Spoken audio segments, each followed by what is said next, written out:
Hello, everyone. I hope that you all had a wonderful last week. Long time no see. I am back from my break. Well rested. Many manga chapters into a bunch of different properties, and yeah, I'm super excited to be playing this. I'm sorry for the black screen. I was making sure that I was completely ready for the quest that we were going to be playing today, because even though we've finished what is essentially like the bulk of the Archon quest for Sumeru, there's still some interludes and some things before we head to Fontaine. So yeah, the plan for the stream, I guess we've got 2 streams today. We're really marathoning this game today. By the way, thank you all so much for helping me plan this stuff out. I think that my plan for this stream is that we're going to play through Inversion of Genesis, and we're going to play through Nahida's character story. So we'll be combining those together. We're going to start with Inversion of Genesis, and then we're going to hop into Nahida's story. And then the next stream, which should be a lot shorter, is going to be us playing through the Carabert interlude. They'll tell me how to pronounce it when we play it. But yeah, thank you all so much for going to all that trouble. It's made it a lot easier for me to figure out exactly when I can stream these and how long it'll take for us to get through. Also, thank you all for the wonderful recommendation to check out the trailers for all the characters. I did cry going and watching through all of the character trailers for Sumeru. It was really good. Nahida's birthday one was so sad. Dia's character trailer, where she's using so much of her money to make sure that the kids from the desert have a better life. And then the Balladeers was so sad. I have a strong suspicion I'm going to be crying in both this and the later stream, so... Yeah, my plan is to do both acts 1 and 2. I know that you folks were telling me that Act 2 is like very plot relevant to what will be happening in Fontaine. But screw it, we'll do both Act 1 and 2. If we don't finish them during today's, during this stream, we'll just finish it at the beginning of the next stream. That's kind of why I have them both today. We'll get through all of the interludes and character stories that we need to during these 2 streams. So yeah, it's going to be good. Care Bear, yes.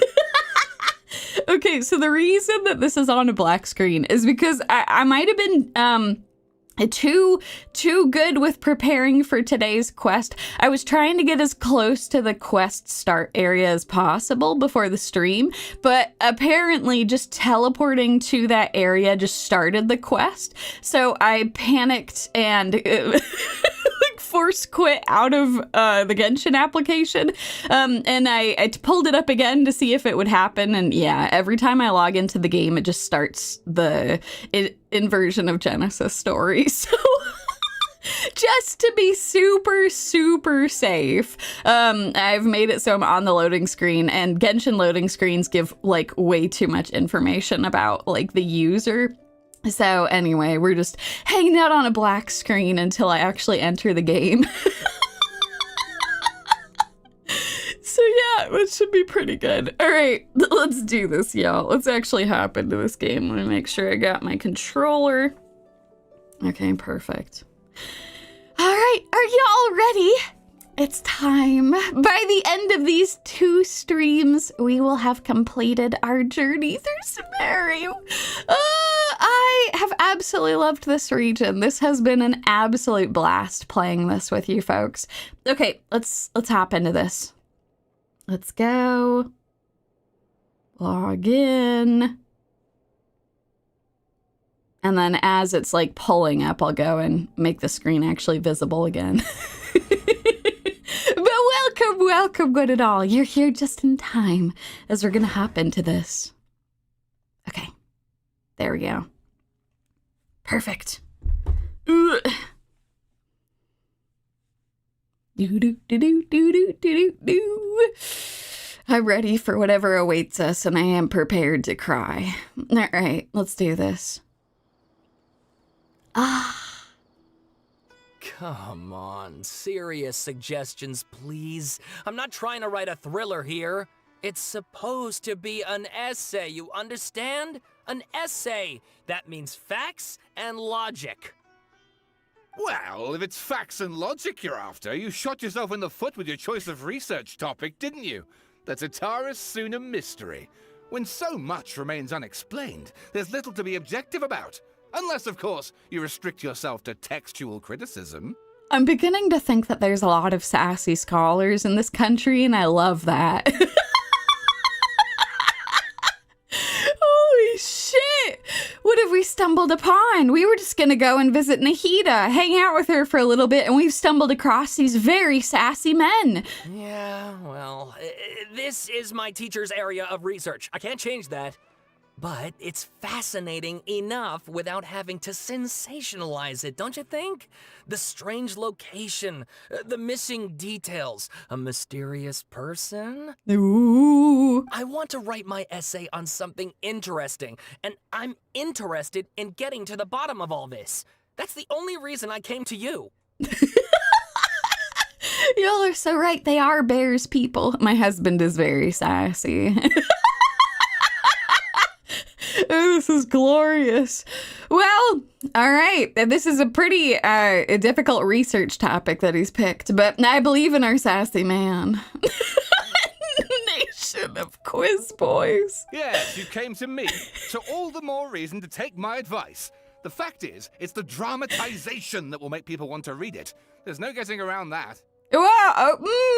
Okay, listen, I do agree that I think that research papers need to be written with lay people somewhat in mind, but is that really true that it needs to be dramatic? Okay, but... Did one of them just mention Tatarasuna? But that's all the way in Inazuma. Yeah, but I'm sure that they've got research topics all over the place. Is it just Paimon, or is it kind of unusual for someone in Sumeru to want to write a paper about that? Everyone here's just going about their business. Maybe it really is just Paimon. Guess people here are free to research pretty much anything. Exactly. Well, hey, let's go listen then. I want to hear what they're saying. Great. Let's go find out what this Tatarasuna mystery is all about. All right, Paimon, we're spying on people. We're back in our comfort zone. All right. Let's go. We're just gonna carefully make our way over. Oh, hello. Hello, researcher. I'm not doing anything suspicious whatsoever. I'm just admiring these pretty flowers. All right, I guess I'll go with my textual criticism and your editorial direction for the first draft. I have a feeling that the missing Kabuki Mono will end up being the main focus of this paper. If only we knew where to find that traveler. From what they say about her, this seems like the kind of thing she'd know about. Well, it looks like me sneaking up was actually a good thing. Looking for me. Oh, you're the traveler, you say? Hey, what's with that face? Don't believe us? If you don't believe me, I'll go. I was only gonna listen in. But it seems like you need my expertise. No, of course I believe you. Actually, I first heard about your great exploits when I was still in Inazuma. Really? This is my first time coming face to face with you and your mysterious silver-haired companion. I couldn't believe my luck, and out of force of habit, I started, examining the evidence. Sorry. I'm sorry that my outfit's weird, okay? I know it looks really different from everything. And also, Paimon is a flying enigma. Oh, Sawada, for the love of... Sorry, we don't get out much, so our social skills are kind of lacking. It's okay. It's okay. I understand. You're in good company, I promise. Traveler, I hear you've helped many people a great deal and been to many places. Would you be able to tell us about Tatarasuna? Oh, I could try my best. Actually, we don't know much about that place either. In fact, we only came over here because we heard you talking about it and wanted to learn more. Damn it, Paimon, you blew our cover. We could have spun like, yes, I am familiar with that place. What do you think? But it's good to be blunt. It's actually a very good lesson to not pretend like you know shit. Sometimes it's okay to admit you don't know a whole bunch of stuff. All right, Paimon, I've taught you well. I see. Sorry that I can't help this time. My teacher chose this area of research as a personal challenge. He said it's difficult to get into because even Inazumans don't know much about Tatarasuna's past. But who'd have thought that... If you don't mind, I'd love to show you all my outline for the book I'm writing about Tatarasuna. Hold on, Sawada. Don't you think that's a bit of a deep dive for a first read? Well, fair point. In that case, please ease yourselves in gently by taking a look at Akaba's latest essay draft. Okay. Let me give you some background. This all started with the discovery of some records in Tatarasuna. The writings mentioned someone by the name of Mikoshi Nagamasa, who crafted a fine blade. But in the end, he threw it into a fire to destroy it, and killed his servant Katsuragi. Why? Well, no one knows. Apart from the swordmaker, his servant, and the one who wrote this all down, the records also mention a kabuki mono. This seems to be an Inazuman word for an eccentric stranger, someone who dresses funny or acts in an unusual way. Interesting. That's right. Akaba's teacher has spent quite some time researching these events on the ground. This kabuki mono lived in Tatarasuna for a while before disappearing without a trace. And shortly afterwards, as Akaba mentioned, things got pretty ugly. So first this strange person goes missing, then a murder happens? Seems kinda fishy to Paimon. Yes, my thoughts exactly. So I helped out too. I asked everyone I could think of if they knew anything about what happened back then. And wow, did I get lucky! Stop shouting! This part's important. I just wanted to make it stand out. It just so happens that a friend of mine works at the government records office. He looked into it for me, and I can now confirm that all the aforementioned individuals did, in fact, live in Inazuma over 400 years ago. Even back then, Tatarasuna was already at the center of Inazuma's smelting industry. The man in charge was a government official named Niwa. Curiously enough, it seems like he went missing too. Could it be? Wait, so there are 2 missing people in this story now? That's right! What's more, Niwa is a name with a lot of history to it. Have you ever heard of the great swordsmith clans of Inazuma? Oh, the swordsmiths? Yeah, like Ishin art and so on? Yeah, good job, Paimon. Wow, yes. You really know your stuff. That makes things easier. So basically, this Niwa was a distant relative of the Kaidahara clan, the last practitioners of Ishin art. Yeah, Kazuha. Something then seems to have happened in the Kaidahara clan, leading to their downfall. I don't know the details, but taken in light of everything else going on around that time, it makes you wonder whether it's all connected somehow. The Kaidahara clan? Sawada, you left out the biggest detail of all. Wait, there's more? Oh, yes, of course. How could I forget? Brace your minds, ladies and gents, for they are about to be blown. Or maybe you won't believe your ears. I wouldn't blame you, of course, because in all my years as a writer, this is by far the most. Get to the point, for Pete's sake. He really does like to be dramatic. According to information acquired by Akaba's teacher, the kabuki mono was not a human, but a puppet. Wait a second. What did you say? A puppet? The Shogun puppet that the Electro Archon made should be ruling Inazuma with her as we speak. It couldn't be her. The kabuki mono has to be the Balladeer, but what was he doing 400 years ago in Tatarasuna? Aha! Judging by the looks on your faces, you do know something after all. Yeah, this is kind of a, how do I put this, dangerous research topic? Glare at Paimon and hope she keeps her mouth shut. No! Paimon just meant, how creepy. The way you described it makes it sound like a ghost story. Good job, Paimon, I'm proud of you. I agree, it does. But considering that non-human races in Inazuma are by no means uncommon, spooky events are to be expected. And that's exactly what my book is about. Please, take a look. All right, author Sawada, Extract 1. A man arrived in Tatarasuna around 3 in the afternoon. From afar, he spied laborers walking along the mountain roads toward the factories, their shoes scuffing along the jutting stones. They walked like people, convinced that so long as they reached the fire raging in the mountain's belly, they might extract from it gems beyond price. The mood that the sight inspired was ineffable, beyond mere description, for those not present to witness it. The man barked a cheerful greeting and sprinted to join the procession. There, a towering character who stood half a head taller greeted him with a heavy slap on the back, and yet his words were filled with respect.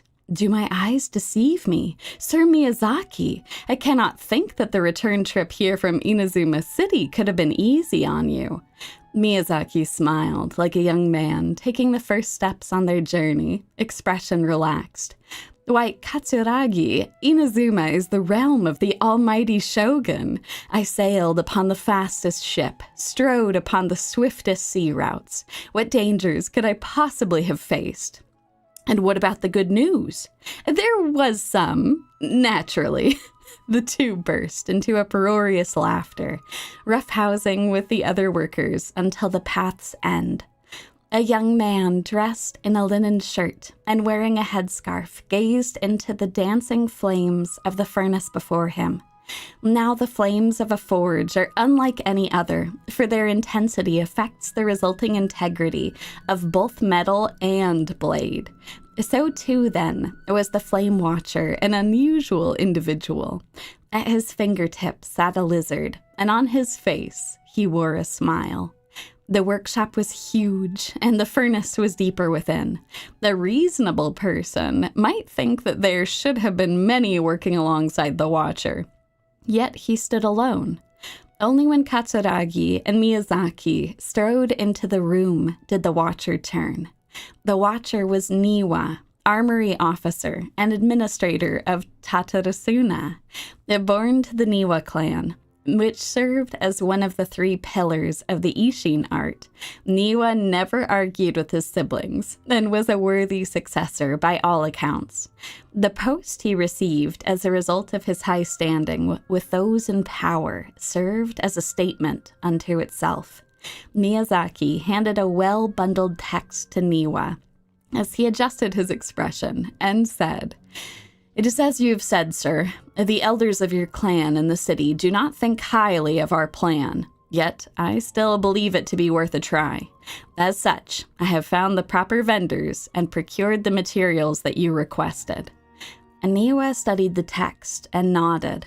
We should try some of these new forging techniques, whether Kaidahara says yay or nay. Ooh. Katsuragi frowned, and with a sigh he said, "Forging is a precise and difficult undertaking. You know this better than most, sirs. And still you seek improvement each day with terrifying drive. Ah, should my lord Nagamasa hear this, the sourness in his face shall be hard to miss." Niwa smiled, replying, "And how goes the forging of your lord's great blade, Katsuragi?" Katsuragi neither wanted to shame his master, nor lie to his 2 friends, and yet he could not think of any way to deflect, and so groused. "I see your ears are as keen as your hands, Sir Niwa. The jokes of us unlearned men are as nothing before you." Miyazaki hid his grin. Upon hearing this, Niwa released the lizard from his hand into Katsuragi's palm. But just as mere words were to be exchanged, someone came walking nearby, their footsteps light with the celerity of youth. Celerity of youth, excuse me. The head that peeked in was round, and, in the light of the fires, looked like an oiled jewel. The young man placed some boxed food at the side, and nodding, he prepared to leave. Katsuragi called out after him, "What about your share? Aren't you going to eat it?" The young man, upon hearing these words, found himself slightly at a loss. After a while, he answered, "Very well. I'll try it." "You're welcome to the food. We all eat the same fare, after all," Niwa said. The man nodded and left, seemingly deep in thought. Extract 2. The kabuki mono was by the coast. The sunset fell to the accompaniment of darkness. The bands of twilight showed themselves not, for in their place did thunderclouds roil, grumbling the omens of a coming rainstorm. A darkness filled the flesh of the sea, and the dusk bade the clouds to kneel upon the land, its supplication mirroring the kabuki mono, with knees bent and face pointed toward the waters. None passed that way, and none knew what he was waiting for in silence. Time passed, unmeasured and uncontrolled, till a black cloud suddenly tore free from the sky and began to circle the kabuki mono, bearing down on him like a nightmare, though he was not aware at first. After his studying gaze was refined by time, he understood. This cloud had marked him from the very start. Outbound, a fishing boat drew near, the lights of its bow flickering in and out of sight, beneath falling sheets of rain. A mist unspooled across the area, stealing sight from the fisherman. Repeatedly, he exclaimed, "It is but dusk. How are my eyes darkened? Is there anyone that can deliver my boat upon safe tides?" Like a falling spear, the black cloud reached the bottom of the boat and was joined in its bereftness of direction. Like a charging beast, they plunged into the shoreline. Scant steps away, the kabuki mono stood idle, slanting his head to study the grand wreck. Not but half an arm was left of the one who had cried out for help, and with a plop, it landed at the kabuki mono's feet. He crouched to better study the object, straining against the urge to take a bite out of it. Yet he did not, for the dark clouds swirling down had already picked the remnants of the ship clean. The kabuki mono stared at it blankly, like an awakening dreamer. When he returned to himself, the clouds had scattered, as if they had never been there at all. As for the ship, could it have been struck down by a storm? Who was to know? Not the kabuki mono. Extract 3. Katsuragi rushed to the doorway and shouted, "My lord, things go ill at the furnace. I have searched for Sir Niwa, but there is no trace of him, and much time has passed since Sir Miyazaki left to seek aid. But he has yet to send us any missive. Look!" Mikoshi Nagamasa turned slowly, his face grave as one attending a funeral. He spoke then, his words heavy-laden. "I wish not to say such words, Katsuragi, but Sir Miyazaki may never return." Katsuragi peered past Nagamasa's broad, stiff shoulders, beyond the windows. The clouds above boiled in waves of black, as if darkness now was the only weather, and might even morph into an abyssal beast and devour Tatarasuna whole. Over 10 people had already perished. That was why Katsuragi recoiled as if struck. Yes, it was coming back to him now, in dribs and drabs. That was why they had to set out to seek aid. Miyazaki had been the first to set sail. The clouds had only just begun to form then. Traveling from Tatarasuna to Inazuma to ask for support was normally no great feat, and yet there had been no sign of his return. Then a second ship was sent, followed by a third, and a fourth, till the kabuki mono himself had departed upon the tides, under foul skies and ominous fortunes. It had been Katsuragi who had brought him back and treated him as his own, and it pained him greatly to see the lad go. Yet the situation in Tatarasuna was severe. Even should they sacrifice more lives, it would have been worth it to gain assistance from Inazuma City. Niwa was gone, and none could find him. Afterward, Nagamasa led a search party into the mountains and the area around the furnace, all to no avail. Folk began to wonder if Niwa might have encountered an accident, but worry soon turned to suspicion, and they wondered if he had fled, unwilling to bear the sin of having caused these incidents. The people grew ever more suspicious, and Nagamasa himself strained against his discontent and fury. His face had grown to resemble the rumbling clouds above. Suddenly, a figure flashed by. Their presence did not go unnoticed by Nagamasa.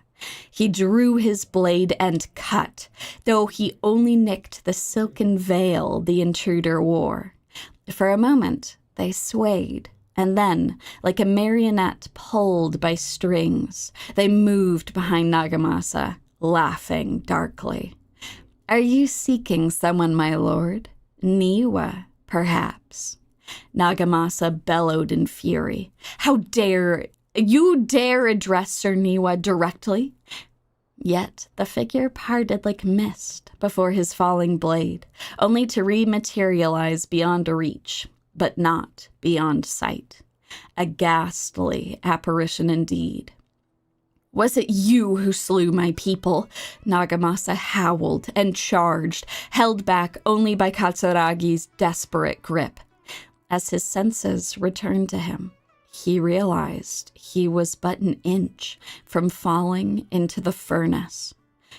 It seems that the rest of this work remains unfinished. From the existing text, however, it is apparent that this is a novel of a fantastical, colorful sensibility, born from an imagination well utilized. So there have been legends of the Balladeer for a long time, very directly involved with some very important sword makers in Inazuma's history. Oh, and please read my essay draft as well. Oh, all right. A brief analysis of possible events of historical importance in the Tatarasuna area. Details. This text belongs to a series of works sponsored by the Vahumana's Veil Cutter Project. It has yet to be numbered. Author, Akaba. Abstract. The Tatarasuna area has always been a major pillar of Inazuma's smithing industry. 2 incidents have occurred here, and the details behind the first are vague at best. I believe, however, that there might be a hidden history behind the events that transpired. Hence, this paper will attempt to analyze what may have unfolded from the available data. Glossary. Tatarasuna area, Raiden Gokaden, Mikoshi Nagamasa, and Kabuki Mono. Introduction. This paper continues and expands the work of my mentor, Mr. Rumi, in his report on the haply hidden tales of Tatarasuna, and is intended to further this avenue of research. According to the data, the blade forging techniques of Inazuma were originally handed down from the Electro Archon, also known as the Raiden Shogun. Using the arts they inherited from their Archon, the people of Inazuma devoted themselves to the process of forging. However, strange rumors that do not quite fit the steely nature of metalwork yet linger about Tatarasuna. which was a central pillar of the forging industry. There, the Mikoshi and Niwa clans, along with an eccentric puppet, serve as the 3 windows of insight we need to investigate the truth behind what happened. A body of the research paper. Strange notes from the Tatarasuna area. Their contents are as follows. Perhaps I overstep, but I think that Sir Nagamasa's mood grows better when he forges blades. The obsession to cleanse the stain of the name Mikoshi must eat at him. Also, Sir Katsuragi discovered a nameless eccentric while patrolling around Nazuchi Beach. The inspector bought a certain number of jade steel ingots. Sir Katsuragi discussed matters of smithing deep into the night with the vice armory officer. We at last made a single nagamaki. We call it the Daitatara Nagamasa.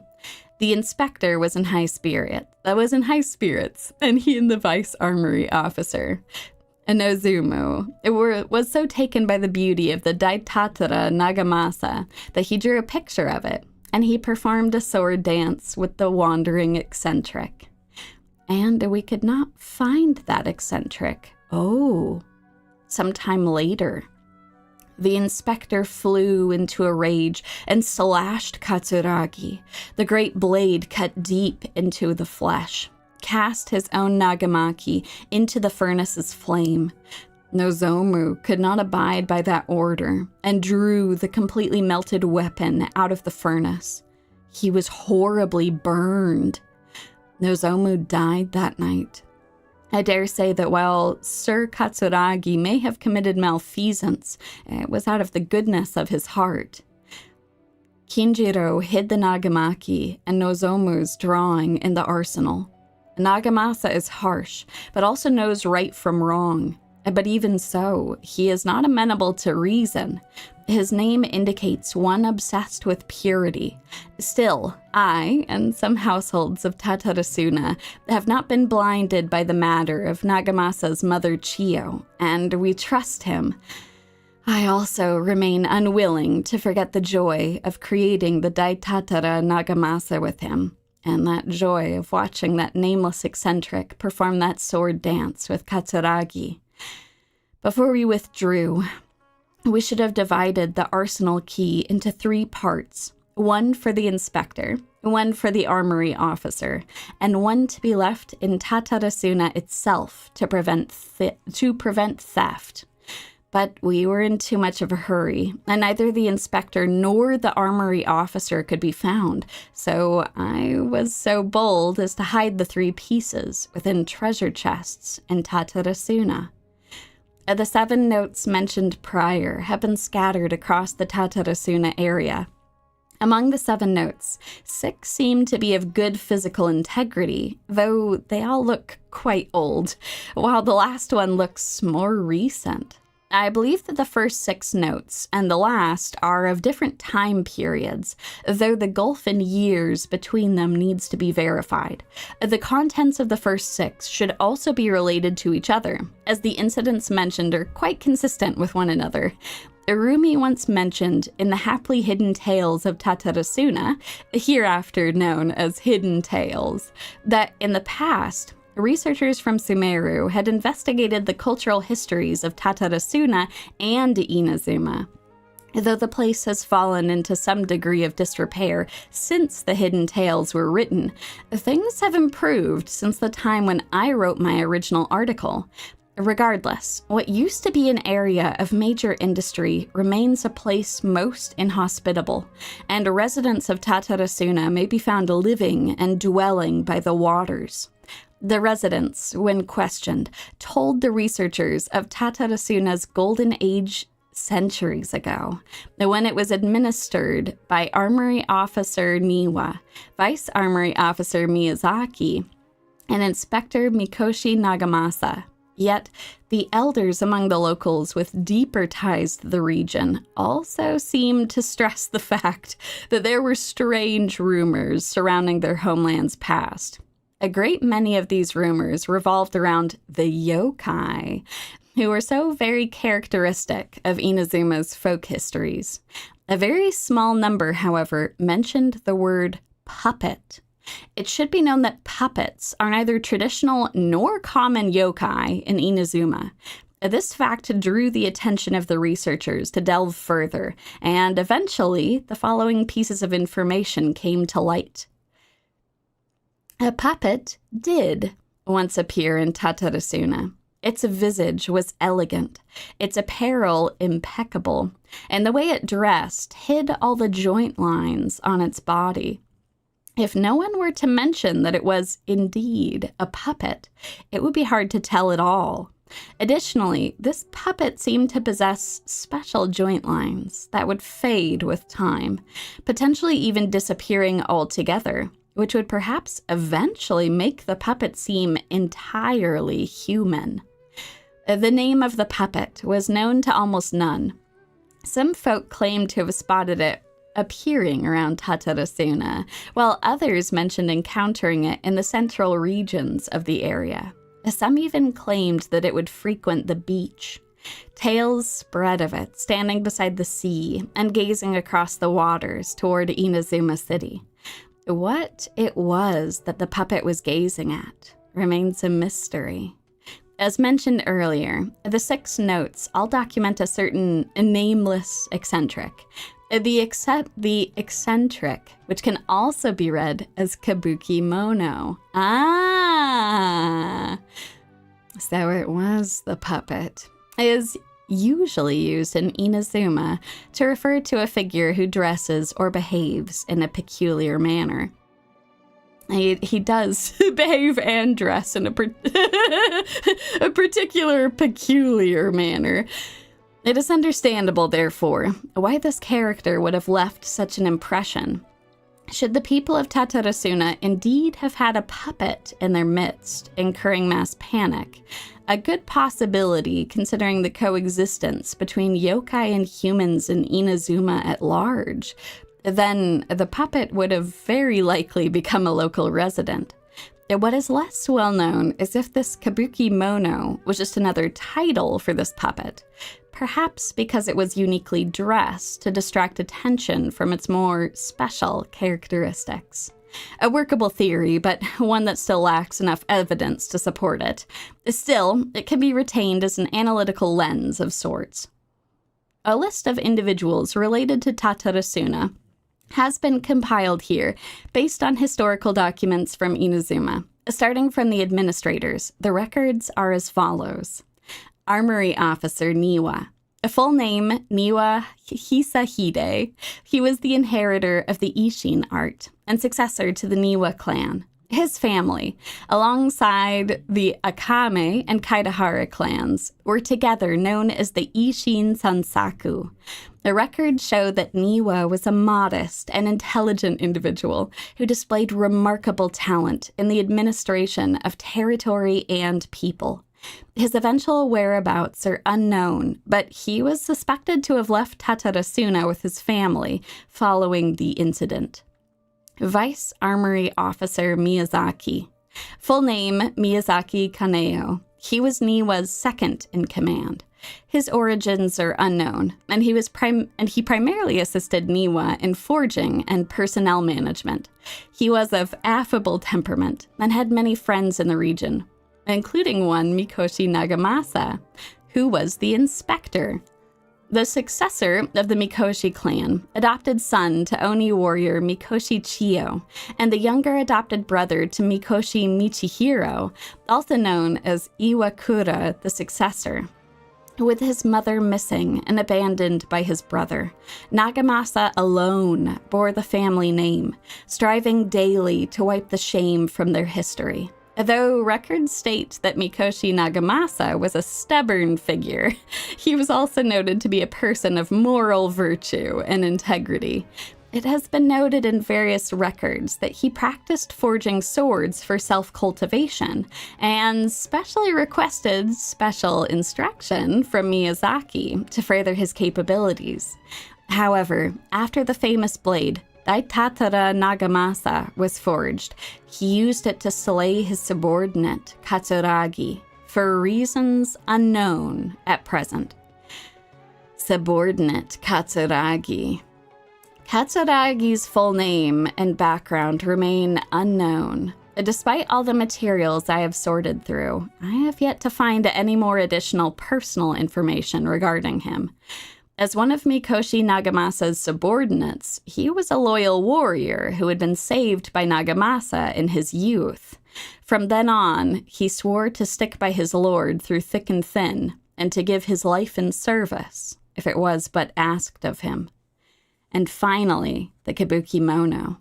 Full name unknown, background unknown. From the many sources I have compiled, combined with Rumi's personal observations, this character might have been the puppet mentioned in the rumors. The Kabuki Mono was a figure of fashionable grace and gentleness. According to the hidden tales, he was brought back to Tatarasuna by Katsuragi and became a member of the community. Interesting. Okay. So Katsuragi, the one in this story who ends up being slain by his master, is the one who brought the Balladeer into their community. When the Kabuki Mono first arrived in Tatarasuna, he knew nothing of cleaning, cooking, or any work of meticulous nature. The locals taught him their skills over time, showing him how to clean his attire, dance, and craft small trinkets. The records state that the Kabuki Mono was there when the Daitatara Nagamasa was forged, though his trail ends before Mikoshi Nagamasa slew Katsuragi. I believe that the Kabuki Mono was indeed the aforementioned puppet, and that he quite likely had a hand in Katsuragi's death. It seems that the rest of this paper remains unfinished. One thing is for sure, though, a lot of thought was put into it. So this is interesting. So this is confirming that the Balladeer lived with people in Inazuma for a period of time. We kind of knew that he had run into people and had spent some time with them, but this was an entire community of smithies and people all living together that took him in, taught him how to live more as a person. But then something broke bad, and the person who brought him into this community was slain. This is a lot of information they've been able to gather. I almost feel bad that we can't tell them a whole lot more. Sawada was encouraging me to follow his more creative approach, but I think essays should be grounded in facts. I don't think explaining everything away with mysterious forces will cut it. Listen, I do love me some well-written prose, but yours was a little easier to make sense of all of the facts. I did enjoy the other piece as well, though. Oh, how about if I plug the holes in Sawada's narrative with political intrigue? Like, I could put a turf war between rival factions at the center of the whole series of events. Oh, but is that historically accurate? Wait, you're allowed to just make stuff up?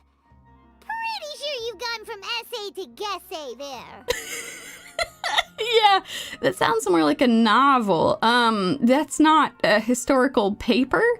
Akaba, look. Your teacher has researched this extensively. I've reached out to everyone I could think of.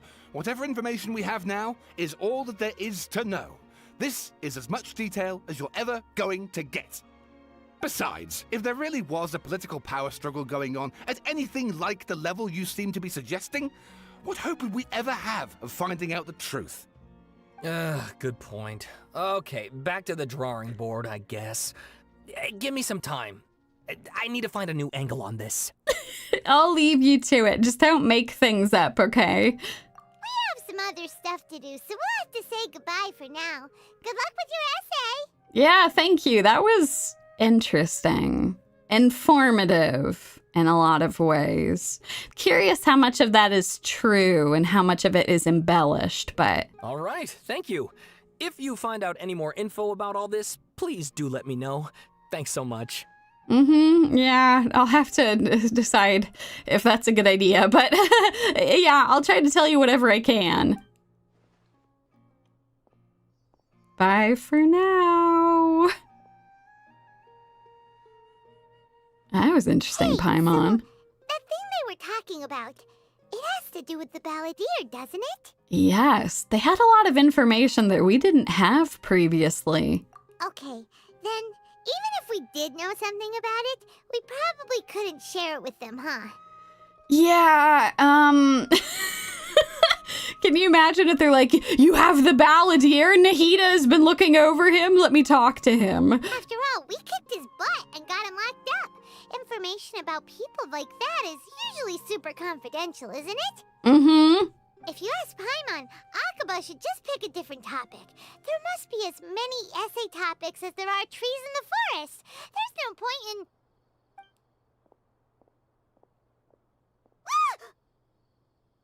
What's wrong? That wasn't who I thought it was it? Hey, did you see that? He literally just went by, over there. It looked like... No way, what's he doing out and about? the Balladeer! No, it can't have been. He got locked up. Oh, quick, let's catch up and see. Okay, that's... Nahida, I trust your judgment here, but like... We're way behind schedule. I don't know, maybe a lot of people won't recognize him. I guess that's the benefit of being hidden away from society for a long time. That's very strange. What could he be up to?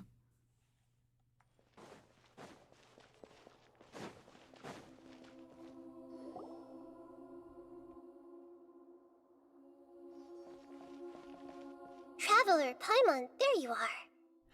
It's so good to see you, Nahida. Nahida, bad news. We just saw the Balladeer strolling around in public. Did he escape or... Ah! It's him! Sure enough, you're here. Oh, God. Hey! What are you doing in the sanctuary of Surastana? Aren't you supposed to be locked up? I know you must have a lot of questions. Please, allow me to explain. Okay, I'm very willing to listen, Nahida. I do trust your judgment. It was my idea to set the Balladeer free. We made a deal, and he's gonna do some investigation in Irminsul for me. Oh. A deal? Huh. You sure you trust this guy? Paimon. What did you expect? Why do you think Sumeru would keep me around otherwise? Or maybe killing me is all you can think about. Oh, God. But if that's the case, why haven't you done it already? Don't flatter yourself. It was... Nahida said there's still some mysteries in you to figure out. Mm-hmm. People are even writing essays about you. Ah, so if it were up to you, you'd finish the job? Guess I had you all wrong. There I was thinking you were just getting cold feet. Don't test me, boy. Well, that escalated quickly. Not a good start. Could I ask you all to please calm down? Yes, Nahida, anything for you. I'm sorry. I shouldn't be picking fights here. But Paimon's worried about you, Nahida. Don't let him trick you. It's not every day you see people questioning the God of Wisdom's judgment. Just when you think you've seen it all. Don't you dare try to drive a wedge between us! As long as the terms are reasonable, I don't think there's a problem in making a deal. Even with the Balladeer. Well, I for one have no reason to doubt you, considering you even struck a deal with the doctor. Yeah, to be fair, extenuating circumstances. Yes, one in which I gained valuable information. You'll come to understand more about that in the fullness of time. Okay, you did give us some helpful info from that. The Balladeer's power was all but completely spent after your battle. He's no longer strong enough to be a strategic threat to us. That puts him in quite a precarious position. Plus, he's a former harbinger with knowledge of many of the Fatui's sensitive secrets. Being stuck here in Sumeru could make him a sitting duck, depending on how the Fatui plan to respond. Oh, that's a fair point. Wait a second. Farmer? You mean he's not a harbinger anymore? I take no pleasure in saying this, but It seems as if the doctor had no intention of welcoming back a loser, so... So he tossed you out like trash. Sometimes it's you using them, other times it's them using you. Most human relationships are this way. Certainly all the stable ones are.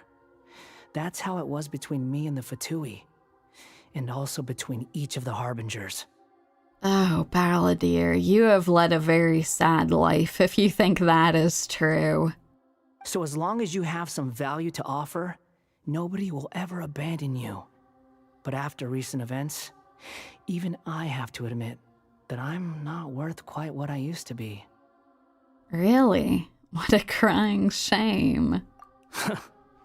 Well, if the Fatui are gonna reevaluate my utility, I need to have a backup plan for myself. As we discussed, I don't like causing harm to living beings, and you said you need protection. So, why not join forces with us? I think these two have made their objection to that idea fairly clear, don't you? And they're your friends, so I guess you'll be siding with them.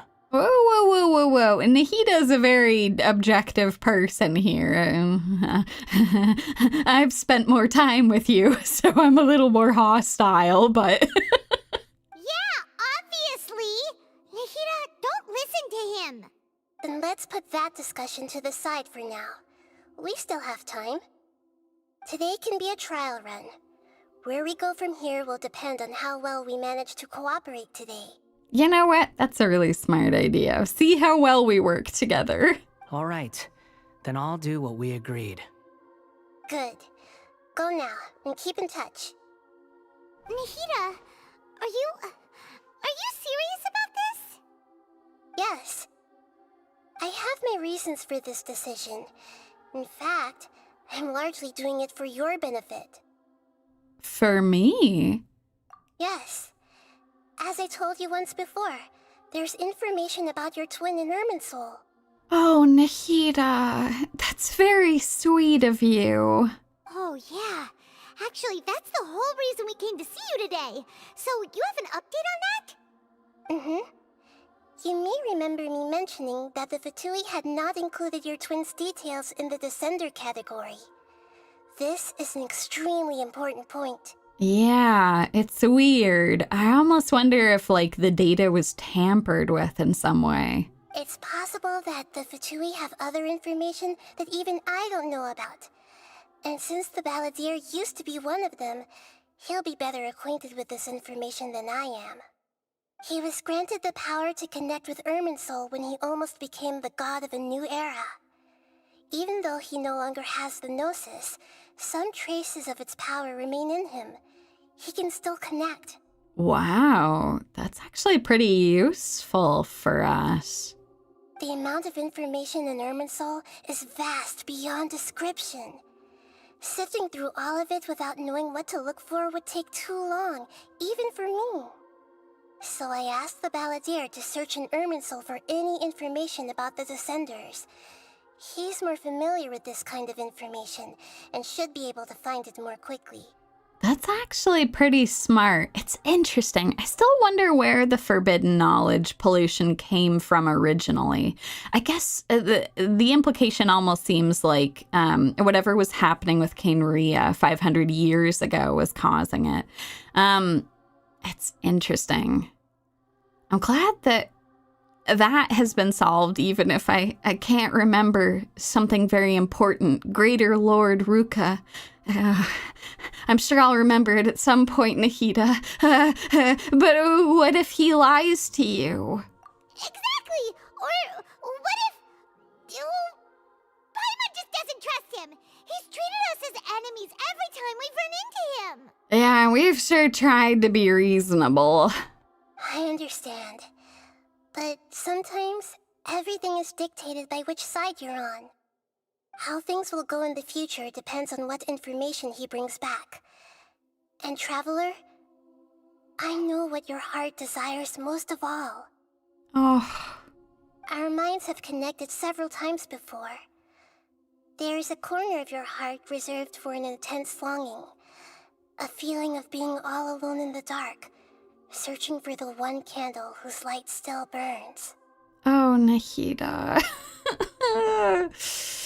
Yeah, I guess it was pretty obvious. Even though he's gone to the dark side and I haven't been able to contact him and there's weird shit going on, I do still want to find my twin brother. As Sumeru's deity, it is my responsibility to be on guard against the Balladeer. But as someone who counts you as a friend, I want to do something for you. Oh my god, Nahida, I want to hug her. Why is she so sweet? She is the best.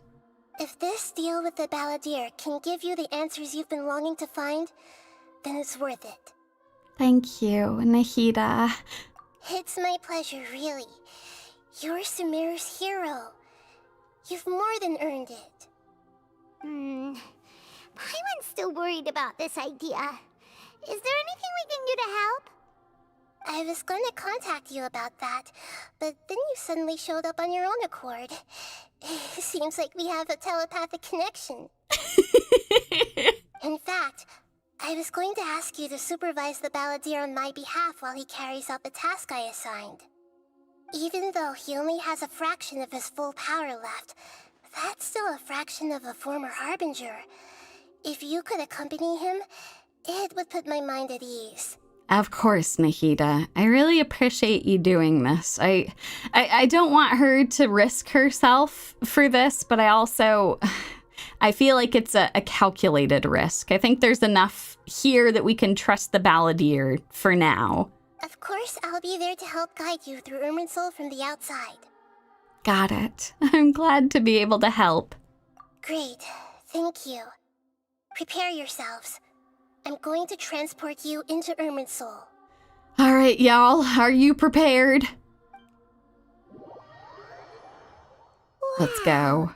It looks pretty different here compared to last time. Oh. The colors are gentler. Guess that must be because Sumeru's at peace now. Oh no, not this music. I've been listening to so much of the OST from Sumeru. It's really, really good.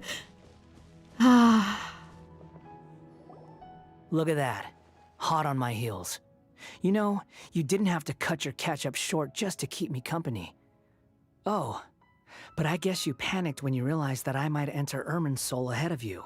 I would like you to know, Balladeer, that I am tolerating you because I love Nahida.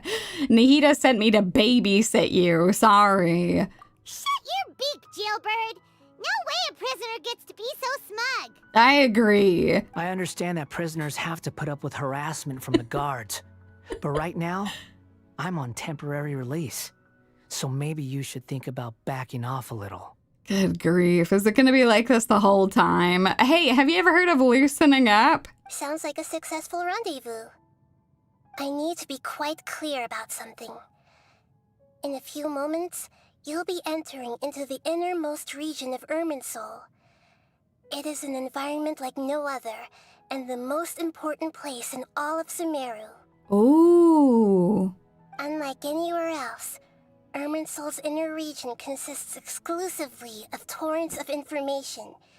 You must put aside your differences and be extremely careful as you navigate your way through. Oh, God. Okay. All right. You hear that, Balladeer? We have to get along. I know there are many grievances between you, on both sides, but it is essential that you remain calm after entry. This is as much for your own safety as anything else. Okay, Mom. Understood. Fine.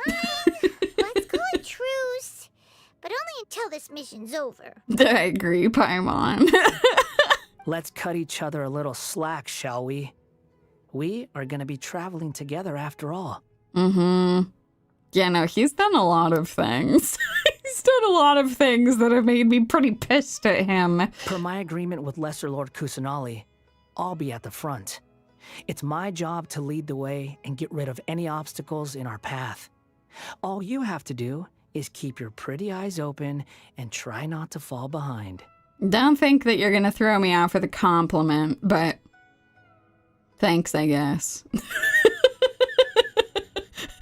All right, let's go, Balladeer. We're gonna get along, you and I. You sure are confident. Paimon will give you that. You make it sound like you're even more experienced at adventuring than us. I mean, I guess he has technically been around for a while adventuring. If there are no further objections, I suggest we get going. Actually, I think I probably am technically older than him. We don't really have a good age on the Traveler and Traveler twin, but we've been around for a while. Or did you need some time to mentally prepare yourselves? Oh, shut up, God. I'm trying to be cooperative with you. Ugh, the snark on this guy. It's unbearable. I agree, Paimon. Hey, Balladeer, there's no need for all the biting sarcasm. Just focus on doing your job. We can start now. Irminsul access granted. Initiating connection procedure. Is this a small sapling? Oh, darn it! Come on, let's catch up with him.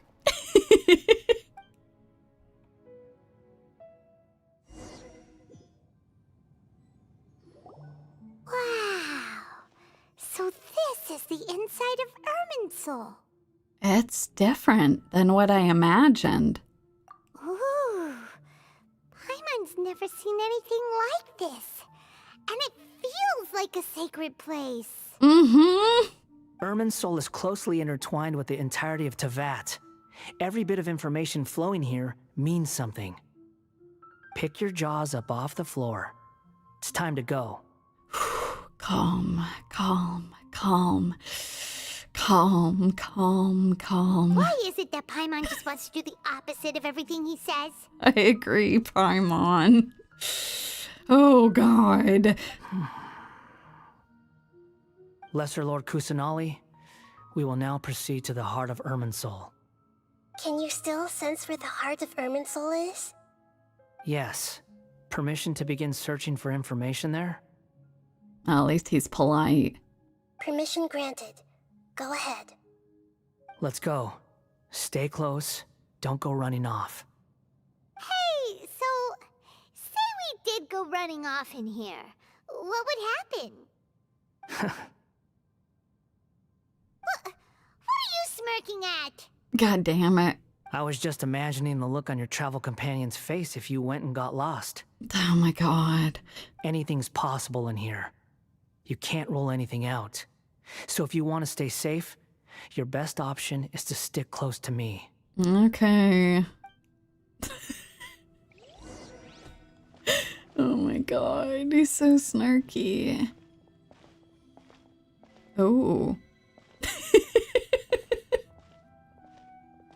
These sapling things have spread out.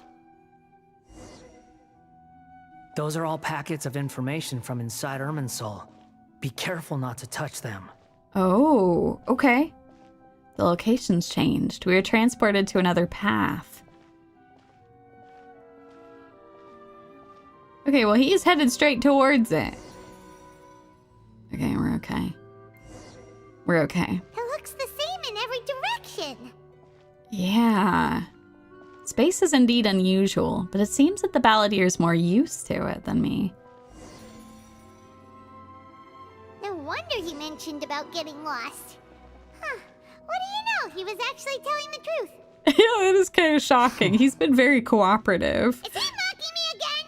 What is it this time? There's a time and a place to lie, but this definitely isn't it. So why don't you relax your guard a little? Excellent. We're here. Ooh. What a huge tree! This is the center of Irminsul. All the information in the world is flowing through it. Lesser Lord Kusanali. Good, you made it. Are you ready? Wait, is that true? His ult line is cry harder? Oh my God. This boy. Ready when you are. All right, edgy lad. Then please begin. Preparing to access cognitive currents. Establishing waypoint. The Balladier's actually doing what Nahida tells him. Guess he must want to stay alive. Yeah, no kidding. This has worked out pretty well so far. He hasn't put up any resistance, and he seems good at working on the front line. Maybe he had a similar role in the Fatui. First Akaba and Sawada's stories, and now this. We've been learning a lot of interesting things about the Balladeer today. A strange individual. The rest is up to you. If you discover anything at all, make sure to share it with us. Will do. Huh. For once, we're the ones with nothing to do. Yeah, I guess we can just hang out, look at the pretty tree for a while. Traveler, Paimon, would you like to talk? Nahida, yes? Is this a telepathic conversation? Yes. I've also invited Paimon to join. Oh my god, we're in a three-way telepathic call. Huh? What the? We can talk to each other inside our heads? Oh no, this is a new power for Paimon. Even if she shuts her mouth, she continues talking. This is what happens when you just spend all your time yapping. You become too powerful. I'm guessing that you don't want us to disturb the Balladeer. That's part of it. Plus, we're all friends. There's nothing wrong with us talking like this once in a while. I love you, Nahida. Oh wait, you're muted.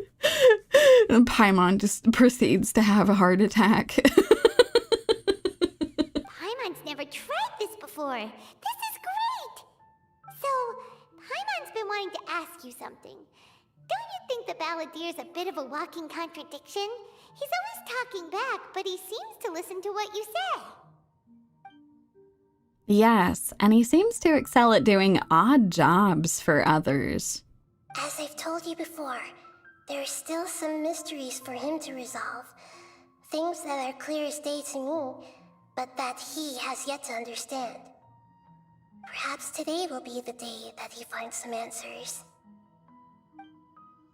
Is it about his past, the betrayals, and the other events in Inazuma? Well done. Smart and attentive as always. Oh, thank you, Nahida. Actually, I caught a glimpse of a few things when I ran into Hypatia at Party's DI. You relate what you saw in the Balladier's mind. So, you made contact with that part of his mind. Well, it's true. Betrayal turned the Balladeer into the person he is today. Huh. Paimon thought nothing could get under that guy's skin. Turns out, he can get hurt and angry just like anyone else. Everyone has a history, Paimon. Even if you're a puppet created by the Electro Archon. Yeah, that's true. Speaking of puppets, we ran into two people at the Academia today talking about an essay. Turns out their topic was about the Tatarasuna incident. Nahida, do you know anything about that? If you mean the mysterious events, the Kabuki Mono and so on, yes. I know about all of that. Really? Because from what they were saying, it sounded like lots of Tatarasuna's history is still unexplained. And most of the information we have now is just from people filling the gaps with their imagination. At least that's what they thought. Yeah, I'm curious how much it was actually true of what they told us. You tell Nahida about the story Akaba and Sawada are writing. How interesting. Those two managed to deduce quite a lot through guesswork alone. So a lot of what they were saying was true. So the Gase got it right? Damn. Well, they guessed right about one thing. Tatarasuna was sabotaged. Oh. Must be a riveting conversation you three are having. Funny how all the good ones happen when I'm not involved. Okay, shut up, Balladeer. You were busy. What was I going to do? Twiddle my thumbs waiting for you? What makes you think we're talking to each other. Okay, that was pretty obvious, Paimon. Don't insult me. You're having a private conversation without me. Obviously, I must be the topic of said conversation. We have every right to keep certain things confidential. Not everything is about you all the time. Of course you do. You can't have your prisoner knowing too much. Oh, good grief. So, have you found anything yet? Ooh, calm. There's no conflict here. Everything is calm within Irminsul. Still looking. Don't get your hopes up, though. You and your twin come from outside this world. It wouldn't surprise me if there was nothing on either of you in Irminsul at all. Wait, how did you know about that? Did Nahida tell you? It's not like we've never met before. And anyway, you're world famous. It'd be more surprising if I didn't know a few things about you. Every conversation with you is hard work. But your attitude is better than I thought, at least. Right now, we have to keep the peace. I'm not interested in creating more misery for myself. And making cordial conversation is something I can manage. Cordial is pushing it. Conversation is definitely happening, though. Huh? Wait, what did you find?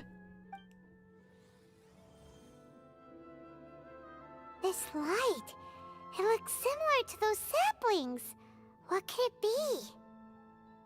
anonymous data. Anonymous data? Hey, don't you forget the agreement. You have to share it with us. Shh. Just wait. Mr. Niwa, are you certain this is worth the risk? We are talking about Tatarasuna's furnace, after all. It may not pay to act rashly. Wait, this is back in Tatarasuna? Back with the people that the Balladeer knew. There's no one else who can enter the furnace. It has to be me. Is that so? Well, since you insist. It's... That name. Niwa was the man in charge at Tatarasuna. Plus, he belongs to the lineage of the Ishin art. Whoa! Oh!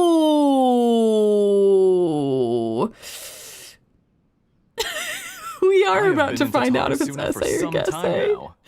You have shown me great hospitality, as has Mikoshi Nagamasa, and indeed, everyone else.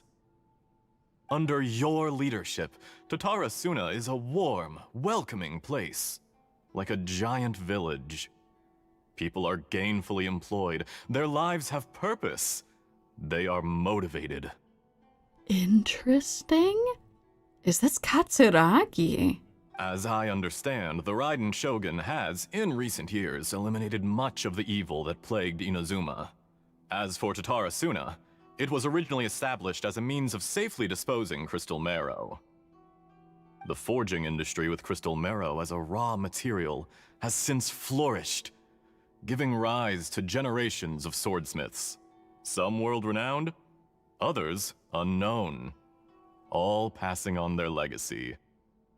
Skills, blood, dreams. Every smith brought into this trade looks to find their purpose between steel and blade.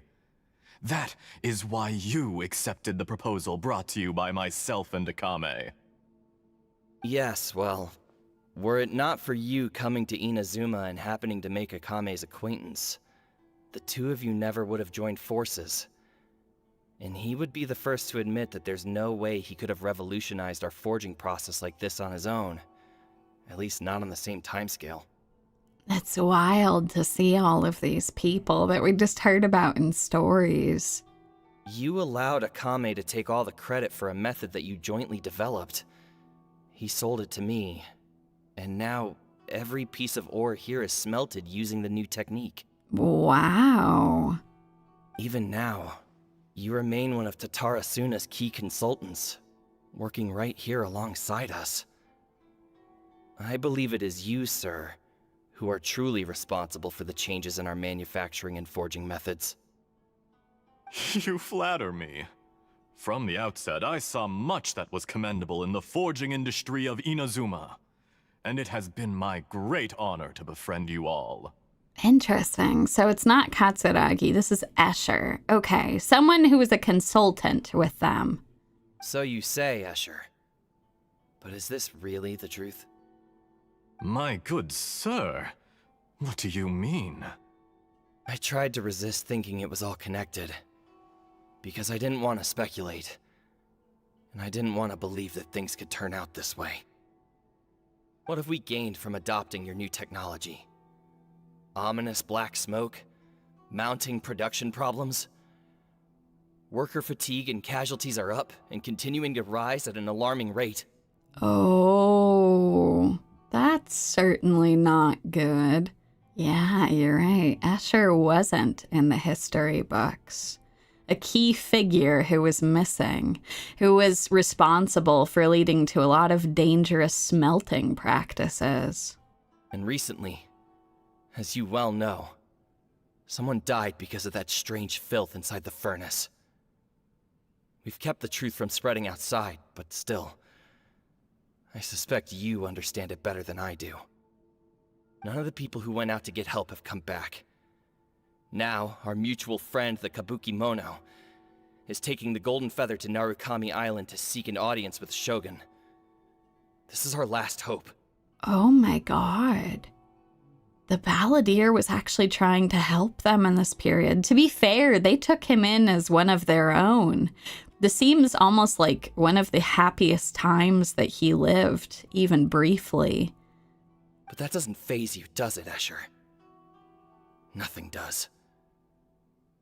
Otherwise, why would you still be standing there with that smile on your face? I'm just surprised that you finally chose to be so sincere. I'm sure you've been harboring these suspicions for quite some time. Mikoshi Nagamasa may have noticed that there was one common denominator among all these events. Namely you, Escher. But Mr. Mikoshi is more cautious than I. He does things by the book. After all, Nagamasa is the adopted son of Mikoshi Torichio, the yokai struck down by the Shogun's own hand. If he truly seeks to redeem his family's honor, an abundance of caution is well advised. Oh my god. You're well informed on the subtleties of his situation for a mechanic all the way from Fontaine. Are you sure you're not a little overqualified? Mm-hmm. Why, Mr. Niwa, are you suggesting I find a job as a diplomat?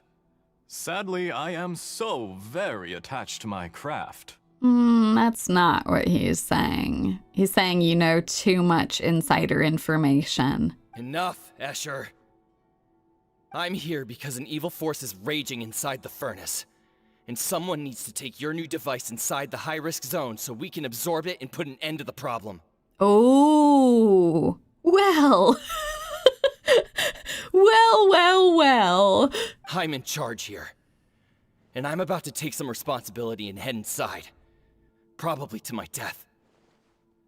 But what about you? What are you still doing here? Judging from the look in your eyes, you don't seem to trust me. I mean, if you haven't picked up on that by this point, I'm not sure what you're doing. Drop the act. We're past that now. Whoever you are, it looks like your plan to destroy Tatarasuna has worked. Oh. I just want to know what you're still doing here. What's left? Don't you have all your answers by now? Honestly, I'm just waiting for the right moment. Oh, God.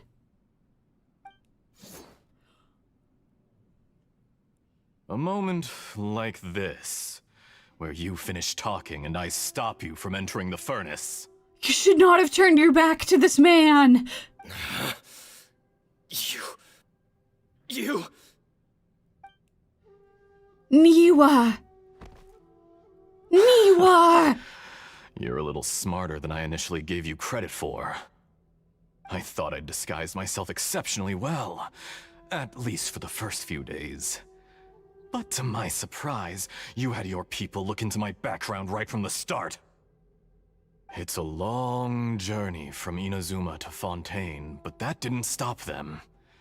Eventually, they managed to confirm that Escher was an alias, and that I was not from Fontaine at all. Oh, God.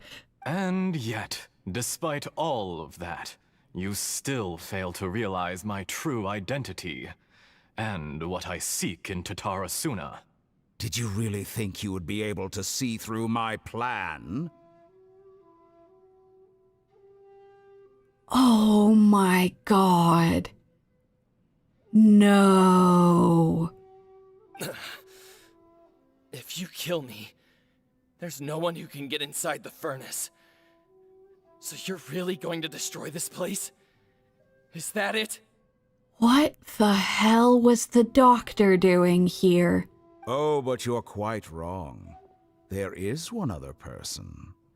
Some may not see him as a person, but you told him yourself. You're not a puppet. You're a human. You're just missing a heart. Oh my God. Whoever you're working for won't get away with this. They'll be found out. But this makes no sense. What are you really trying to accomplish by all this? Why go to all this trouble? Yeah, for real. What do you hope to accomplish by ruining this town and taking... Are you trying to take him with you at this point? It's no trouble at all. Patience is a virtue which I have in abundance. This is all part of a carefully controlled experiment.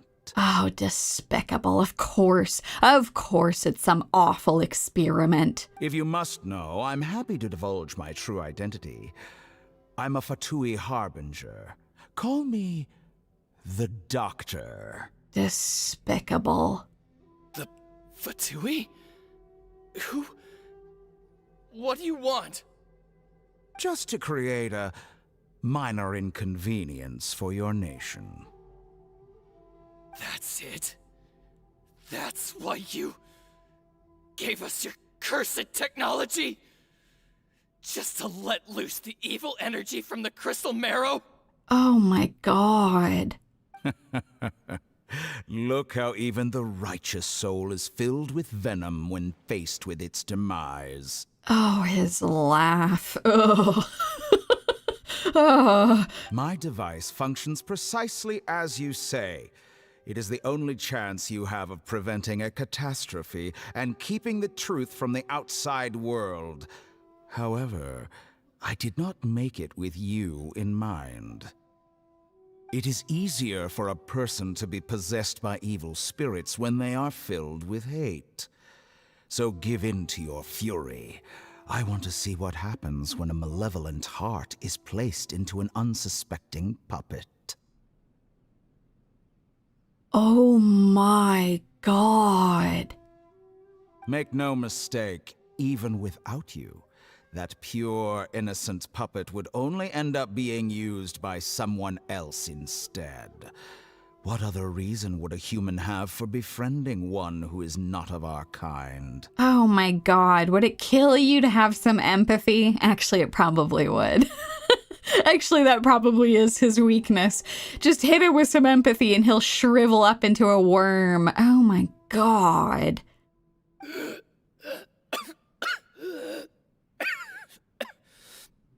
The Balladeer had people who loved him, who were his family, who wanted to protect him. And the doctor has just stepped in to use him as a literal... I was gonna say puppet. As a literal puppet, a guinea pig for his experiments. Oh. If you give him my heart, tell him that both Nagamasa and I see him as one of us. Oh my God. He has nothing to prove to anyone. Because not everyone just wants to use other people. The only ones who think like that are people like you.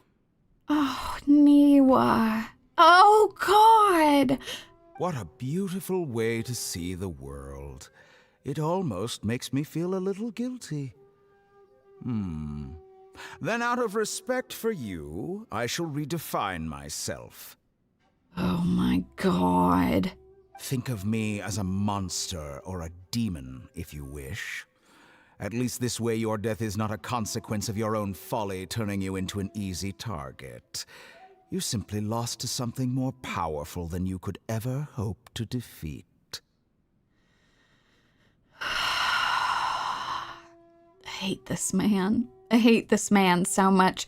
He has tried to ruin so many people's lives just for the sake of his stupid experiments. I say, Mr. Niwa, let's see what happens. Will your puppet friend become a human? No, that will prove quite impossible. Mr. Niwa? Already dead.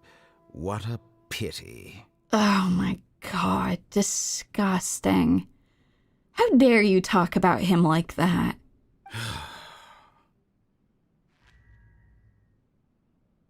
Jester, I have completed the task you gave me, creating a gap and infiltrating Inazuma's inner workings. What fun it was. I'd like to introduce a puppet to you. If he proves useful, let's make him our newest comrade. And if not, let's turn him to dust. Oh my God.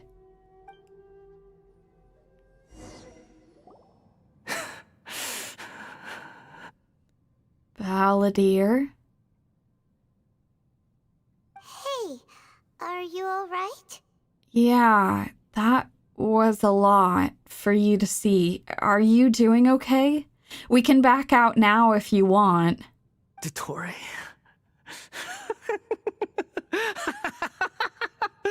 Dottore!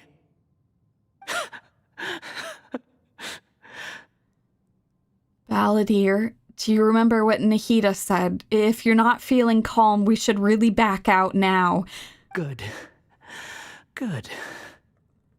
Was that the doctor? Did he turn into a mechanic from Fontaine? He was disguising himself as a mechanic from Fontaine. He was the one behind the Tatarasuna incident. But why did we see things from his perspective? When I touched the doctor to confirm whether he'd eliminated all his segments, I read this memory in his mind. You have to admit, it must be the truth. Oh my God, that's true. She gained information, some of his memories. Maybe so, but it means nothing. Balladeer, I think it does mean something. Are you sure you're feeling okay? Does it? But this memory shows that Niwa didn't betray you. He never meant for you to be the one to take the device into the furnace. You know very well what that means. Even more so than I.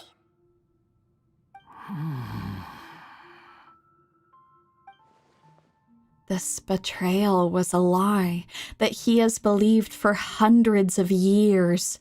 Was this part of the doctor's experiment?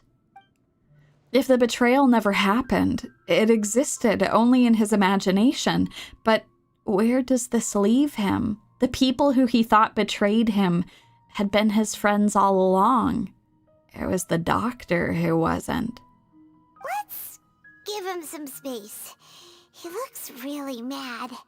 Paimon doesn't want to be anywhere near him right now. Okay, you're right. He does need to calm down. Let's go over there for now.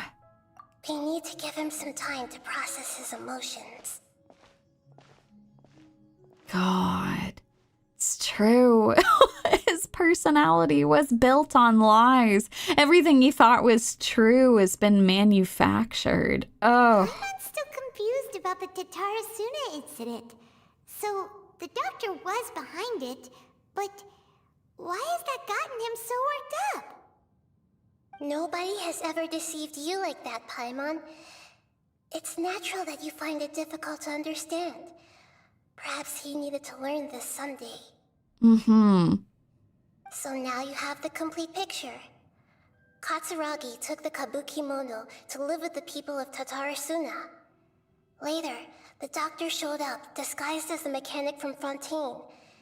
And that's when the trouble began. It was all a horrific experiment planned by the doctor. Everything he did was just to plant seeds of disaster in Inazuma that would bear fruit in the future. God. And the Balladeer and all his friends were just collateral. Of all the unwitting participants in the doctor's experiment, the Balladeer became the main test subject. Oh my God. After the events you just saw in that memory, the doctor put Niwa's heart into the device and handed it to the Balladeer. Then, he instructed him to enter the furnace and absorb all the filth caused by the smelting process. Oh my God. The load was far beyond what he expected, but the Balladeer survived. He left the furnace in sheer exhaustion and said to the mechanic, "This device seems to have protected me. What's in it?" The mechanic answered, "Niwa fled this place for fear of punishment, but he left you a gift. He said it's the one thing that you've been looking for." He took it straight from the chest of one of his innocent servants. Oh my God. Even that was a lie. It was Niwa's own heart that was in that.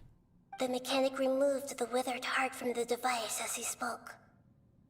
The Balladeer was stunned that such unthinkable cruelty had brought him the thing he'd been longing for his entire life. A heart acquired through cold-blooded murder is a cursed thing, but it has protected him from the filth. That's so sad. He thought Niwa had completely betrayed him, and yet this very betrayal had ensured his survival. Overwhelmed with anger and sorrow, the Balladeer threw the heart to the ground and left Tatarasuna without looking back. Oh my God. That was his friend's heart. Holy moly. So the doctor killed an innocent man and pinned everything on the victim? That's terrible. Being betrayed and abandoned by a close friend is sure to cause great resentment. Now we know what was behind his decision to take revenge on the Raiden Gokaden 100 years ago. But it doesn't mean that vengeance was the right decision. Yes. Only if he understands this can he choose a new path forward.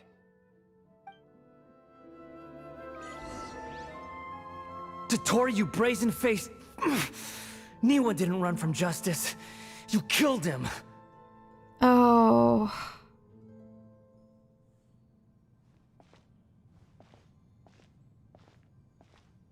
Can I talk to him? A while later. Shall we see how he's doing? Hey, you alright? That's a scary expression. Yeah. Are you worried about me? If we didn't have such a history, I'd almost think that qualifies me to be your friend. We just want to make sure this doesn't affect the plan. It won't. I'll keep my end of the deal. Hey, are you investigating the stuff we want to know about? That's why we're here.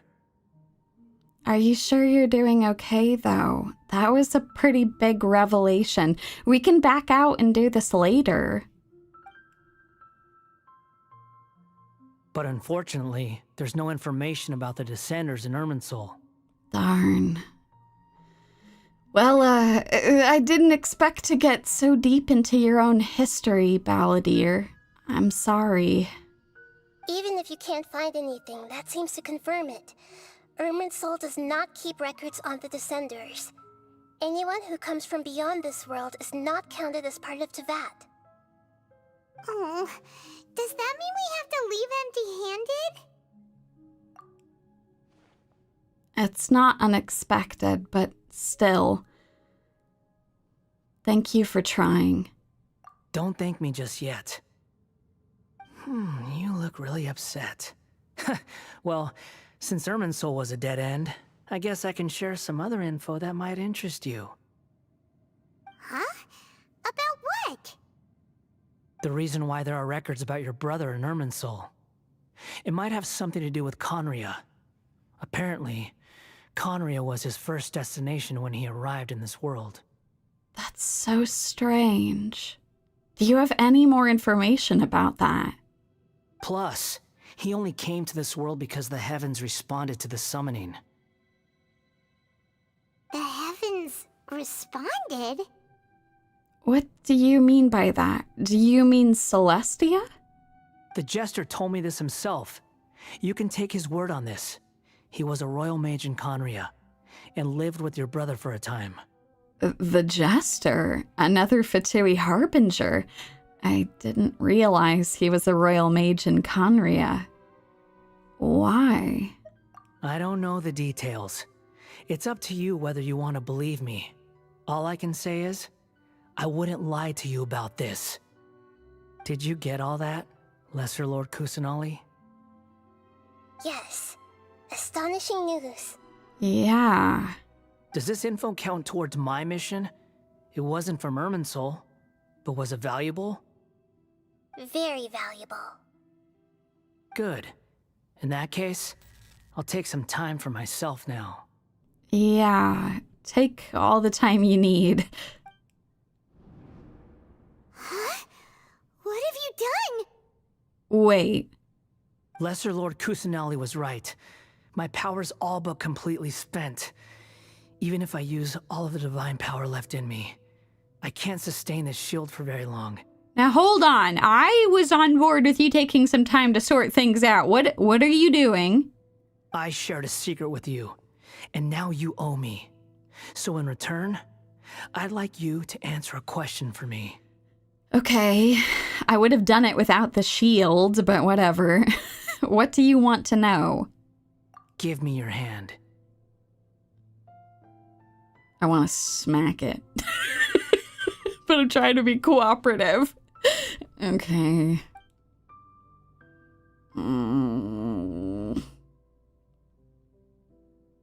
Oh.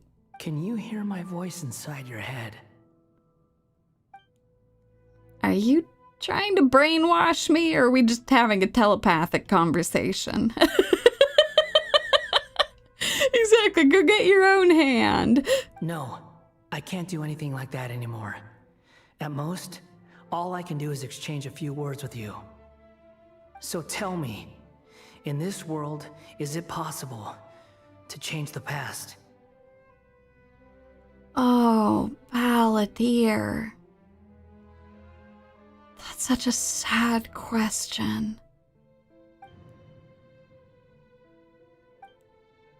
Why would you ask me that? Done. Huh? What happened? Paimon only saw you hold hands for a second. Yeah. It seems like he wants to go back and change what happened. That's so sad. Nothing. I was just thanking her for helping me. That look. Did he see me hesitate? That was because I know about Greater Lord Ruka Devada. Oh, So long. I suggest you get yourselves out of here quickly. Wait, hold on. By not denying it immediately, I gave him the answer he needed. Oh, no. Where are you going? Hey, wait up! Didn't you say not to go running off? Balladeer, stop. We have to stop him. Fast reaction time. But I don't think we'll be seeing each other again. Balladeer. Oh, he does not understand what he's getting himself into. From this day forth, the names Balladeer and Kabuki Mono will cease to exist. Oh, God. Those who died in Tatarasuna because of me deserve another chance at life. Balladeer, that's... I don't think that's how that works. I don't think we're actually changing time. We're changing memories. Hey, Balladeer! Don't do anything stupid! Yeah, I understand what you want to do, but... You know, I never did like insects. Hordes of the puny things swarming together can be a real nuisance. And I enjoy nothing more than to stamp them out like the pests they are. But if a colony of harmless ants isn't threatening anyone, I guess they deserve to be left alone. Luckily, everything can be set right.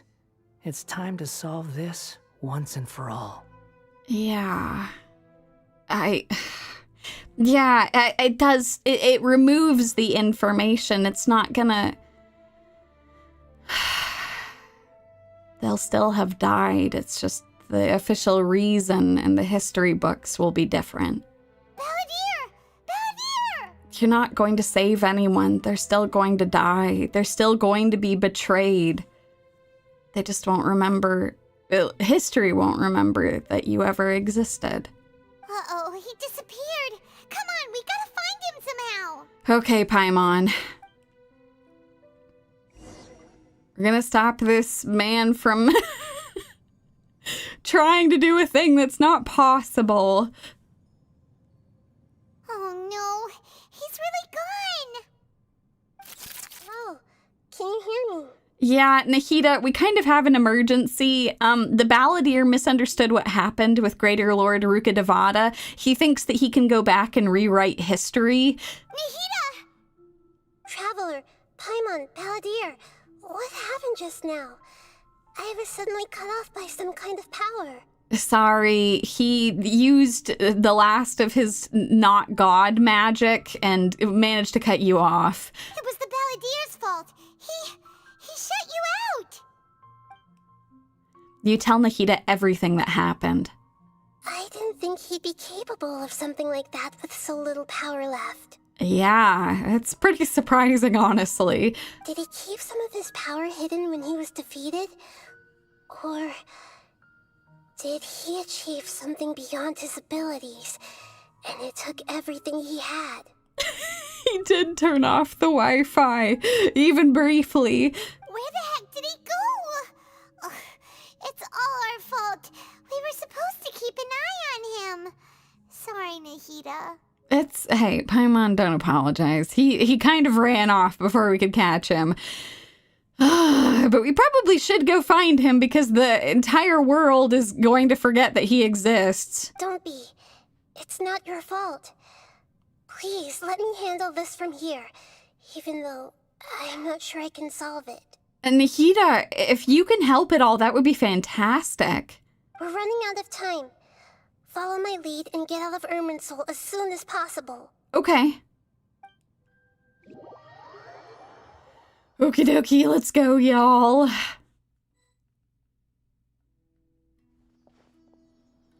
We're out! And we're at, an inn or something? Ooh. This is an emergency. I'll have to ask you to stay here for now. Everything's arranged, and nobody will disturb you. Nahida, I want to help you. Isn't there anything I can do? I'm sorry, but this isn't something I need your help with. Leave this one to me. An emergency? How bad is it? Nahida, will you be okay? Yeah. Don't worry. If my assessment is correct, though there may be some minor disturbances, it won't lead to a disaster. Please rest and recover your strength here until I say it's safe. Her voice has gone. I guess she's off to go and try and find him. Paimon can't shake the feeling that something really big has happened. What do you think the Balladeer meant? And why did he suddenly grab onto you before? Paimon doesn't remember Greater Lord Rukkhadevata, and the Balladeer's question was a strange one. It's hard to explain in full, and the truth might be very distressing for poor Paimon. I'll skip the part about Greater Lord Rukkhadevata for now and focus on the Balladeer. You tell Paimon what the Balladeer asked you, what he's planning. He wants to change the past? But surely that's impossible. Yeah, that's correct. It's not easy, that's for sure. He's not exactly changing it. He's rather removing himself from it. Right. You can't just rewrite history. All that stuff happened already in real life. Yeah. It's like, imagine Paimon drank all the water in this inn. Even if no one was there to see it, Paimon would sure as heck remember drinking it. Great example, Paimon. So, why does Paimon still have a bad feeling about this? Paimon can't help but feel scared about what he might do. Paimon's so confused. It's okay, Paimon. Take a break for a little bit. Maybe he wants to erase himself from history. Huh? Oh, Paimon! Are you okay? Paimon explains quantum physics. Who are you? What have you done with my Paimon? She'll have been spending too much time with Alhaitham. She'll come back spewing a bunch of equations and shit. And I'm like, what have you done with her? I knew she was getting smarter, but not at this pace. Sorry. Paimon accidentally... It's the Balladeer's fault for causing Paimon all this mental stress. You know, it's a decent direction to go in, at least. We do need to find him and prevent him from doing anything stupid. But erasing yourself from history? It's unthinkable. Is that really possible in Irminsul? And not necessarily, but just trust me on this. It might be possible for him to erase his existence in some capacity, or rather, maybe the information about his existence. Uh-oh. Paimon's head is overheating from trying to understand what he's up to. And it's still not working. It's all good, Paimon. Ugh. Paimon's had it with that little brat. He's been nothing but trouble ever since we met him. Yeah, nope, that is true. There's no way he'll actually succeed, right? Otherwise, won't everyone who's connected to him be affected too? Yeah, they will be. If the Balladeer does erase himself from Irminsul, many people in Inazuma will be affected. I can't imagine what that situation would even look like. What would the history say happened? The worst case scenario, it'll affect everyone with a connection to the Raiden Gokaden. Kazuha, Ayaka, Ayato. Will this mean they'll disappear? I don't think so. They'll just fill in the gaps with something else. There's nothing we can do about it at this point. Hey, have you got any ideas on what we should do next? I really want to go and help Nahida directly just to make sure that everything is okay. Seems like now there's nothing left for us to do but to go to sleep. But Paimon's still so worried. Paimon won't be able to sleep a wink tonight. Yeah, me neither. So, how about, we list all our favorite foods to take our mind off things? Heck, if that doesn't work, Paimon's probably gonna collapse of anxiety here. Paimon, that sounds like a pretty decent idea. I really like popcorn and beef rendang and carnitas and curry. I really like a lot of things. Uni. Katsu curry, yeah. Oh my god. All right, Paimon will start. First dish. Munstack grilled fish. Oh, and chicken mushroom skewers. Tea break pancakes. Cream stew. Sauteed matsutake. Oh god, all of those are so good. And Dragon chili chicken. Almond tofu. Satisfying salad. Oh my god. Oh, also Adeptus Temptation, golden shrimp balls, triple layered consomme, lotus seed and bird egg soup,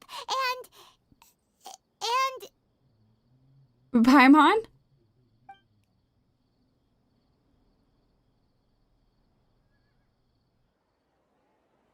Um.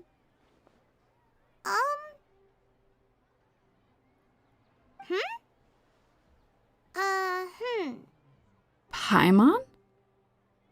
What's wrong? What do we... What was Paimon supposed to be doing just now? Oh god.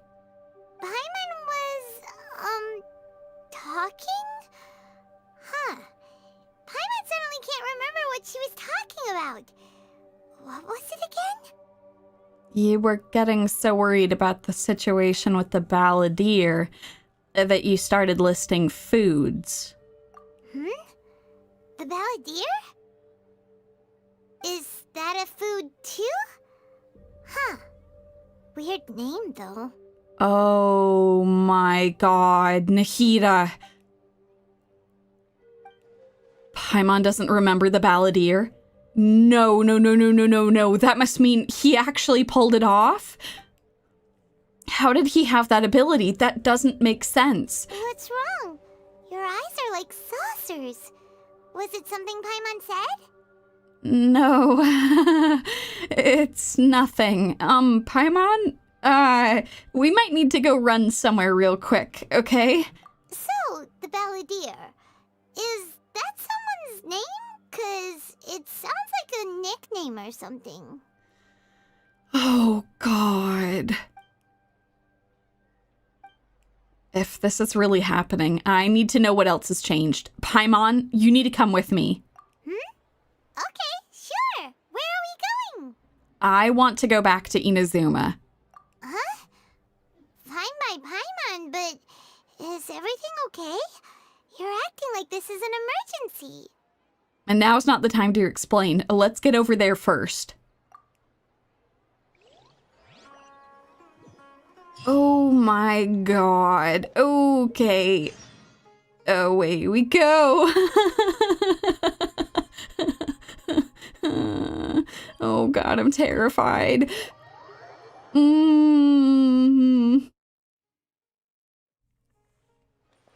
Okay, Ganyu. We're gonna fly down.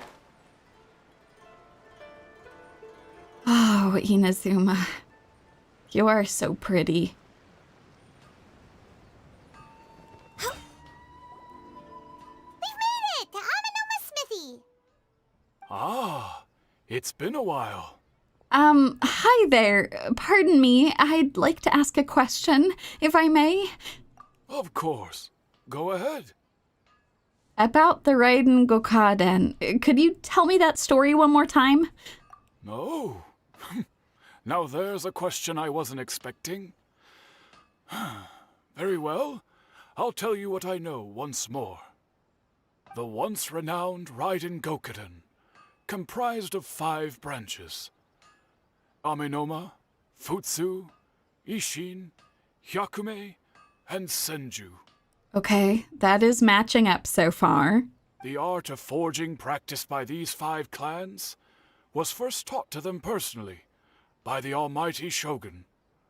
Over time, the 5 branches diverged from one another as generations of bladesmiths honed and perfected their craft until they became 5 distinct traditions. Most of the great swordsmith clans of old have since fallen into decline, and for a long time, only the Amenoma branch kept its art alive. But fortunately, Kaede Harakazuha recently returned to Inazuma and took up the mantle of the Ishin art. Now, 2 clans remain of the original Gokaden 5. If my memory serves me right, you yourself were present when he forged the Ishin blade. That's correct. Oh, yeah, we were. Paimon remembers that now. We learned a bit about the decline of the Raiden Gokaden then, too. It seems like such a shame. Can you remind me, what was the reason behind their decline? That, my friends, is a tragic tale indeed. In fact, this was not made known to me for most of my life. All these years, I knew of those great clans' demise, but never the cause. Only recently, when the question was on my mind, did I ask Kaedehara Kazuha about this. He told me that, as we are both heirs to a branch of the Raiden Gokunin, it was right that I should know the truth. There is no harm in telling you, but I must warn you. It is a dark and sorrowful tale. I'm willing to listen. I'm curious how history has been rewritten. The Raiden Gokunin were the targets of a murderous rampage by a vengeful bladesmith. Vengeful? Why? 400 years ago, so I'm told, there was a catastrophic malfunction in Tatarasuna's furnace. One brave swordsmith heard the commotion and chose not to flee, but he rushed to the scene, hoping to prevent a disaster. Tatarasuna was home to a state-of-the-art forging and smelting operation in that day, and overseeing it was the armory officer. His surname was Niwa, though he had family ties to the Kaedehara clan. Knowing that they had just one chance to save countless lives, Mr. Niwa and the swordsmith leaped together into the furnace. The furnace quickly stabilized, but neither of them made it out. The smith's death, though heroic, dealt a devastating blow to his family's fortunes. His orphaned son was left to fend for himself, and grew up deeply resentful at the world. In his heart, the whole of Inazuma was culpable in his tragedy. He hated the almighty Shogun for her apparent indifference towards his father's death, and he hated everyone who had done nothing to try and save him. Powerless and destitute, the only legacy he had to pass on to his children was his hatred. Generation after generation bore this grudge, living in utter misery. Alas, if only the story could have ended there. But 100 years ago, the then head of this family reached the end of his wits. He could bear their fate no longer, and yet he could do nothing to change it. Finally, he made a drastic decision to take revenge on the Raiden Gokunin. In doing so, he sought to vent his pent-up anger and shake the very foundations of Inazuma's forging industry.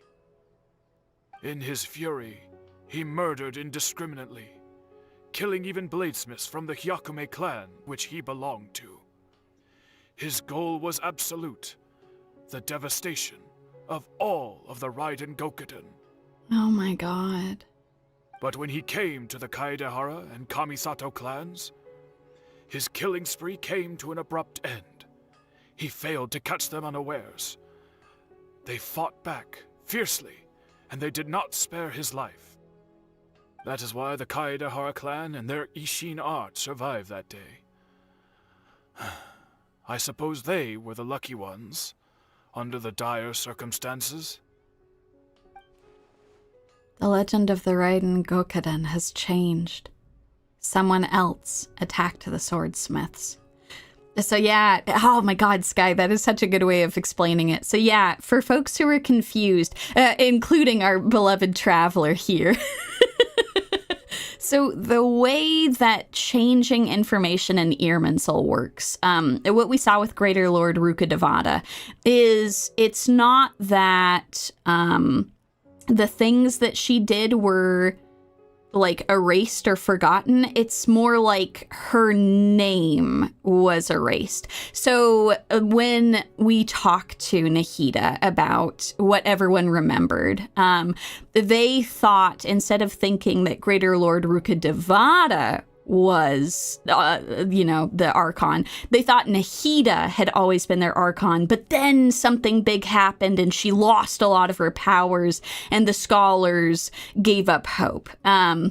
So yeah, it's all about changing, like erasing that name or that person from history in some capacity, but it's only like the memories that people have, like the information itself is being erased. So all of the things that have happened still happen. It's just they happened for slightly different reasons, if that makes sense. So because the Balladeer was erased from this information, anything that he was involved with, they still happened. It's just someone else who was involved, if that kind of makes sense. So no, that was really good though. I think it's good to shout out that like in this particular instance there isn't like a time travel that's happening with Irminsul. It's like the erasure of information, which y'all pointed out, which is very good. So yeah, this is interesting. It's interesting to see this all change. Yeah. Everything happened, but the narrative changed. Like, Greater Lord Rukkhadevata did exist. It's just, we don't know that she did anymore. It looks like the Balladeer did something in Irminsul, but it seems Niwa still died. Was there anything else you wanted to ask? The Traveler hasn't quite put it together yet. Have you seen Kazuha recently? Oh no, who existed? You're right. Her name, it's slipping away as I'm saying it. Greater Lord Ruka. Oh, it's already gone. It's already left me. Kazuha? Why, yes. Just yesterday, in fact. We spoke for a while over some tea. He seemed well. That's good. So he still exists. He's the same Kazuha I know. Things don't seem as bad as I feared last night. That's all. Thank you very much. My pleasure. Don't tell Paimon. There are other places you want to visit too, right? Your expression says it all. You can't hide anything from Paimon. On to the next stop. Lead the way, traveler. Paimon will be right behind you. All right. That's actually a really good point. The retcon tree doesn't generally come up with a better story than the original tale. That is very true. Thank you so much for all of your help, Togo. Okay. Let's go make our way to the Yashiro Commission. Oh. All right, away we go. Yeah! Sky, that's a great point. It's all about memory. The tree contains all the memories of the world, which forms the quote-unquote timeline. And the infection was the memory, so she purged her memory and the infection with it. Yeah, because she had spent too much time trying to fight this, like, the polluted knowledge that had infected the tree that she had effectively fused with it. So as long as she continued to exist, this polluted knowledge would exist and people with Elazar would continue to suffer. And so we had to erase her. It's really sad. And now the Balladier's trying to do it too. Already his name is fading from my mind. We're here! This is the Yashiro Commission's headquarters. So... Traveler, it's been a while. Hi, it's nice to see you. If you're looking for the Commissioner and Miss Kamisato, I'm afraid your timing is unfortunate. They're not here right now. That's okay. Are they out on business? The Commissioner is out on business, and Miss Kamisato is standing in for some meetings in the Commissioner's place. If it's urgent, you're welcome to wait inside until they get back. What do you think? Shall we go in? Thank you. We'll take you up on that offer. Can we take a walk in the courtyard, if that's okay, while we're waiting? If it were anyone else, I couldn't allow it. But seeing as you're so close with the Commissioner and Miss Kamisato, I think it should be okay. You're a real one, Hirotatsu. Thank you. We'll be heading in then. Thanks! Okay. Hello, dears. Is there something you want to say? Ma'am, can I ask you a couple of questions? Of course, traveler. Yes, I know who you are. Miss Kamisato has told me about you. What would you like to know? How are the Commissioner and Miss Kamisato these days? Oh, they're both very well indeed. Lately, Miss Kamisato has been rather busy attending all kinds of meetings and occasionally paying visits to some local organizations on the Commissioner's behalf. As for the Commissioner himself, well, you know, busy as ever. That much hasn't changed. Although he does seem to be in a rather good mood these days. Oh! So pretty much business as usual on the Yashiro Commission, huh? Very much so. Ayato is still the Yashiro Commissioner. Ayaka's still the lady of the house. No changes there. As far as I can see, nothing's changed in the Yashiro Commission either. I was expecting as much, but it's still a big relief to know that the Kamisato siblings are both safe and well. Well, got any more questions? That's all for now. Many thanks. You're very welcome. In fact, I would love nothing more than for you to come and visit more often. But I'm sure you must be far too busy to have time for that. Miss Kamisato talks about you all the time. She seems so thrilled to have you as a friend. And she's always saying how talented you are and how much she admires you. Oh, my heart. Oh, I love her too. She's a very treasured friend. I must say, many things in Inazuma seem to have taken a turn for the better since you arrived here. So you're not just Miss Kamisato's knight in shining armor, you know. You're a hero to us all. Oh, I'm extremely flattered. Thank you. All right, goodbye for now. Where are we going next? We're going to Tatarasuna, Paimon. Great! Goodbye, ma'am! Don't worry, we'll see ourselves out. Yeah, thank you for everything. And can you pass along to both of the Kamisatos that I'd love to hang out with them again soon? All right, then. Take care now. Hope to see you soon. Thank you. Are you two leaving already? Yeah, Granny did spill all the tea. It was wonderful. Yep, everything's taken care of now. Don't worry. Very well. Safe travels. Goodbye. Goodbye. Thank you. Okay, let's go to Tatarasuna to look for clues.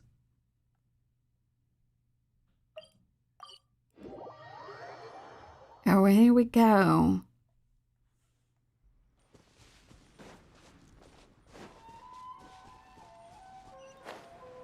God, it's been a while. Oh, the nostalgia be hitting hard. Well, here we are. But what are we looking for? Something or someone? Yeah. Do my eyes deceive me, or is that the Traveler and Paimon? What the hell are you still doing here, man? Xavier, what are you doing here? I was in the general area, and now I'm in this specific area. There, that's me. So what about you two? We have some questions and thought you might be able to help. Do you know much about Tatarasuna? Certainly do. I've researched the furnace here in some depth. If there's anything you want to know, just ask away. How well do you understand the history of this area? Like the back of my hand. Make no mistake, I have been here a good many times before. That is extremely helpful to us, if you don't mind. Not only that, but I've met people in Inazuma whose families used to live in Tatarasuna years ago. They said it's all true, the history here. Go on, I'm listening. Oh, well, it's a long story, don't you know? The tale of Tatarasuna starts a long time ago. I'm told that its history as one of the most foremost forging and smelting operations in the nation goes back around 1,000 years. Still, the furnace has had a couple of serious maintenance issues along the way. Yeah, that's putting it mildly. A couple? When exactly? One was just in the last few years, the other was several hundred years ago. A fun fact, I'm not the first Fontaine tech guy to come and work on it either. There was a guy back then too. You don't happen to know his name, do you? They say he was a mechanic who consulted on a technology upgrade. It seems like the technological collaboration between our two nations goes back a long way. How about that? Yeah, I think, you were actually, doing this the way it was supposed to be done. How do I tell him this? Mechanic, huh? It looks like the doctor still sabotaged the furnace, leading to all the ensuing chaos. Hey, weren't you gonna ask Xavier something about Tatarasuna? Come on, ask already. Can do it, Paimon. I am. I'm just gathering my thoughts. Oh, I didn't realize you two were here for a history lesson. Me neither. Paimon doesn't know what's gotten into this one today. Feels like we've been preparing for a history exam or something. You know, Paimon, that's probably fair. Thank you for hanging out with me, though. What brought this on? Did you just wake up today with a sudden burning desire for historical knowledge? Yeah, pretty much. So, can I ask one more question? Sure, go ahead. Have you ever heard of a kabuki mono connected to Tatarasuna? A kabuki mono? No, I can't say that I have. Yeah, that makes sense. I do know the word, Inazuman for those eccentric types who always go around dressed to the nines. Just the sort of person that I'd like to meet, actually. But sadly, I've never had the pleasure, nor have I come across anything to do with a kabuki mono where Tatarasuna is concerned. So there's no more kabuki mono. Did the Balladeer really manage to erase himself from history completely? If so, he must have wanted to change the world and revert everything back to the way it was, but just like we thought, so far, the majority of changes have only affected himself. Thank you. I appreciate your help. Of course! Don't mention it. Oh, we're leaving? Okay, bye, Xavier. Oh, you're most welcome. More than happy to help. Farewell. Farewell. Looks like you got all the information you're looking for. It's time to go back and see Lesser Lord Kusanali. Sure, but what's up with you today? Whatever it is, it seems like it's really troubling you. I hope I can have a good explanation for you soon, Paimon. Keep your smile, Spinal Crocodile. No matter what happens, Paimon will always be there for you. Oh, Paimon, my adopted little sister. Thank you. I appreciate that. Hey, don't mention it. All right, let's head off and go meet Nahida. That sounds good. Farewell, Inazuma. Very sad, tragic place. Okay. Ooh, back up to the other side of the world.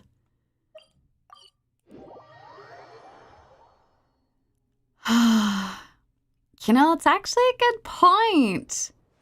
She is called Lesser Lord. I wonder if in their history now they were like, well, she used to be Greater Lord Kusanali, but then she was called Lesser Lord, but they never stopped. They continued to call her Lesser Lord Kusanali. Oh.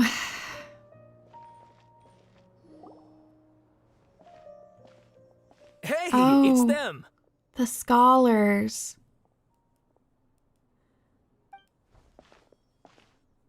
Akaba, Sawada, you're still here? Are you still talking about the essay? Indeed we are. If you have a moment, we'd love for you to join us once more. We have time. What do you want to talk to us about? It's the same topic we discussed last time. Obviously. Oh, it's gonna all be missing the... The Balladeer won't be in any of it. Still looking for more info about Tatarasuna, huh? Should we join them? Perfect. These two have researched Tatarasuna's past. Let's see what they have to say. Unfortunately, we haven't made any real progress. The article that you let me read last time was great. Can I read it again? Of course.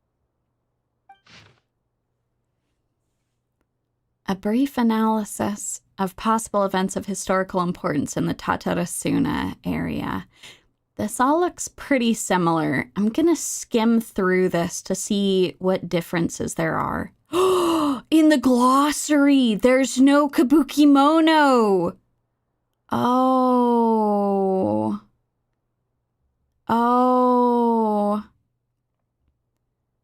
Along with an eccentric mechanic from abroad, serve as the 3 windows of insight we need to investigate the truth behind what happened.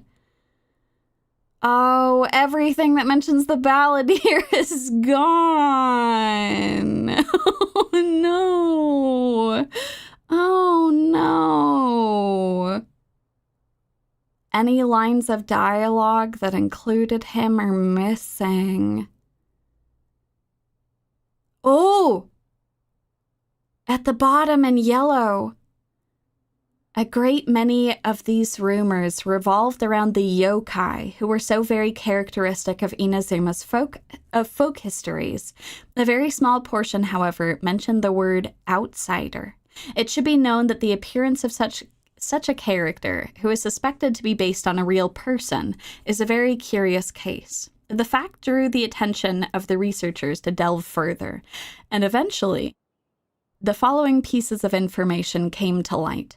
A foreign mechanic once visited Tatarasuna. Reportedly, the reason for his immigration was to exchange knowledge and forge ties with the locals.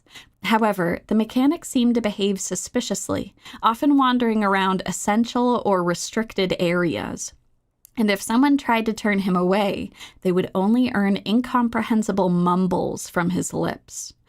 The mechanic often stared into the furnace, seemingly to check on its condition. Unsettlingly, he also spent a substantial amount of time watching the local residents.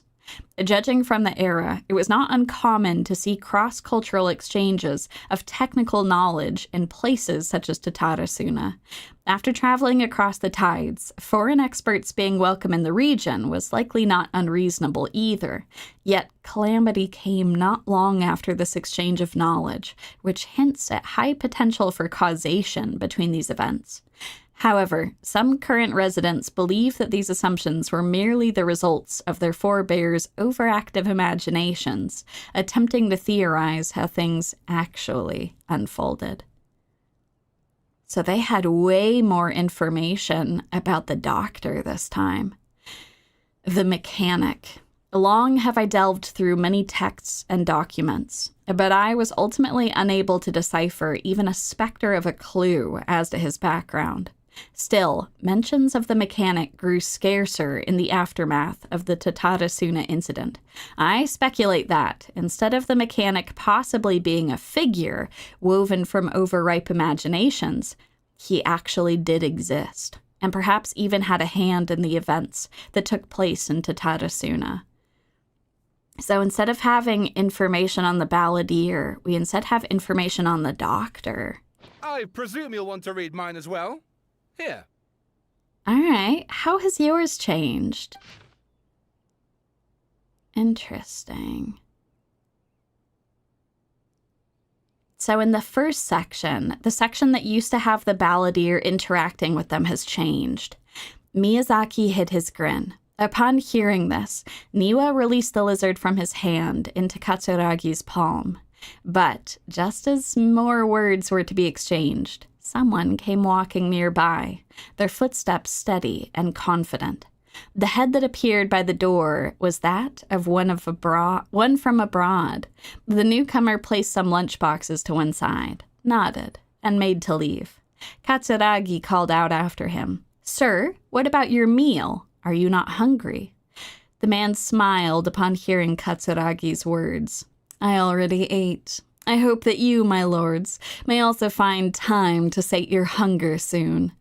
"You are our guest, sir. To see you help in these trifling matters fills me with embarrassment," Niwa said with sincerity. The man smiled, as if it was no matter. Then, with a nod, he departed.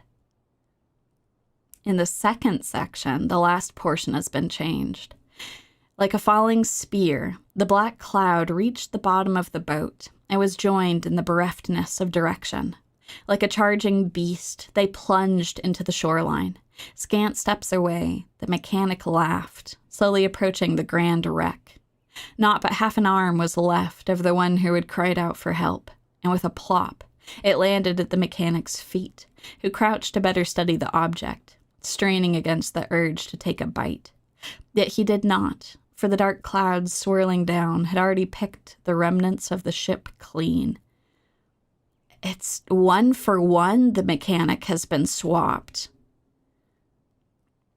Then a second ship was sent, followed by a third and a fourth. Each who left to seek salvation did so under foul skies and bleak fortunes. Reason dictated that they should not have risked anyone else, but the situation in Tatarasuna was severe. They needed to gain aid from Inazuma, even should it cost them more lives. And that's it. Strange. The content has changed. Another effect of tampering with the information in Irminsul.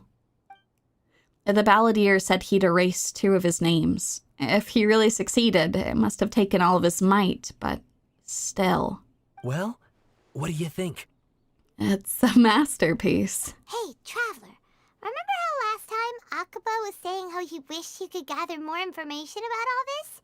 Well, we just got back from Inazuma, so how about we tell them what we learned? Sure, we can actually do that since the Balladeer isn't involved. Actually, I would say, I wouldn't consider this to be a plot hole because everyone has forgotten, right? Like, things have shifted a little bit. Like, the information was erased. So the information was erased from their essays, too. Like, Irminsul is a pretty powerful entity with the power to, like, rewrite memories as well as information. It's not just the memories that have changed. It's the information that's changed, too. This is a confirmation that Irminsul is pretty powerful if it can actually, like, completely omit that information from the text. It's the same thing with Greater Lord Rukkhadevata. Like, even in our inventory, you all were pointing out last time that objects and texts and things like that we had, they erased all mention of Greater Lord Rukkhadevata. So Irminsul is a very powerful information entity within Teyvat. What did you find out? Something big? Yeah. Irminsul went overnight like Santa Claus and rewrote the books and tablets and papers. Exactly. Yeah, so it is rewriting things physically. So it's not just the memories, it's the physical information that's being rewritten too. It's a pretty terrifying power for it to have, honestly. It's pretty crazy that I'm the only one who remembers anything. It's a long story. Basically, we have some friends in Inazuma, and... You tell the 2 writers what you learned. Wow, so many new details. Thank you so much for sharing that with us. Of course. Well, well, so it all comes down to one man's desire for revenge. Huh. You heard this from a member of the Arminoma clan, you say? Then I guess it must be true. Ugh. So there's no ghost story here after all. This new information actually lends further credence to my hypothesis. Evidently, swordsmiths were seen as having an incredibly prestigious role in society those days, to the extent that harming them was conceived of, at least by the perpetrator, as a way of exacting revenge against those in power. Yes, okay, point taken, you were right. but that doesn't mean I can't carry on with my novel. It's true, you can keep working on it. And they're back at it. These guys are really into this. We've got some things to take care of. Bye for now. Oh, so sorry. Look at us, prattling on about our projects and ignoring you. Thank you so much for the information. Of course. Thank you for letting me read your papers again. You're welcome. See ya.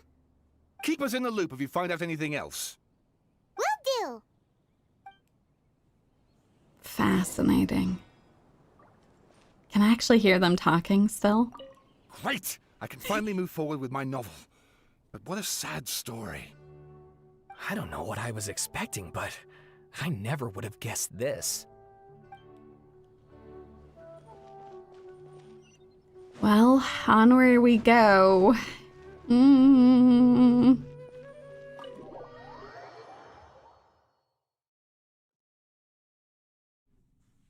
Nahida. She's not gonna remember either. Nahida,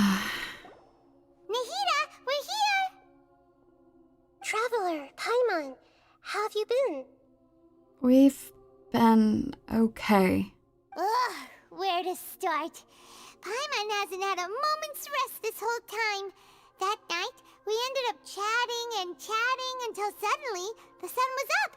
And then she decided she wanted to go to Inazuma.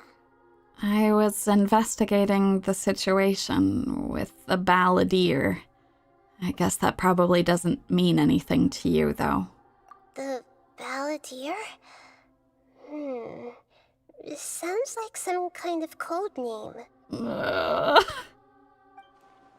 Oh no. You look troubled. Is there something you need to tell me? Even Nahida doesn't remember. Just like last time, any changes to Irminsul affect her as well.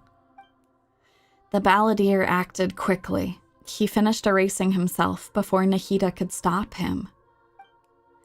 I'm the only one who still remembers the things that were erased. Once again, I'm the record keeper. You know, a bald deer. It would be worth investigating. Traveler? Hey, what's wrong? You look so upset. There are things that have happened that only I can remember. I have to tell you the truth. With a heavy heart, you piece back together the story that was broken and scattered across time. There was once one named the Balladeer, created by the Electro Archon. He was a puppet who lived among men. After a series of events in Tatarasuna, the Balladeer, thinking he had been thrice betrayed, left Inazuma to roam the world beyond. With no trust for humans and only loathing for the gods, he bore his grudge for years as he grew in strength, then returned to Inazuma to take his revenge. He tried in vain to become a deity with a gnosis, and ended up losing everything. Finally, he entered Irminsul and learned the truth behind his betrayal. Knowing now that his entire life was built on lies, he did the unthinkable in an attempt to reverse his tragic fate. That's quite a story. Yeah. So, this puppet known as the Balladeer erased himself from Irminsul, hoping that he could change the past.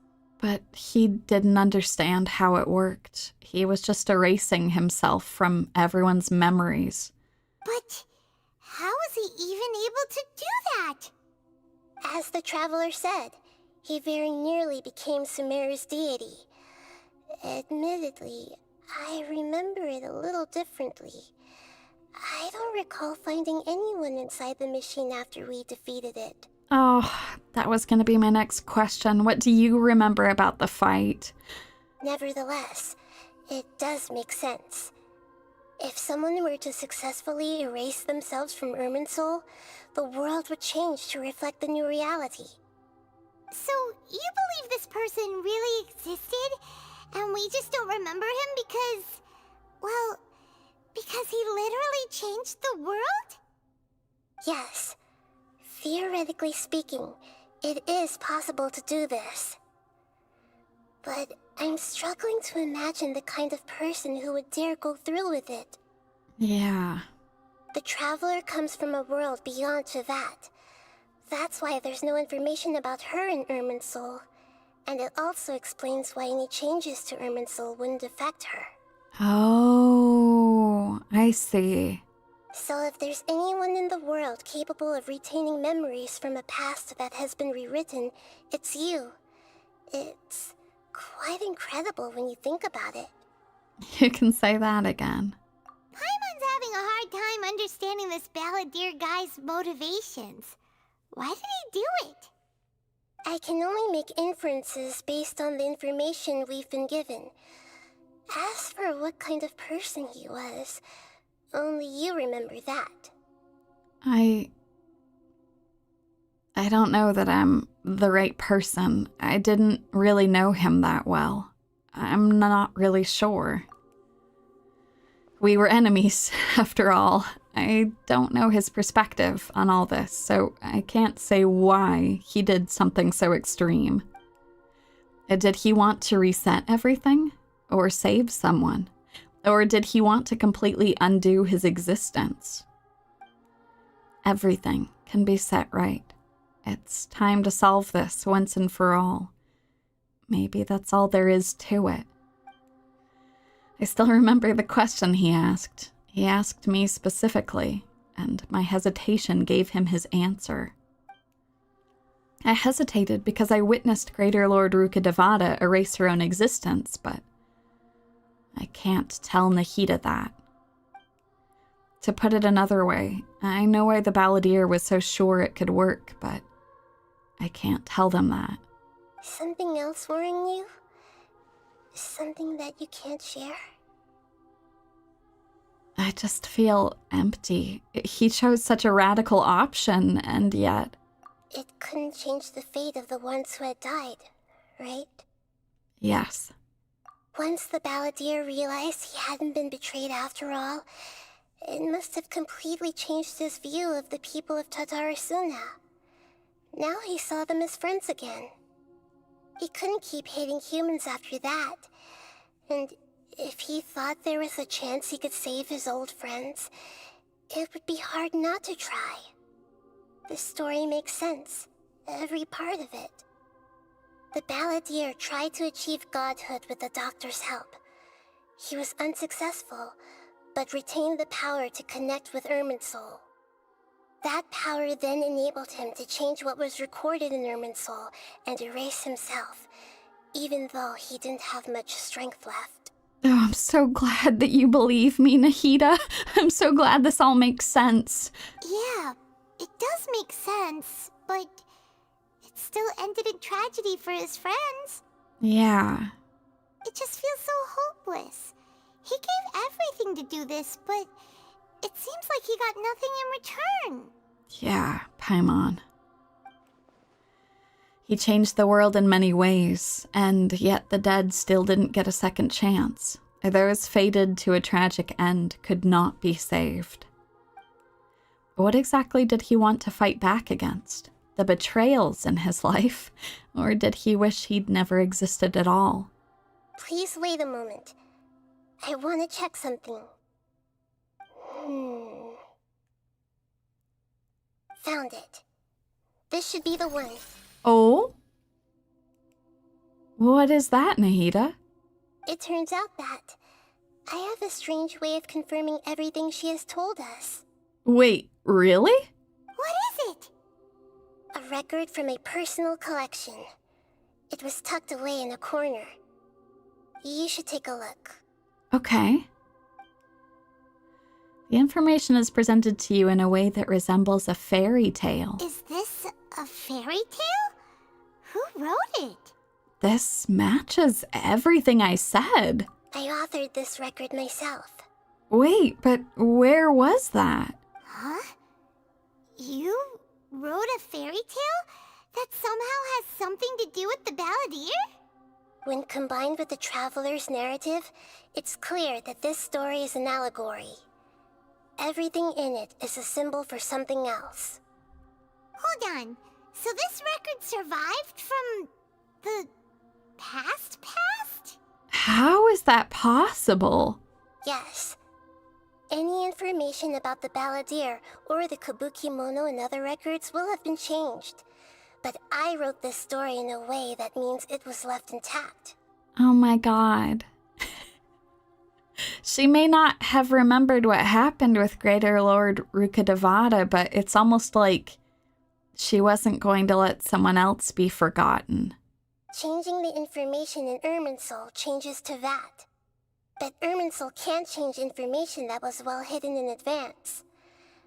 I guess I must have written this story as a backup before the Balladeer entered Irminsul.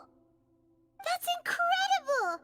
What a great idea! Yeah, because that way, because it doesn't have the Balladeer directly referenced, it actually survived. Nahida, that was really clever. That was really smart.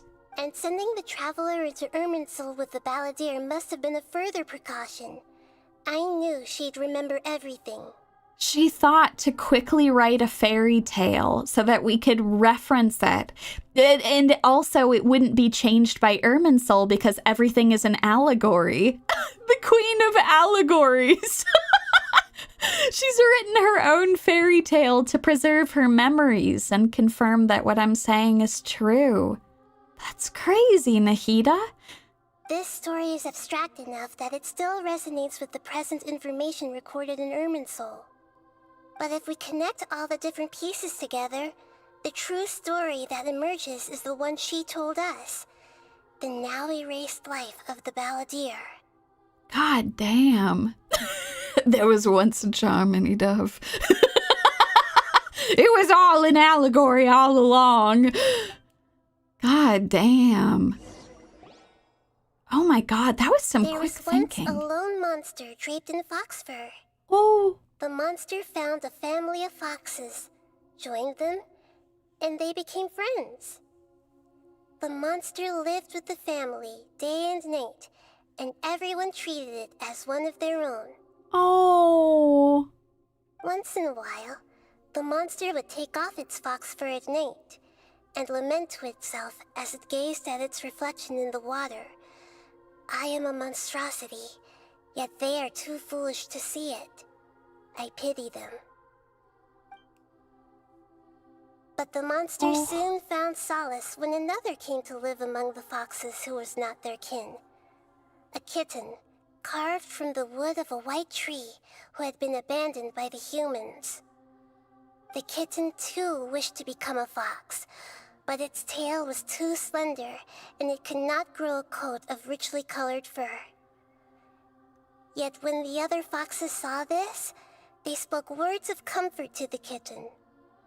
Even without a tail and fur like ours, you are still one of us. Oh. Furious at this happy resolution, the monster lit a fire on the mountain. The terrified animals panicked as the fire spread. The only way to extinguish the flames was to make a sacrifice. Oh. A gray fox stood up and addressed the monster. It said, "You are the cleverest among us. Surely you can help us find a way to solve this." The monster smiled, led the fox toward the fire, and murdered it. Oh. The gray fox's heart was turned into a beautiful drop of water, clear, spotless, and pure. The monster is the doctor, and the cat is the Balladeer. The monster gave the heart of water to the kitten, telling him, "The foxes have decided. You are the one who must be sacrificed. Take this, quench the flames, and die for your fox kin." Oh my god, no! Look how sad the cat is! Cat Balladeer! Kabuki meow meow! God damn it, Dr. Monster! star was extinguished, but the kitten lived. It left that side of the mountain and found a little bird who had a broken wing. Oh. The two promised they would spend their whole lives together, but the little bird did not have long left to live. It passed away soon after. After burying the bird, the kitten left the mountain for good. That was the little boy who he befriended, who passed away. Never again would it cherish a single creature, nor a single blade of grass that stood on that mountain. The kitten spent the nights wandering aimlessly, gnashing its teeth at the moon. Oh my god, it's so sad! How it wished to swallow the moon and devour the moonlight. If the world could only return to darkness, then it would finally be peaceful and content. I will become the new moon, the answer to everything. Then, no one will know that there were once birds, foxes, and cats in this world. And no one can know that they were different. Oh.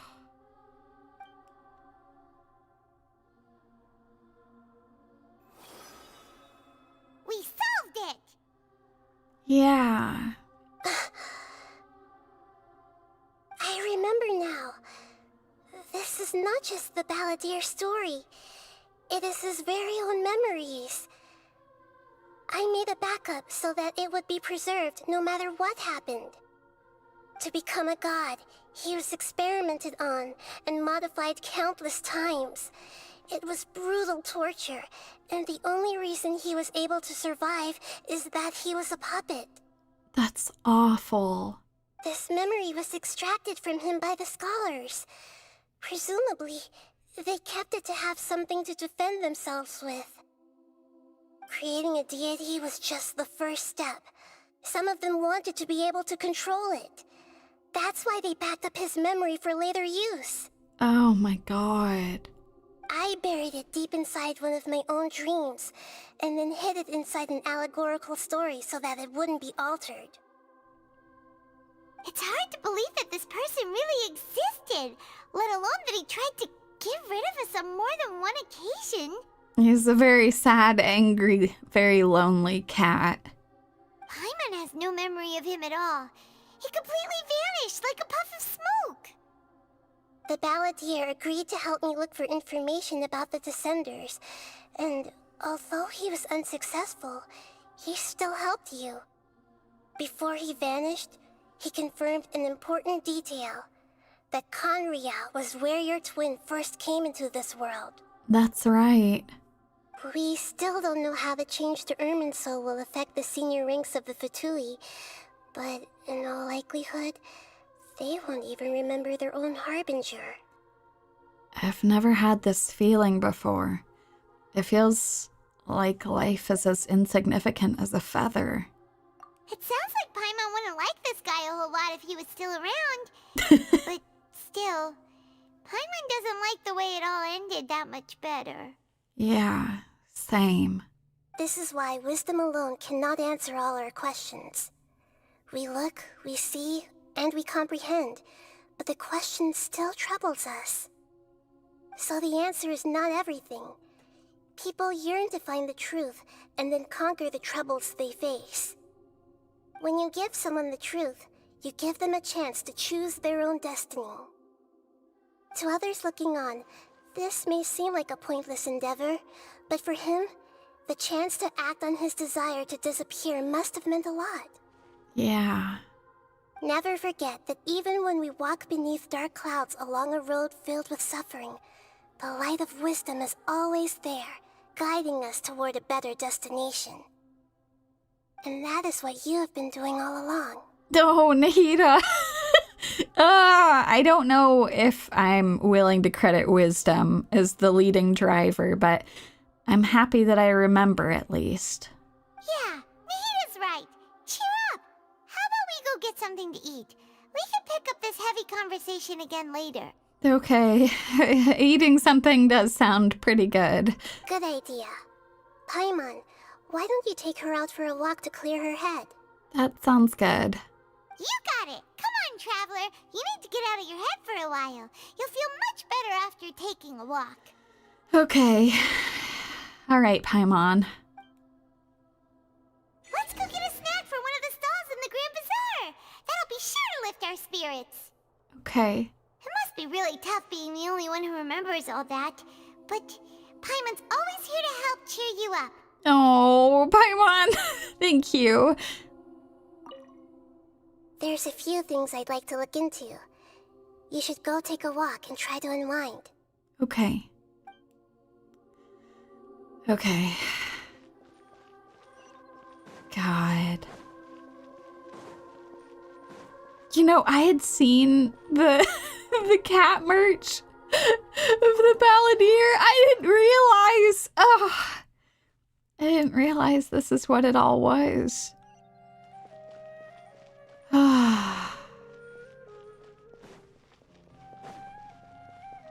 All right, let's go on a walk.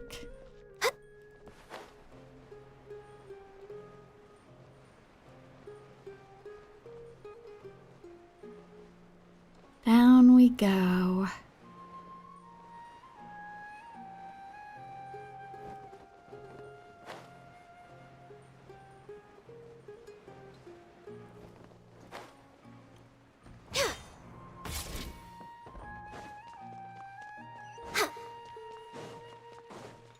Through the academia.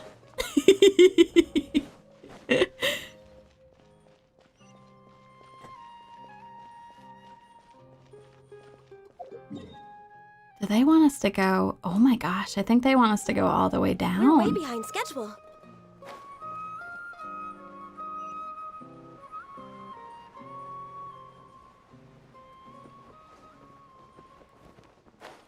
Down to the Grand Bazaar. Paimon, you're right. This will make me feel better.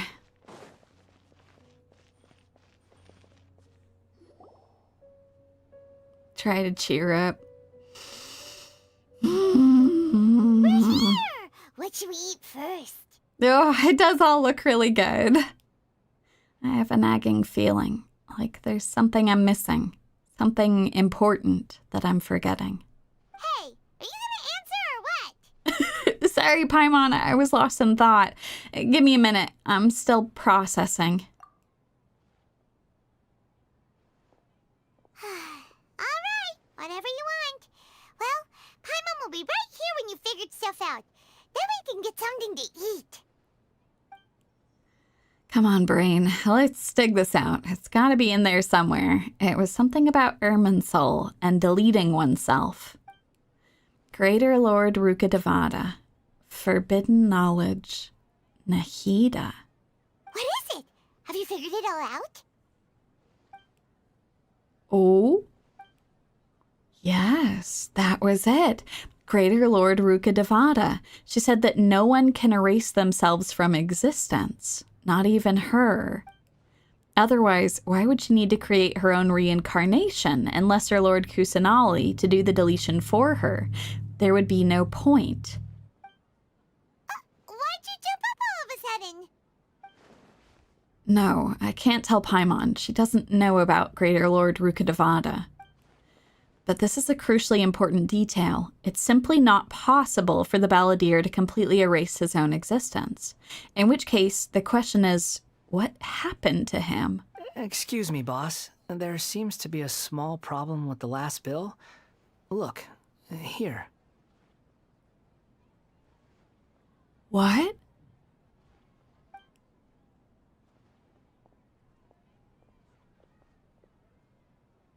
What?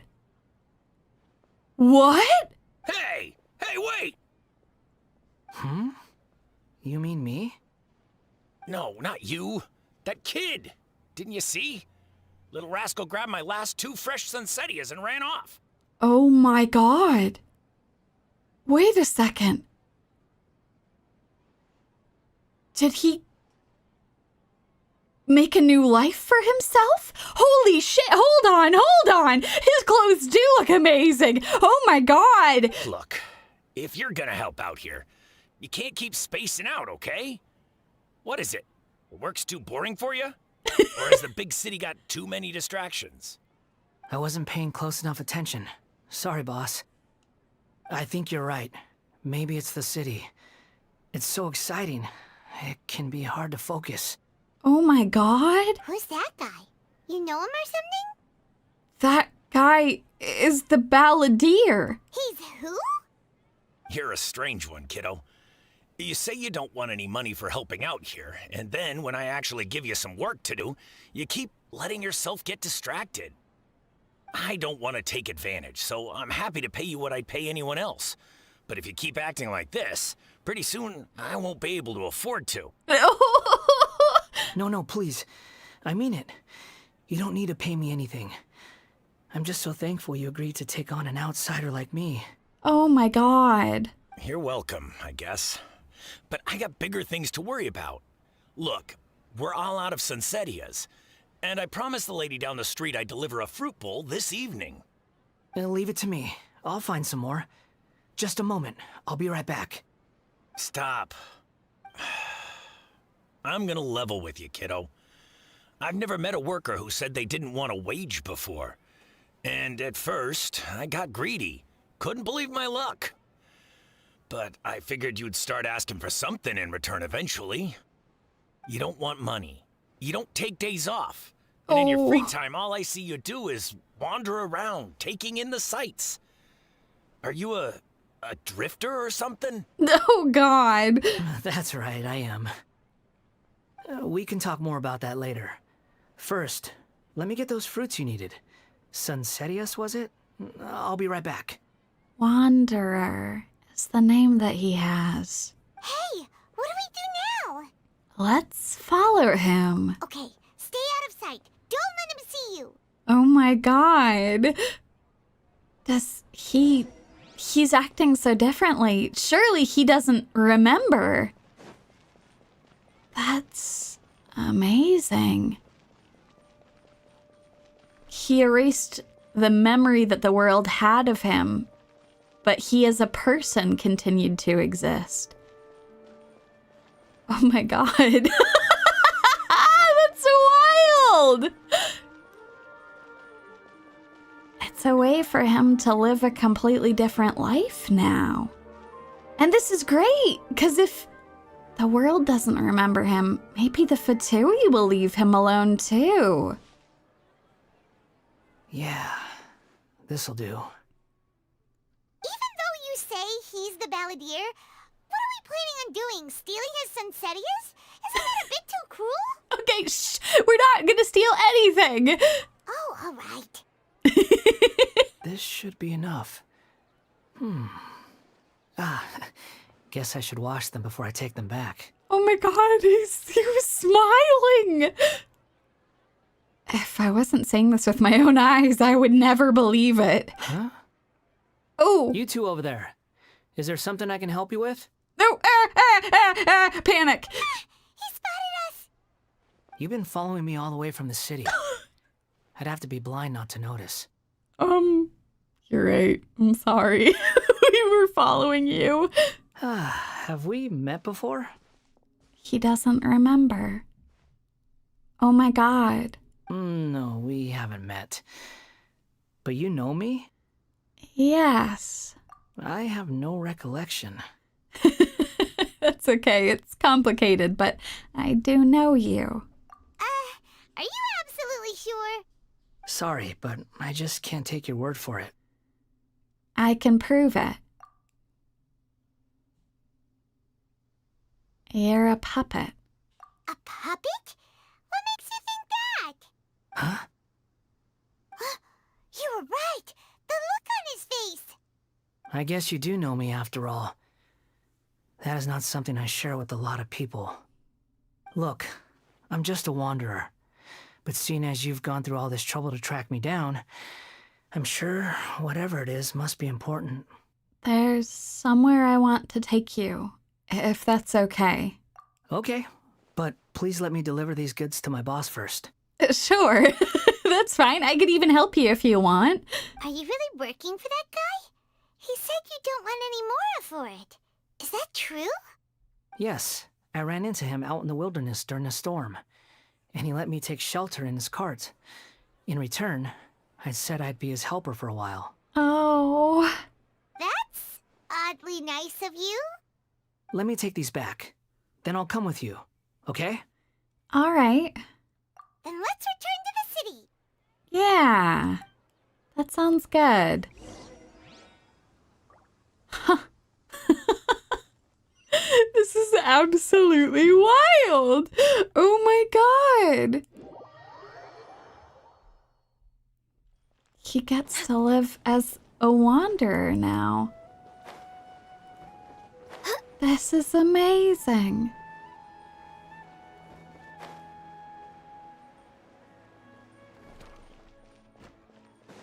Wow. Here you go, boss. I'll leave them right here. Oh, you really went and picked some more. Who are these two? Oh, friends, I guess? Something's come up, and they need to borrow me. Sorry, boss. I'm afraid I'll be away from the stall for a while. I was just about to pay you anyway. Go wherever you want, kid. Don't waste your time here. What? I get it, okay? You just wanted to help me out, to thank me for giving you shelter from the rain that day. Even then, I don't understand why you're so adamant that you don't want any pay for it. But look, it was pouring down, and there you were, sauntering along without a care in the world, like you had nowhere to be and didn't even care that it was raining. Imagine you were me for a second. It's a little weird, right? Why is this guy traveling during a rainstorm if he's not trying to get somewhere? And why is he taking a shortcut through the open country if he's not even in a hurry? But anyway, taking you in didn't put me out even slightly. You don't owe me a thing for it. Certainly not all this. Your time is valuable. You know, you should go live your life. But I don't... Oh. No, you're right. Then I suppose this is where we say goodbye. Thank you again for taking me into the city. Don't mention it, kiddo. I've run into all kinds of characters over the years. I just hope you find your path. Thank you. All right, done. Thanks for waiting for me. We can go now. Okay. God, his outfit is so good. It looks so good. Okay. Can I talk to him again? Oh, sorry. I'm trying to go over your stall. Don't worry about me. I appreciate that. Thank you. Hey, you're wandering here. Wow. I never thought I'd see him smiling like that. God damn. Next on the agenda? God, yes, I am enjoying Genshin. It has been so nice to go back to this. I have absolutely loved their storytelling with Sumeru. Holy shit. God damn. Okay, let's go see Nahida. Hey, Nahida. Nahida! Nahida! What's wrong? Huh? Are you? Oh! Hello. I do apologize for the sudden intrusion. Oh my god, he's so polite. He's so precious. Must protect this boy. We found this guy in the street, but he doesn't seem to remember anything. So, yeah, quite an eventful walk. You tell Lesser Lord Kusanali what happened in the Grand Bazaar. You say that you are trekking across to Vat to train yourself. Many other Inazumans who describe themselves in this way call themselves Shugenja. Why do you refer to yourself as a wanderer? Well, it seems more relevant in my case. To me, it sounds like a plant with no roots. But these two claim that they know me, and that I have a hidden past unknown even to myself. Oh god, now I'm wondering, do we tell him? He's been so happy, but I don't know. He does seem to space out quite a bit. I wouldn't call it the past, but rather... this is a difficult one to explain. I don't like to rely on using terms like this often, but in your case, it seems that it ought to be called, previous incarnation. That's a very good way of putting it. Oh, like a past life or something? Yes, something far more distant than the past. So far away that you cannot perceive it. Okay, I have to ask. What was I like in my previous incarnation? Oh, well, you were very sarcastic all the time.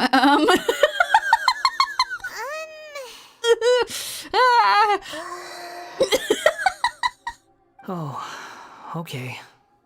I see. Oh God, I'm sorry. I'm sorry. Our silence speaks volumes. You want to tell me, but you can't bring yourselves to say it.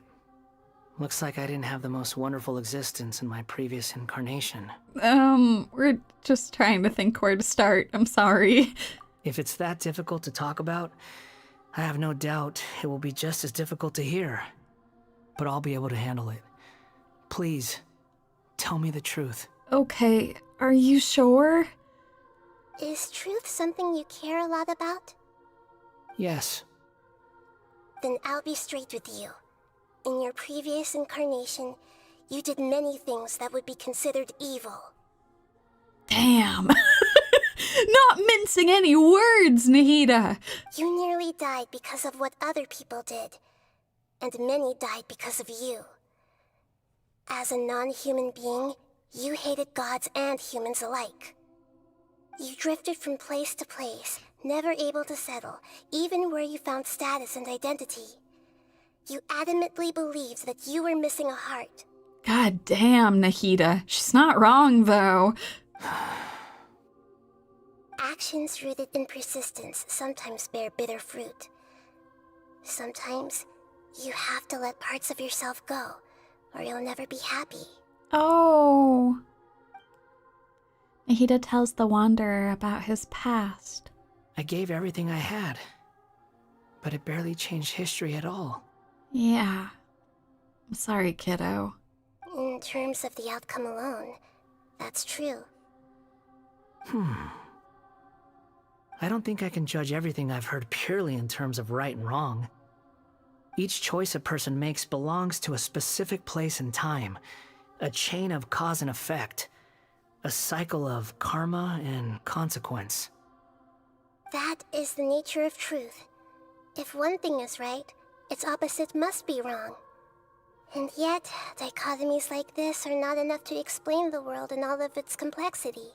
Yeah, no, there's a lot of gray zones. It seems like my previous incarnation wasn't the most likable individual. Yeah. Like, I understand why you turned out like you did, but yeah. We're not trying to hurt your feelings or anything, but yeah, we weren't your biggest fans. We were actually each other's enemies. If we were enemies, why are you trying to help me find the truth? Because the world isn't black and white. I want to help you. I've learned more about you, and I think that you can live a happy life now. This is so frustrating! This guy's supposed to be our arch enemy, but now he's just some random stranger we met on the street! He's got so much to answer for, but we can't make him talk because he doesn't remember anything. What a weird situation. Lesser Lord Kusanali, as the God of Wisdom, I trust that everything you told me must be true. Yes, it's all true. I can even show you the memories themselves, if you're willing. Please, I want to see them for myself. I want to experience my own transgressions. Oh. Even though it will cause your present self great mental anguish? I'm just a puppet, with no heart and no name. There is nothing in this world for me to cling to fill the void within me. Except maybe these sins that can never be undone. Oh, Wanderer. Very well. As you wish. Oh, Sky, that's such a good point. What I like about this story is it doesn't just drop all the evil stuff he did like it was nothing. And remember that those things still happened, even if they forgot it was him. It gives him a chance at improvement without instantly forgiving him. Yeah, I do like that a lot. Wait, shouldn't we go with him? This one's kind of on us for bringing him here. Don't worry. Whatever danger I might face, it's my burden to bear. Traveler, could I ask you to supervise him on my behalf? Okay. Oh, good point.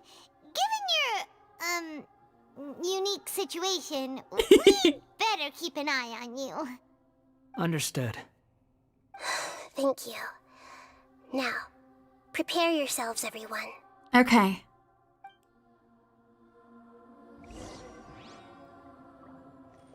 Ooh, I want to talk to them first. It's time to get ready.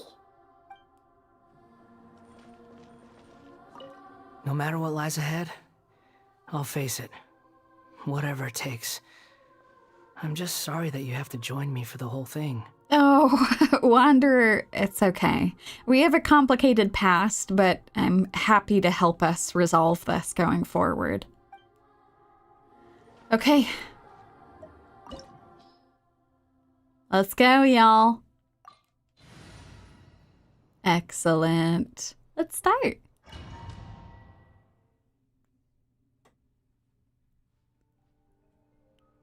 This looks like Inazuma. Right now, you're in a dream I created using information extracted from your memories. These memories will show you the raw truth, but be aware that enemies may react just like in the real world. Please be careful. Okay. Sounds like an immersive experience. It's a good thing we came along. It's true. You don't need to do this for me. I don't deserve your protection. Oh, Wanderer. I understand, but I kind of have to do this for myself, too, you know? We never give up halfway. Well, we had to once, but that was your doing. Now we're just finishing the job. All right. Thanks. Wanderer, this is the Shake Pavilion. In your Balladeer incarnation, this is where the Electro Archon placed you after your creation. You had a great many memories here. Is that because this is kind of like his birthplace? Oh. You could say that, in a sense. You'll see why shortly. I hear footsteps. This place is huge. I can't believe the landslide didn't fill it in. I wonder who built it. The Crystal Marrow Miners? Katsuragi! No, there's no way. Look at this exquisite construction work, and so well preserved, too. No mining crew would be capable of this. Is this where Katsuragi found Wanderer and took him in? There's someone passed out on the ground. Who are you? You're awake. What happened? How'd you get stuck here? Are you injured? Not a scratch. And these fine clothes. Who are you? This man is Katsuragi, deputy to Torichiyo's adopted son, Mikoshi Nagamasa. He found the Balladeer in Shake Pavilion and took him back to Tatarasuna. This was their first meeting. And the rest is history. Well, it used to be. God. In the original version of events, Katsuragi was ultimately killed by Nagamasa. Let me get you out of here. Our people are nearby. Hang in there. During the Tatarasuna incident, Niwa was murdered by the doctor disguised as a mechanic. The Balladeer, then known as the Kabukimono, disappeared not long after. Yeah. As the second in command at Tatarasuna, responsibility for what had happened fell to Mikoshi Nagamasa. But Katsuragi had sworn lifelong loyalty to Nagamasa after the latter had once saved his life. At Katsuragi's insistence, Nagamasa killed him to put an end to the Tatarasuna incident. Oh, that's so sad. That's why he died. Katsuragi seems like he was a good guy. Yeah. He looks like a warrior, but he has a kind face. Why couldn't he live a long and happy life? Oh.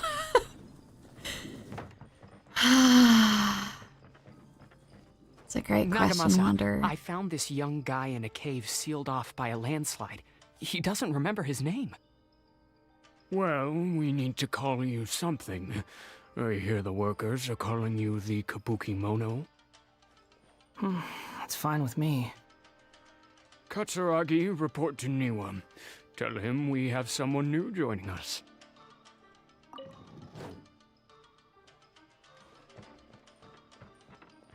Let me go make my way over there. I wonder...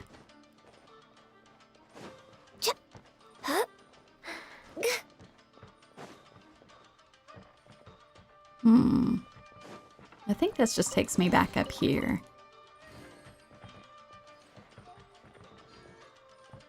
I think there is another way. Let me go this way. There we go. Okay, okay. It was just a way to get a chest up there. Okay. Next on the agenda. Oh. Huh? What are we doing back here? I hear voices. Whoa, this is where you were born? It's pretty, but there's nobody here. Oh. This is after everything happened at Tatarasuna. And this is the child that he looked after. I was abandoned, like you. I lived here for a while at first, but there's nothing for us here. We can't stay. Okay. I heard my mom and dad used to make swords, but the factory manager died, and then my dad got sick. Oh. He kept coughing all the time, just like me. Then Mom started coughing too. But you can't. You promised me. Oh. Yup, we're family now. We're gonna be together forever and ever. Oh. This child didn't have a name. Or rather, the Balladeer didn't know what to call him. His father died before he could name him. After his mother died, the child stayed in their straw hut alone. Some of the neighbors helped to raise him. After leaving Tatarasuna, the Balladeer ran into this child who didn't have a name, just like him. They made a promise to live together. What happened to the child then? He died from his illness while he was still very young. The Balladeer came home one day and found that he had stopped breathing. Oh. Hey! What's wrong? Say something! You promised me we could be family! You're no different from Niwa and all the others. You betrayed me too.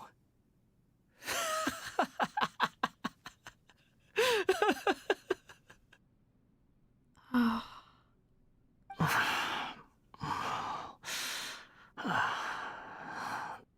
The voices have gone. It looks like the memory ends here.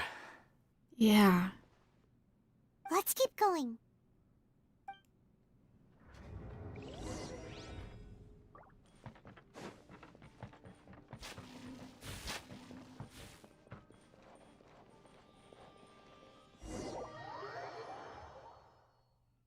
You do realize you're blocking my path.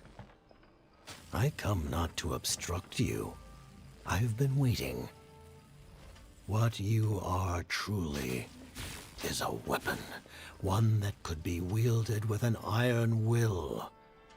Or you could continue to drift aimlessly.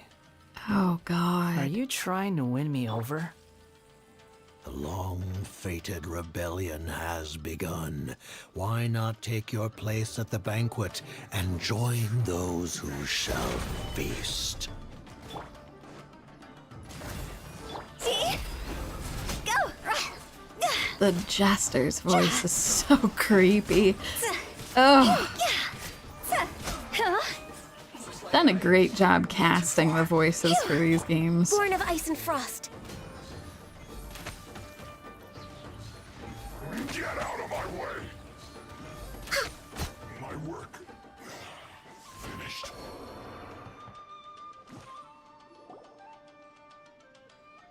This place is dark. Paimon knows this place. It's the Delusion Factory in Inazuma.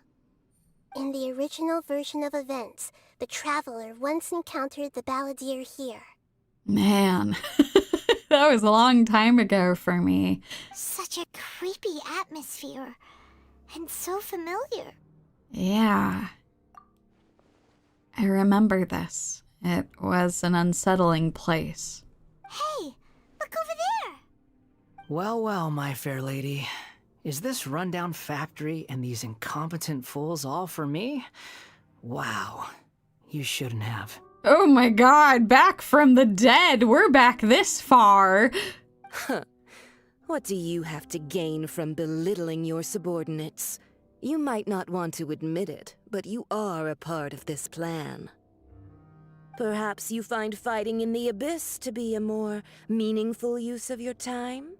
Oh, but of course, even this pales in comparison to being experimented on by the doctor. What a sharp tongue you have. Funny how negotiating never seems to be your strong suit. For the task ahead, I suggest you keep your true feelings to yourself. Save your breath. I know what I have to do. I'm sure you think so, but I still think you need to hear it. Don't start thinking you're invincible, and don't let your emotions get in the way. Surely you're not worried about me. I just can't have you getting in my way. You and Child never fail to find ways to complicate things. For once, I do agree. Yeah, she did, in fact, not know what to do. Yes, things did not go to plan. I'm merely lighting a little fire in this chaotic nation. But you, being tossed out like trash, must make you want to destroy it completely. Do you remember the last time you were here? That was a lot of swordsmiths you killed. I'm sure the descendants of the Raiden Gokaden are still suffering the consequences now. Jesus. Look at you. Oh, don't get so sentimental.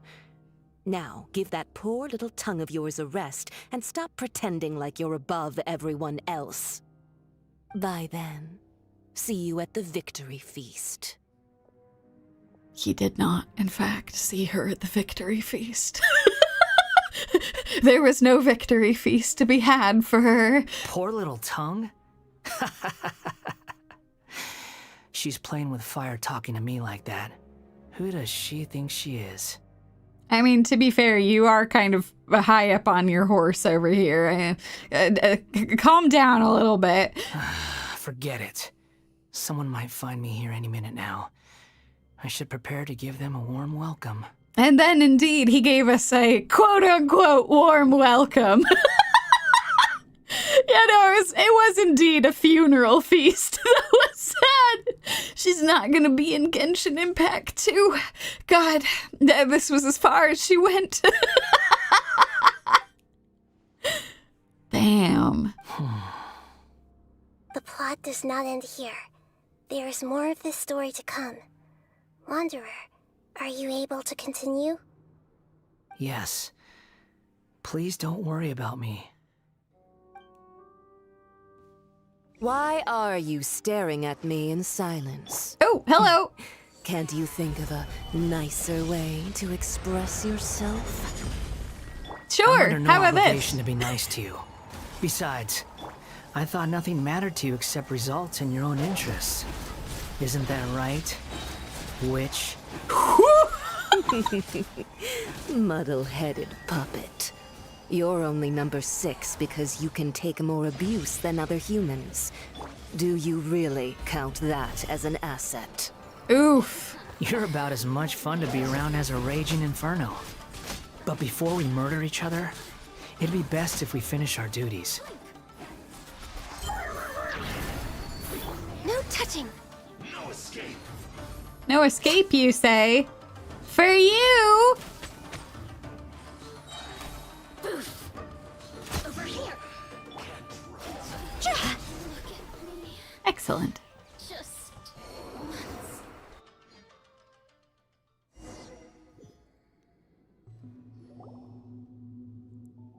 Oh. Looks like we've arrived in Sumeru. Is that? Considering that Amorta's sage, Nafis, refused to join this project, I'll take part in the experiment in his place. Yes, no, he resigned himself. He was not happy with the project. Welcome. I look forward to a fruitful collaboration. God damn it. Ugh. When do we start? You seem impatient. You should know that becoming a god is far from a trivial affair. The biological transformation is a lengthy process. As such, I too would recommend that we commence as soon as possible. In the event that a successful connection is established, his body will become permanently bound to the machine, and he will be unable to move independently of it. Nothing worse than what I've been through before then, Doctor. You were the most resilient test subject I ever came across. Thanks to you, I was able to garner a great deal of information. Oh my god. Absolutely despicable. Alas, after that, you were under orders to remain in the abyss. We barely saw each other, and it became difficult to further refine the knowledge I had gained. That was gracefully worded. Ever wonder what they think if they knew that nothing matters to you, apart from your crazy experiments? I suggest you speak to me in a more respectful tone, Scaramouche. The mere fact of your utility does not make you indestructible. The doctor again? That was uncomfortable to watch. Yeah. That person gives off a very sinister energy. Yes. Very astute observation. He's the doctor. He's behind all of this. And if I could punch this man and make sure he never hurt anyone else ever again, that would be amazing. It's normal for him to give you the creeps. He scares the bejeebers out of Paimon. Let's move on. God, yes, his VA is so good. I don't know. I've been very impressed with a lot of the voice acting work in Hoyo games. Ugh. Done a great job with their villains. You're a god. Do you think I'm evil? If you accept that he is you, just as you are you, then yes, you are evil. In your eyes, are there any differences between humans and puppets? Do you think there are any differences between your present self and your previous and future incarnations? If not, then what are the differences between humans and puppets? Whoever has tasted the joys and sorrows of life in the human realm is human. Whoever has loved and lost, cried with grief, howled with rage at the tragedy of death that eclipses the miracle of life, they are human too. Ah. I've seen enough of my past. If possible, I'd like to reclaim the sins that are mine to bear. Wanderer.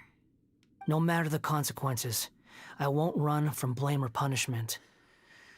Whatever I am due, let it come to pass. Are you saying?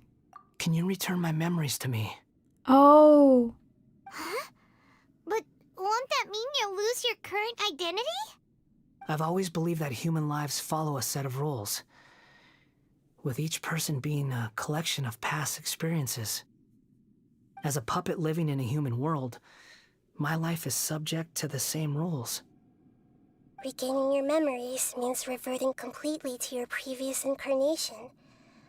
All the emotions that you discarded will return to you. Oh. Are you sure you want to do this? I've lived with a void in my chest my whole life. My creator didn't need me. And ever since I awoke, I've just drifted from one place to the next. But then I met you. And I finally realized that reclaiming my missing sins might be my one opportunity to become my true self. Oh, to actually properly atone.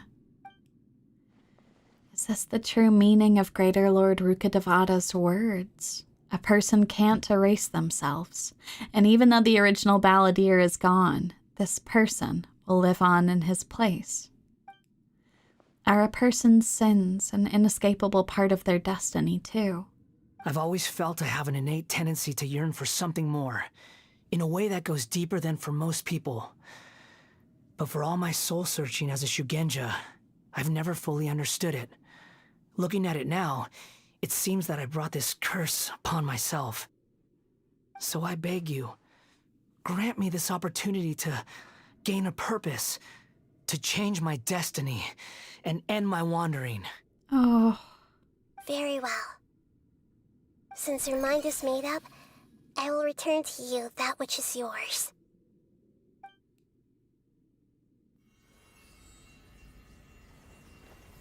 You have made your decision. Now, take this.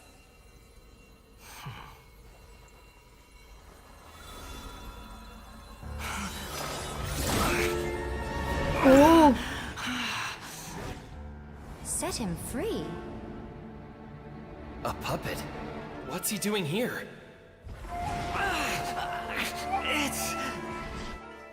You're a human as far as I'm concerned. Oh. Everyone's here. Wonderful. Ah! What a fine blade. Nagamasa will be thrilled. This is my...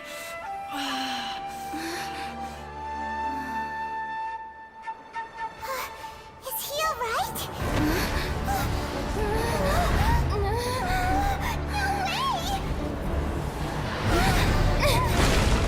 Whoa, whoa, whoa, whoa, whoa, whoa, whoa!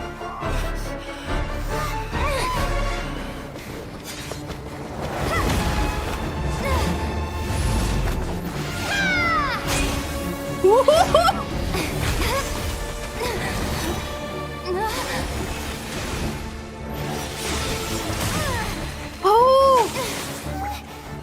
Hey! Are you done yet?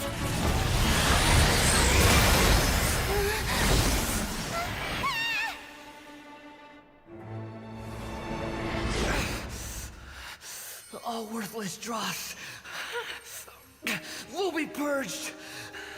That's why this won't be the end.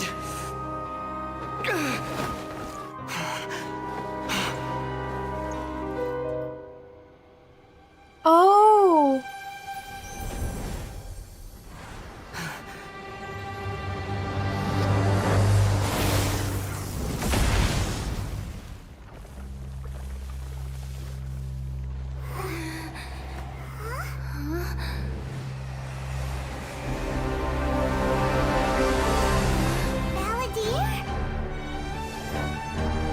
Oh my god, this music!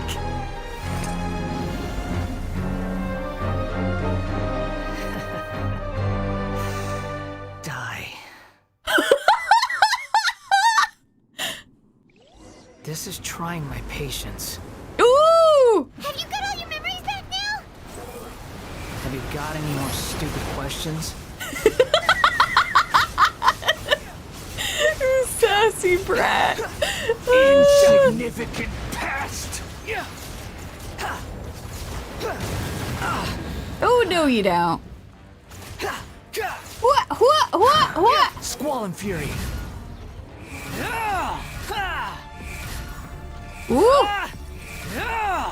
At my command, you shall fall. God, I like when I get to float. Ooh. Nothing worth mentioning. Behold! You dare to gaze upon me? Okay. All right. Imbecile! Get out of my sight. It disappeared. Did we win? What did you expect? I'd never lose to that. Wanderer, are you both of you? There's the tone of voice again. You're definitely back to your old self. Wait, but it was you inside that thing too. What have you got to be smug about? Sorry. I'm harsh on myself and everyone else. Just the way I am. And now that you've recovered your memories, the past will catch up with you. You sound like you're concerned about me. But don't worry. Thanks to you, even if I didn't change a thing, at least I now know the truth. Yeah. The memory recovery seems to have been a success. This dream has served its purpose. Come on. Let's continue this outside. He is a little different. I think he's fused both parts of himself.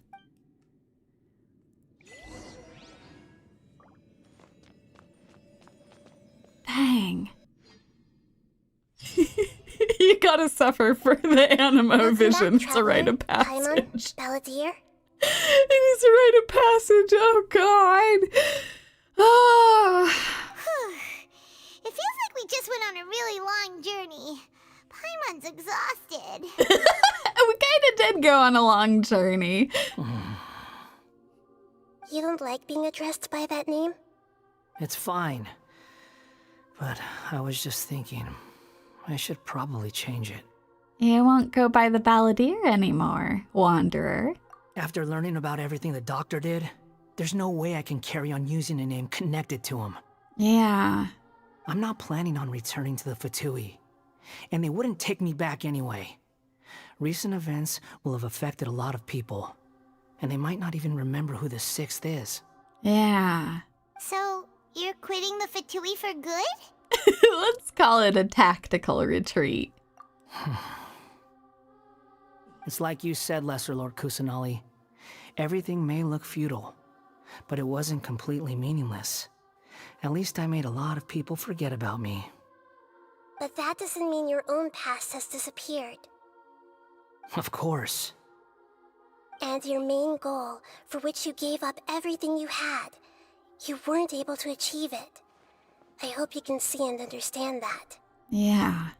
Changing the world, changing the past, changing the fates of other people, these are not simple things to accomplish. What you are looking for is complete annihilation. But this is just a fantasy. Even if the Balladeer is removed from existence, the world will not heed your will.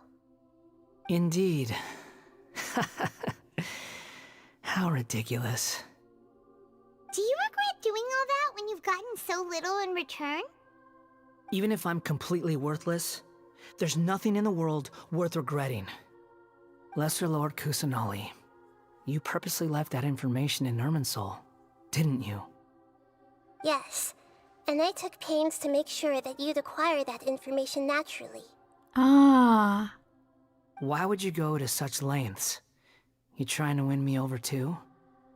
In all honesty, your past experiences have made you a useful asset to Sumeru and to me. Winning you over was indeed a part of my plan. I like how she's trying to talk his language, even though she really... It's pretty obvious how much she cares for everyone involved. But before that, I wanted to tell you the truth about your past. If all I wanted to do was use you, then I'd be no different from the doctor. Exactly. Very clever. I guess you could say that's one of my virtues. Utility to others is what gives me worth. So if embracing my sins is what it takes to make me useful again, so be it.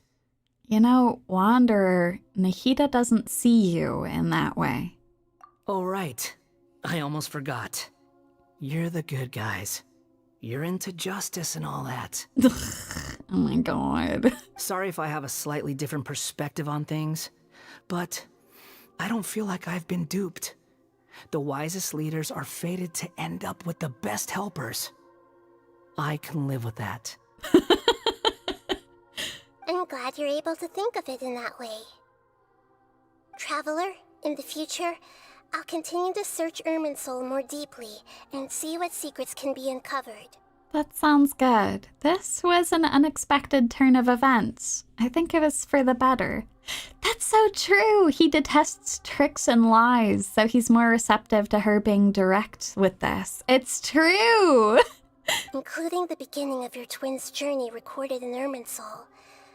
What exactly happened before and after that point? I want to know as well. Thank you, Nahida. Let's hope you can find some answers. I will try. Traveler. Yes?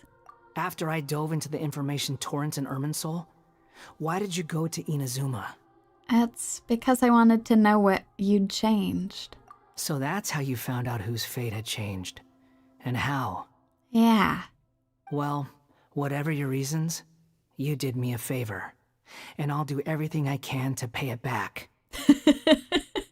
You know, I didn't do all of this for a reward. Please don't make it sound like I'm extorting you. Borrowing and returning are the only real relationships between individuals. I'll balance the books one day. Don't you worry. Okay. Part of balancing the books here is you getting to live as a person and atoning for what you've done. That's not true. A relationship between two people is not simply a ledger that can be reset to zero. Exactly. I think deep down you realize this. People who show up in your life don't just evaporate like water drops and leave nothing behind. There is no such thing as balancing the books. Oh, Nahida. Some things in this world can never be brought back, and they can never be changed, which is why there is emotion in the human world. Everything that you feel is real and lasting, and whatever is missing in you will not be made whole. To be human is to live with imperfections. You can choose whether or not you want to be human. But humans can't live without a heart, can they? Anyway, I gave up trying to become a human a long time ago. No. You understand what pain is perfectly well, even without a heart. You're just bearing your feelings. Oh, Nahida! Yes, tell him what's what. Call him out on his bullshit. The past is set in stone, but you can keep moving on. And the longer your future lasts, the shorter your past will become, until one day, it is but a tiny fraction of your life.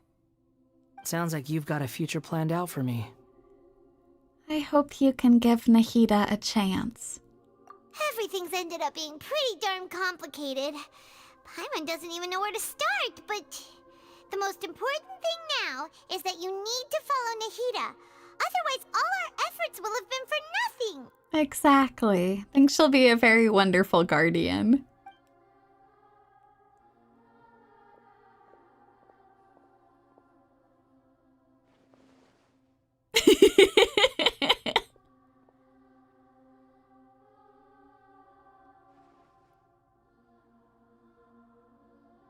Then I guess I'll be helping you from behind the scenes from now on.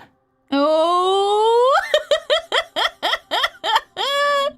Yes, and then Nahida, son obtained. I'm glad that you've accepted our proposal. Why don't you choose a new name to celebrate? Oh! By the way, Yubi, if you had to name a cat, what would you call it? For you too. Oh my god, Paimon. Why?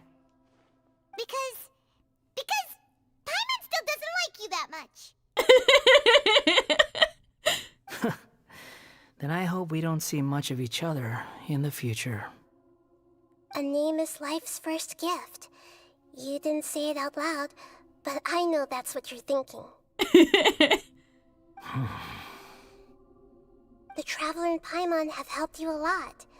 If you can't decide on a new name, maybe you can ask them for ideas. Oh, you want us to decide? No, Paimon only does nicknames. If it's a serious name you're after, it's all yours. I appreciate that, Paimon. Thank you. Oh my god. Have you got anything?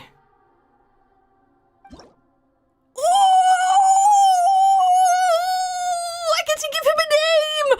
I'm naming our stray cat, who is not a stray cat anymore. Oh my god. No. I like Wanderer a lot, but hold on. Edit that name. Edit that name.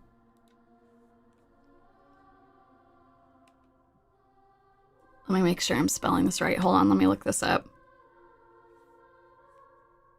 Let's look up. Okay. Meaning.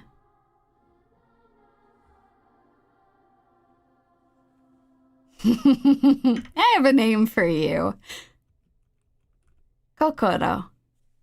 That means heart or soul. I think it's a good name for you. You're insistent that you don't have one, but I think it's a good name for you. Hat guy. Is that true? He gets pissed if you pick his previous names. Let's go with Kokoro. Are you sure? Yeah. Who was mine?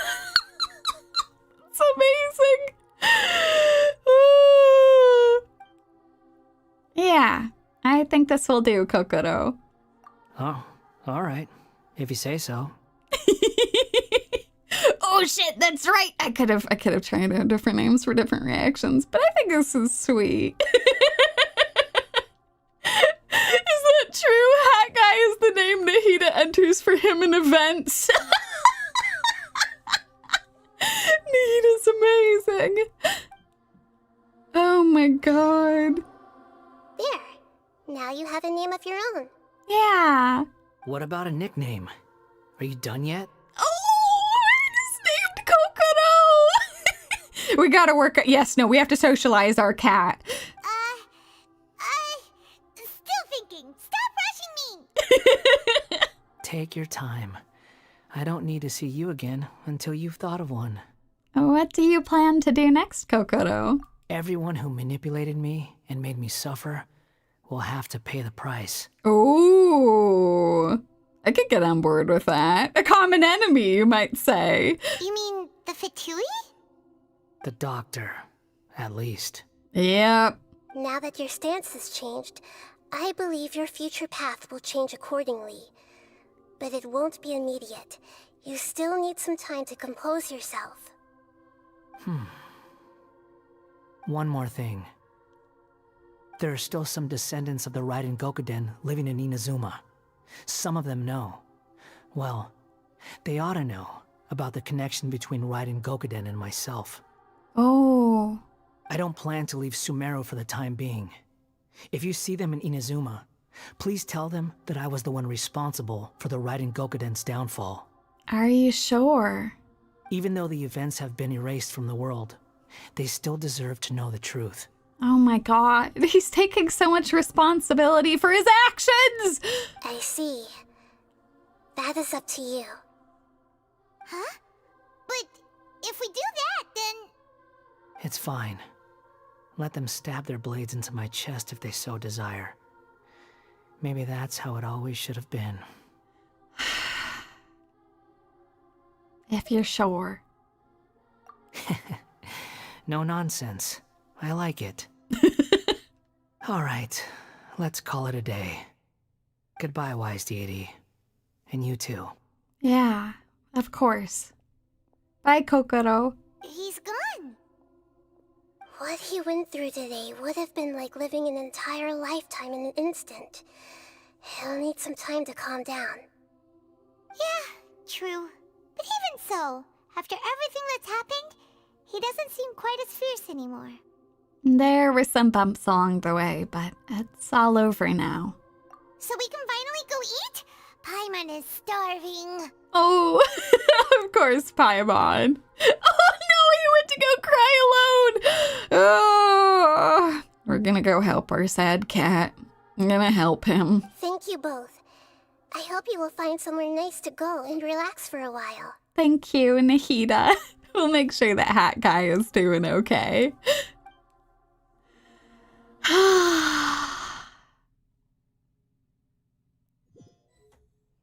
My God. I've got it! I can end my novel with some words from Mikoshi Nagamasa. Oh? You mean because everyone else in the story is dead? Yeah, I heard that Mikoshi Nagamasa died at a ripe old age. He's the perfect fit to be the narrator of the epilogue. The dark clouds had dissipated, but they continued to cast their shadow in Mikoshi Nagamasa's mind for decades to come. Then, one night, as an old man, he had a dream. On the night when that prized blade, the Daitatara Nagamasa, was forged, the people rejoiced, and there was painting, dancing, and drinking. All these expressions of joy melted down in the furnace fire and turned into red clouds that rallied around the final sunrise that Mikoshi Nagamasa saw in his lifetime. Life is a story too long to be told, a journey that you must walk to behold. Oh.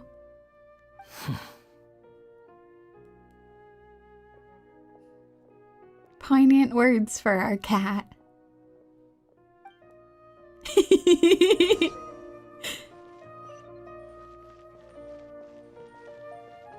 Alright, I'll return to the resting place. He's not crying on top of a tree. Oh, I can't wait until I get caught up, y'all. Based on my calculations, it shouldn't actually be too long for me to get caught up. I am going to enjoy this story at my own pace with y'all. It's been really wonderful. Next on the agenda... Whew, it's about time we had a break. Yeah, no kidding. As soon as you stop, all the tiredness and hunger comes rushing back.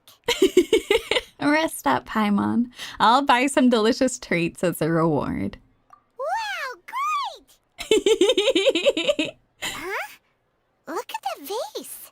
What about it? Did someone break it while they were cleaning the room or something?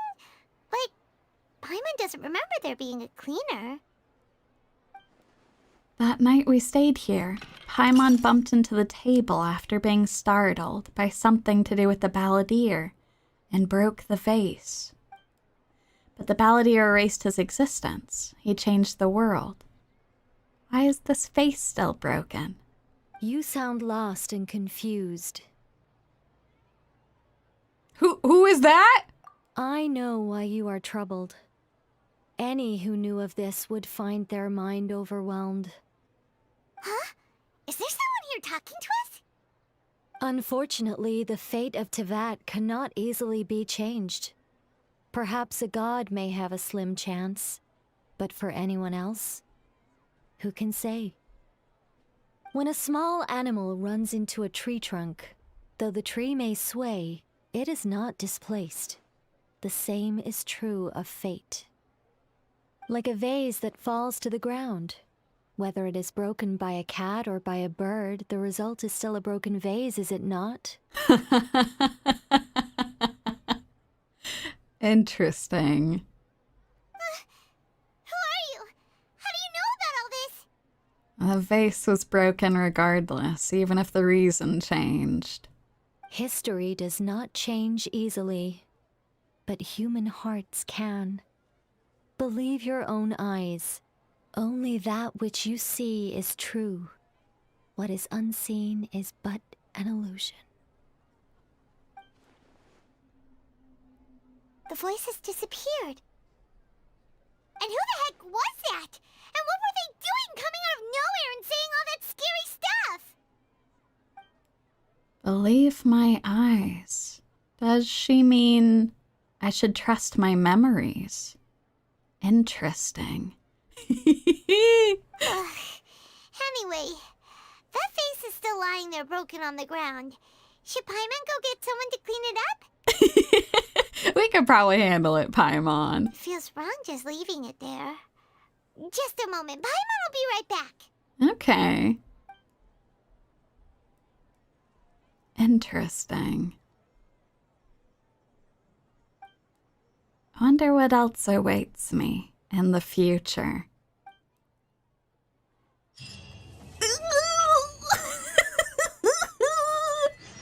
You know what? The Windbloom Festival should be coming up. Ooh, that's true. We haven't been to Mondstadt in a while. Come on, let's go check up on all our old friends. Okay, so here's what we're gonna do, y'all. Oh my god, that was amazing. It's been, we've so far passed when I was supposed to do a hydration check. I was trying to do it every 2 hours, and it's been 4. Okay, we're gonna take a really quick break and make sure to go get drinks, whatever you've got. We are going to, I think what I'm gonna do is we're gonna at least get Nahida's part 1 finished. And then I will have a stream later today where we will continue, and we will also do the final interlude before Fontaine. I'm so glad that y'all have enjoyed this. And thank you all. I think because I don't just stream Genshin, I stream other things on the channel. I've done the calculations of exactly how long it will take to get caught up, and it will definitely take more than a month. It's looking like about a month and a half. A little closer to 2 months, but like roughly around there, because we've got a bunch of other fun things we're doing on the channel, other fun games and events and things. So yeah, we crunch the numbers. But yeah, I've got it all plotted out, and I should be caught up pretty soon. Not too much will have happened in Nod Cry by the time I finally get caught up, which will be great. So. But I'm glad that y'all have been enjoying listening to this. This has been wonderful. Oh, I'm also really happy to know that our stray cat actually has a proper name now. Our Kokoro. It's wonderful. Okay, so just make sure to go get yourselves something to drink if you haven't yet. You can get yourself some snacks and things too. I'm gonna go get the quest all prepped and ready to go. I'm also gonna go use the restroom and make sure that I've got my water and everything ready to go. So yeah, I'll join you all very shortly. Ooh, it'll be great. Okay, I'll have y'all hang out with Chibi Yumi. See y'all soon.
Hello, hello. I've done it again. I tried to teleport to get closer and then it just started, so we're just rolling with it.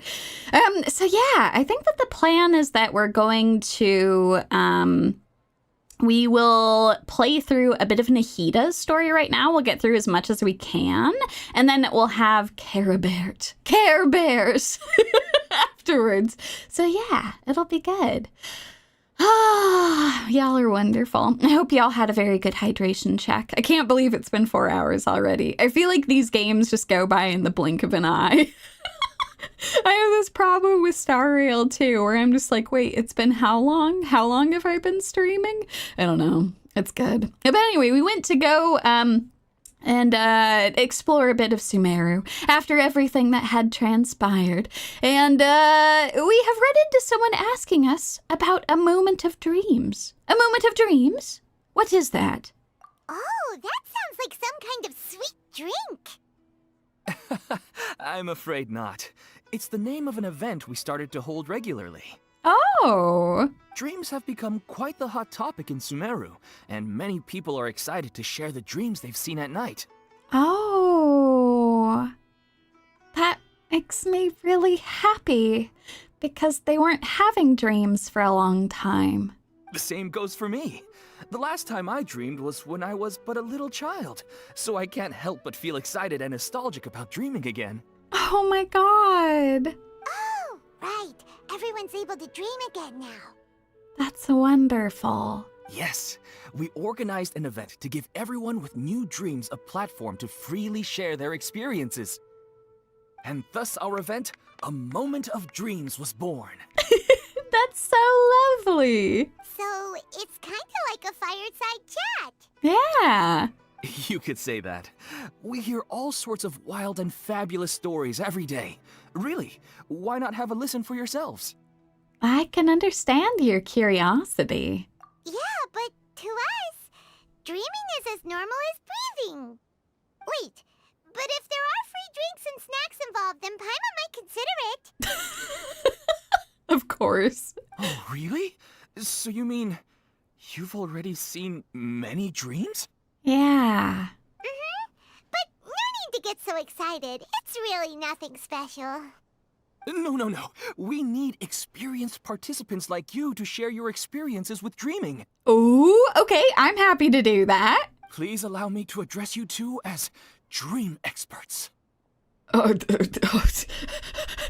unexpected, amazing title. There are some things that expert just doesn't seem to go with. Oh, expert? Paimon kinda likes it.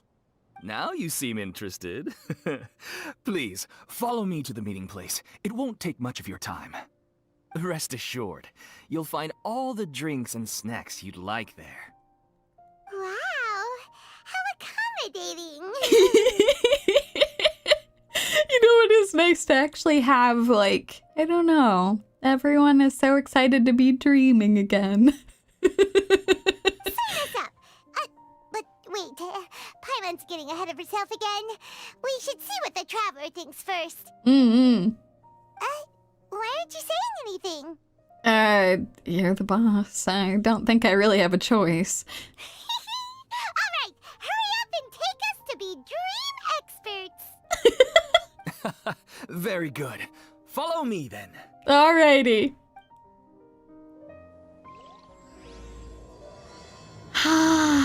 Lingering warmth. Do you know what's the most important part of being an expert? Well, I suppose it must be accumulating knowledge and sharing your experiences? Nope! It's all about the title! From now on, Paimon will be known as Paimon, the Dream Expert! Okay. Oh no, Paimon's already getting a big head. Oh, all the power, the prestige. We're way behind schedule. It's getting to her so quickly. Sorry to interrupt, everyone. We finally have some real dream experts joining us. Oh god, now that we're in front of people. Esteemed experts, this way, please.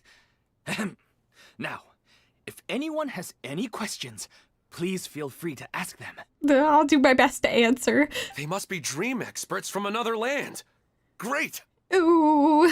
Oh, I have a question. Me first! Me first! Okay, what's your question, good sir? No rush. Everyone, please line up and ask in an orderly fashion. After some initial commotion, everyone forms a queue. Whoa. Paimon didn't expect them to be so enthusiastic. My question is simple. My everyday life is very difficult, so I would like to become a slime in my dreams. How can I do that? That's a tough one. Are you able to, like, control yourself in your dreams? Some people are able to do that, but, like, it requires being aware that you're dreaming and then messing with the dream world. I guess maybe you could spend a lot of time around slimes. Maybe then you'll start dreaming that you're one. Oh, Paimon knows. Paimon's had this kind of dream before, so she knows a thing or two. All right, expert Paimon. I love how her little title has changed too. Paimon, expert. The first time, Paimon became an animal slime. Paimon was shot by an adventurer's arrow and flew in the sky all night long. Wow, that's pretty wild. You didn't tell me about that dream. The second time, Paimon became a dendro slime. A group of kids thought Paimon was a radish and pulled out all the grass on her head. Oh, it was super painful.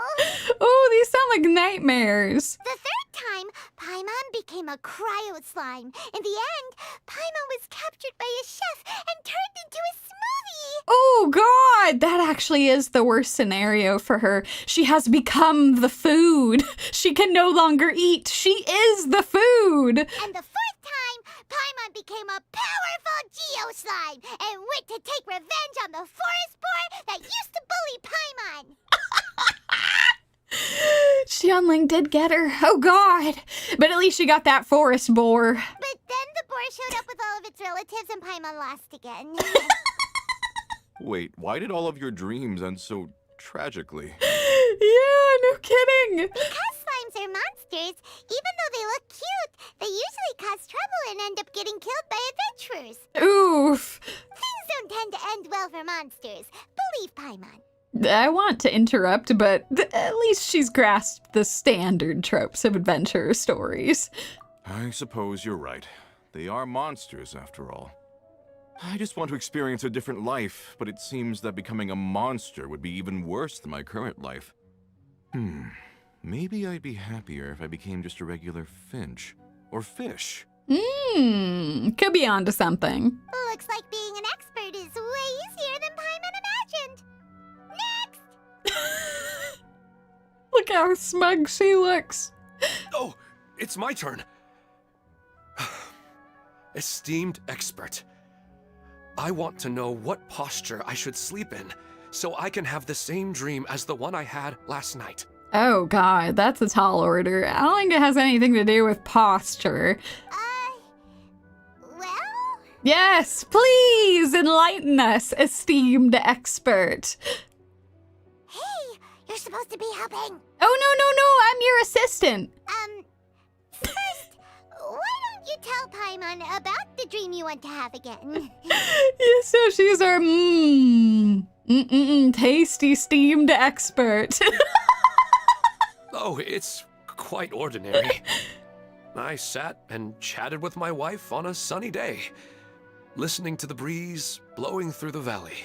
Oh, that's very sweet. Why don't you just find your wife and talk with her? There's no need to wait for a dream. Oh, Paimon.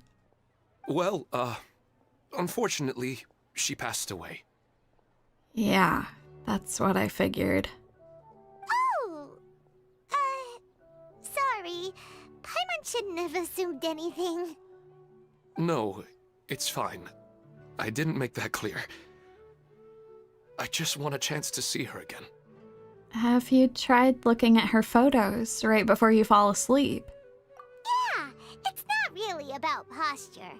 What you think about right before falling asleep is probably way more important. Yeah.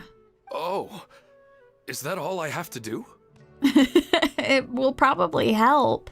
Think about it. If you're the one thinking about her, and you're the one that'll be dreaming about her, then it'll be easier to connect your thoughts and dreams. Exactly. Wow, that was actually pretty decent advice, Paimon.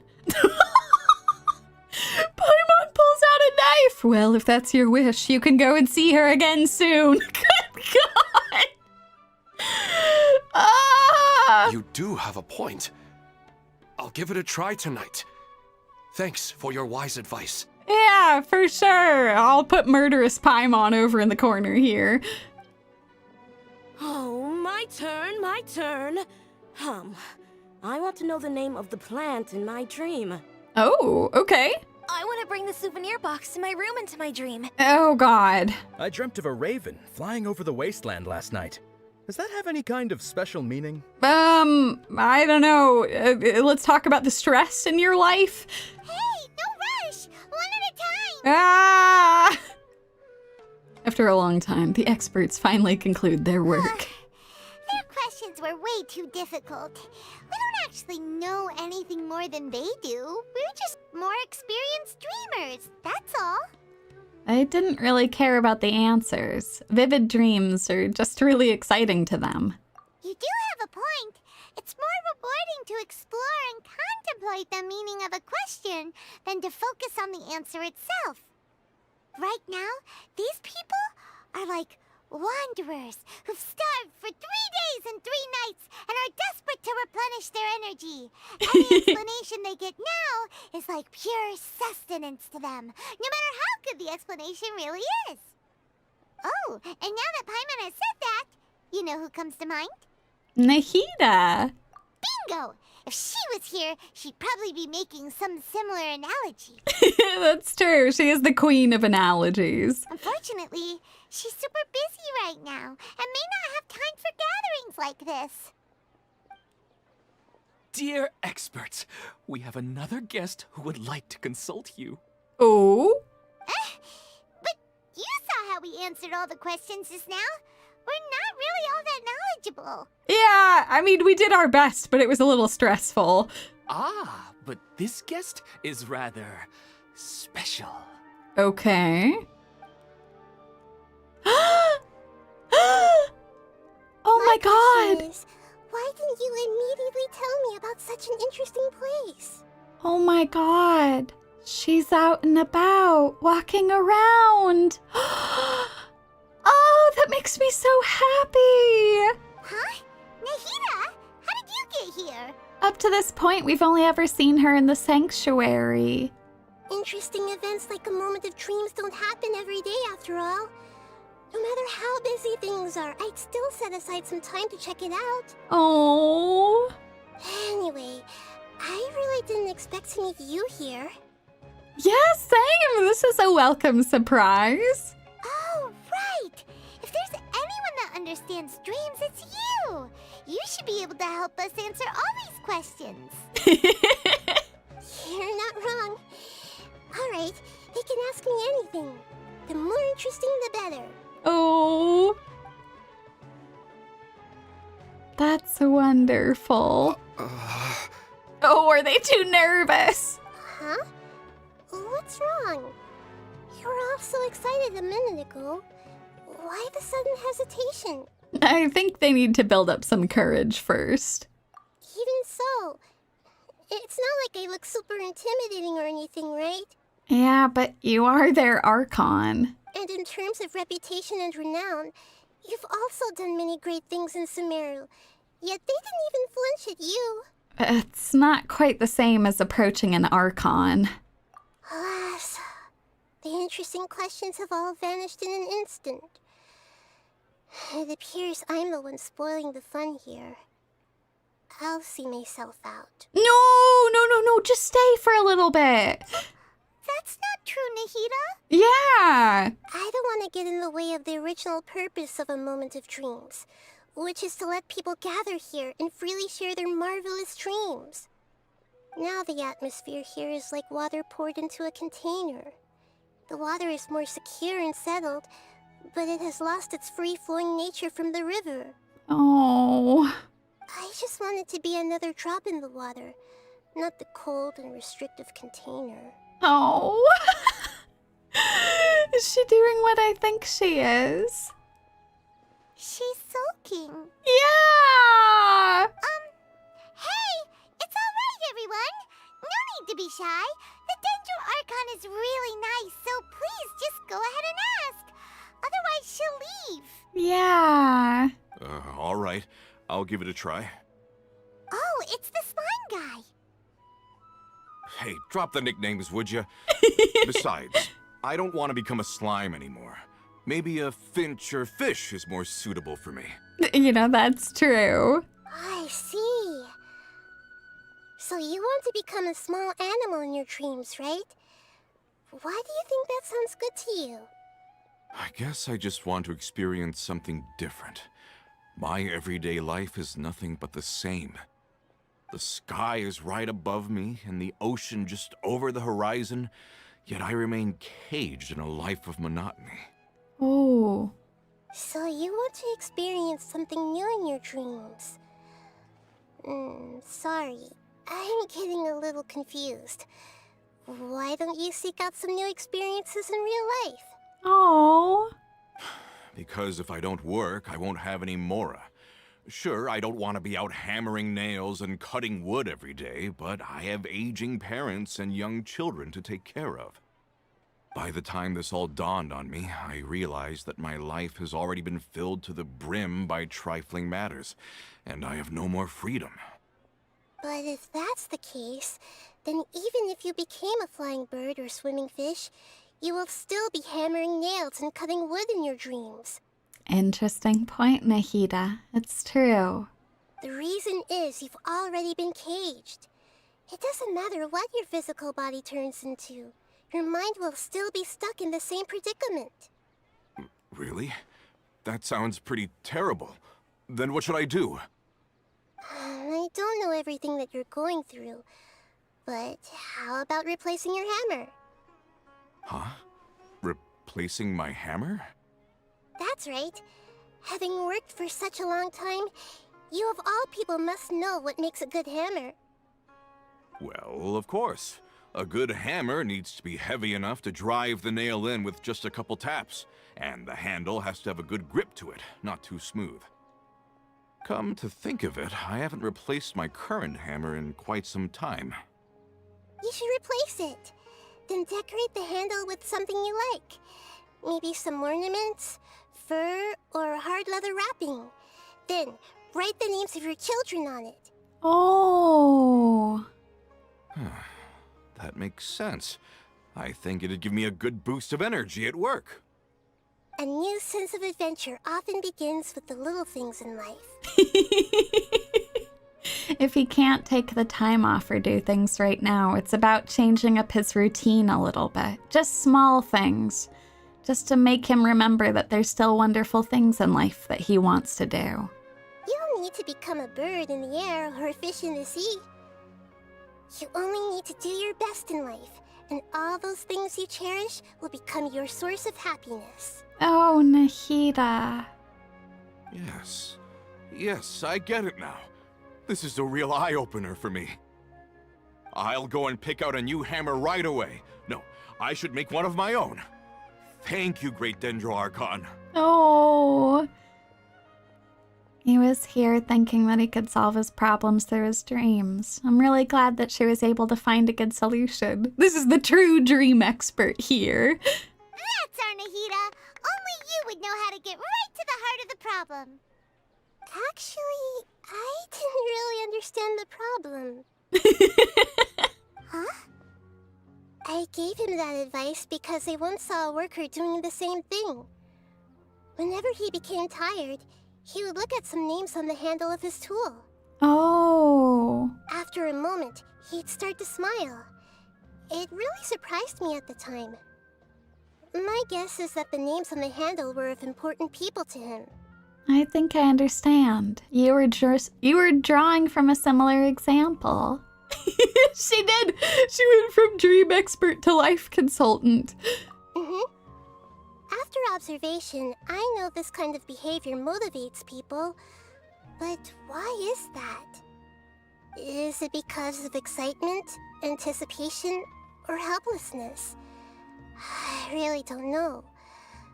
And even if I could know what's going through his mind, it's still difficult to fully grasp his feelings. But you still said something that resonated with him. I think that's really important, Nahida. God damn it, Uematsu!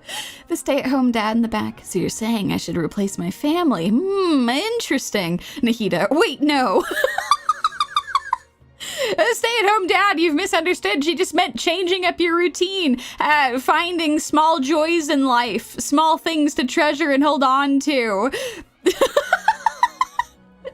It doesn't have to be the names of your children. You could have adorable anime charms or figures. You could have things that remind you of things that are wonderful. It's too late. He's already gone. Oh, Paimon gets what you mean. Huh. Paimon had no idea it takes you so much effort to understand these kinds of things. That's why I was a bit nervous just now. But luckily, seeing his happy face in the end reassured me that I didn't say anything wrong.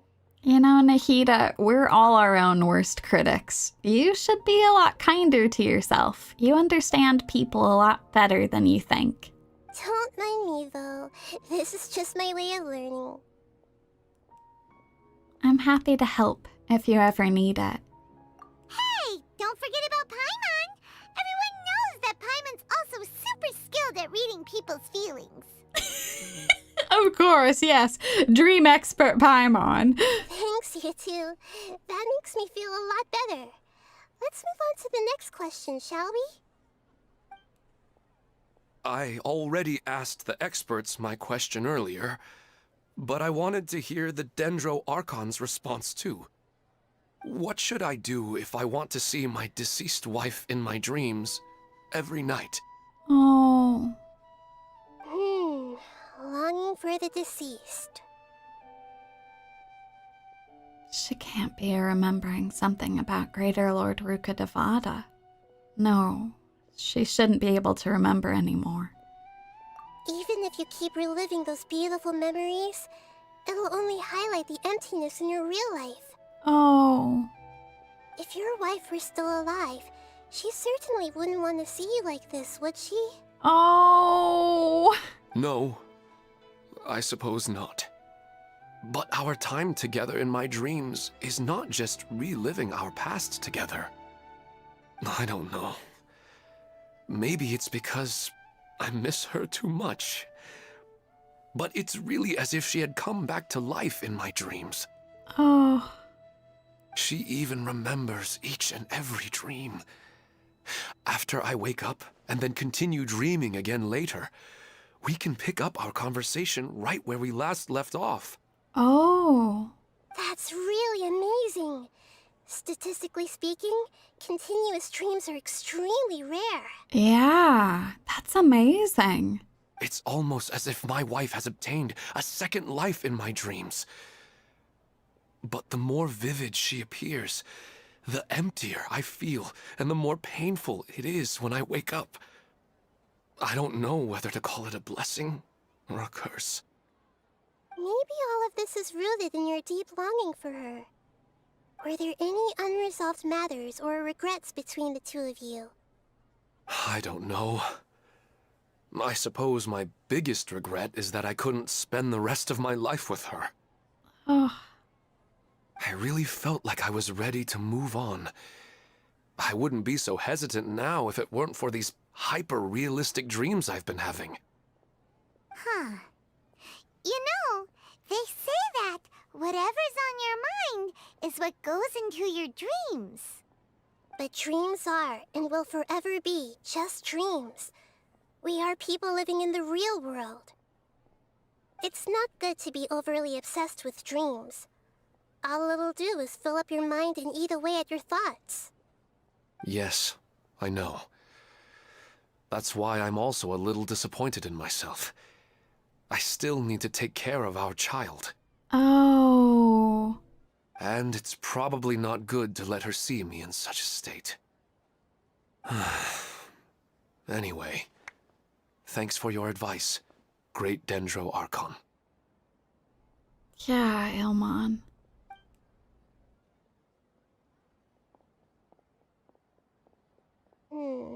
I'm a little worried about him. I hope he can find a way to cheer up soon. Yeah. I think I can handle things from here. You don't need to stay here if you find it boring. You're here to have a good time after all. Yeah, but I'm happy to help.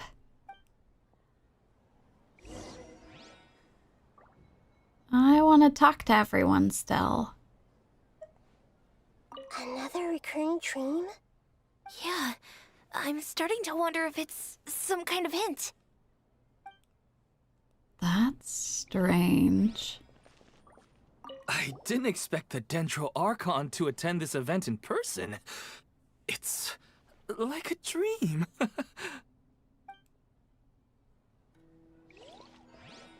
Oh, hold on, let me go this way. I want to talk to everyone first. What a lucky day. Just wait till my friends hear about this.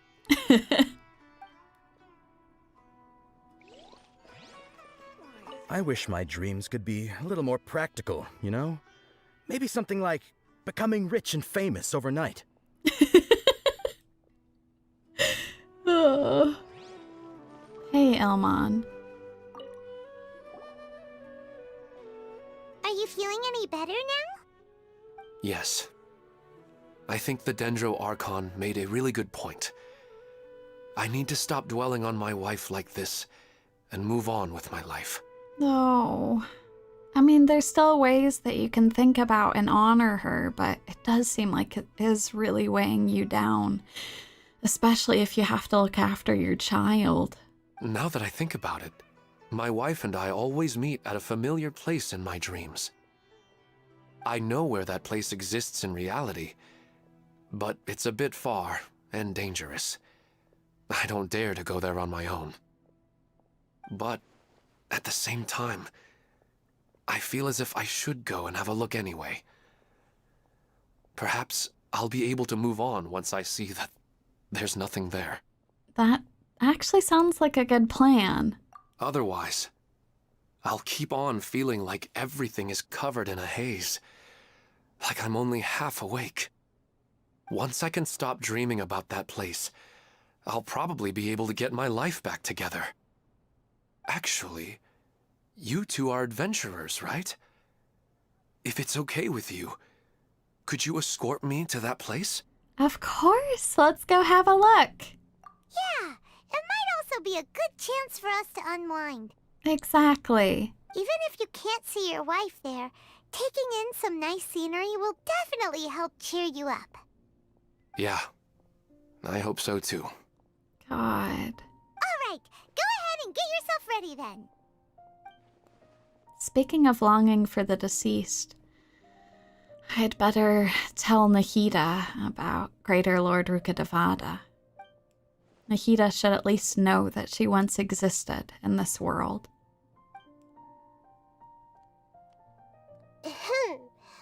Are you headed off to some interesting place without telling me again? No. Huh? Wait, aren't you supposed to be answering questions? I just finished, and I really got a lot out of it. So many interesting and novel thoughts. Anyway, it looks like you're going somewhere. Why don't you take me with you? Oh, there's no need to trouble you, great Dendro Archon. I imagine you must have many other important things to deal with. Oh, I think she's very concerned about you, though. No need to stand on ceremony. Besides, I wouldn't have asked to come along if I didn't have a good reason. Exactly. I wanted to use this opportunity to discuss with you some things that are puzzling me right now. Oh, okay. Huh. I didn't know the great Dendro Archon could become puzzled too. I'm not all that different from you, you know. Alright, let's go. We can talk on the way. I'd better go with her.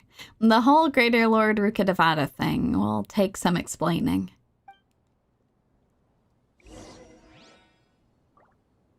Alrighty.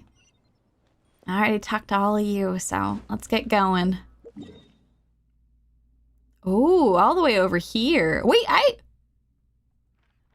have I not put anything close enough to here? Well, I guess we'll be running a little bit. Let's start from here. I can make my way back. Okay.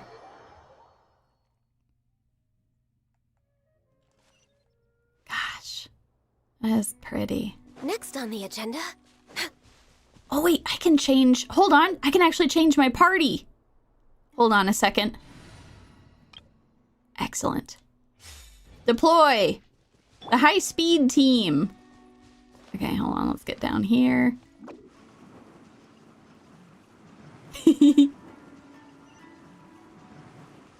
Away we go. And away I go!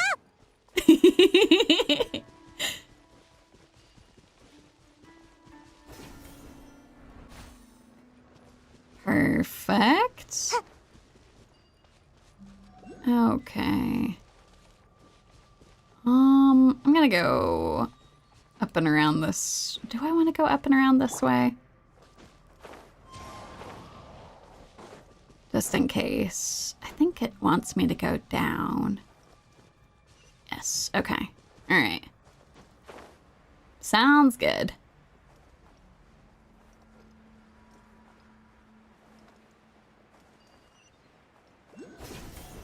Perfect.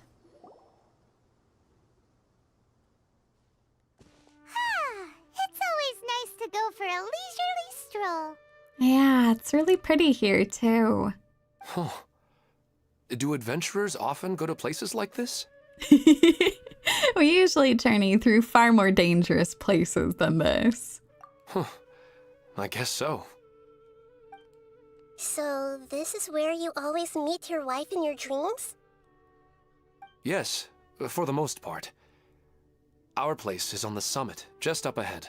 Oh. When I saw her in my dreams, we didn't do anything but talk about ordinary, mundane topics. I'd tell her about our daughter, Haidar, and she always listened intently. Oh. She would also reminisce about the past with me, telling me interesting stories and cracking jokes. It feels like no matter how long we may chat, it's never enough. Oh. Sometimes it's the little things in life that matter the most. Mm-hmm. This is the part I'm a little puzzled about. I am very familiar with dreams, and normally they lack logic and continuity. But you said she could remember what you had told her before, right? That's right. She always listened to me carefully in real life, and now she's doing the same in my dreams. That's interesting. She always surprises me with some details from our lives in the real world. The fact that she can remember such things makes me feel like she's alive. Whoa, that's pretty weird. Well, dreams are kind of weird to begin with. That's true. However, the problem is that his dreams have too much structure and continuity. Most dreams are far more fragile than you can imagine. For example, a loud noise outside your window in the real world could cause your dream self to get loaded into and fired out of a big cannon. Oh! I guess that's true. Another example. If you're thirsty in the real world, then you might find yourself trudging through a desert in your dream. That is true. But the appearance of your wife seems unusually stable and unaffected by any outside interference. Statistically, this should be extremely rare. I don't understand it either. But I have no reason to suspect or reject these dreams. They're too beautiful. Indeed. It doesn't really feel like a cause for concern. But I still want to figure out the how and the why. These kind of dreams are novel to me as well. That's why I want to have a look at the scene your dreams have been taking place at. Let's go. Just think of it as a nice little hike to the top of the mountain.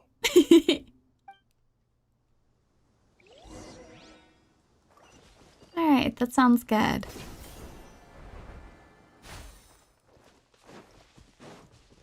Hiking up the mountain we go.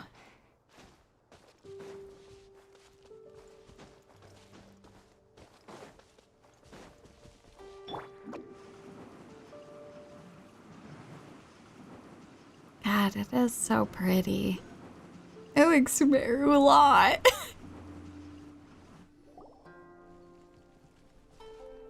Well, he really wasn't kidding.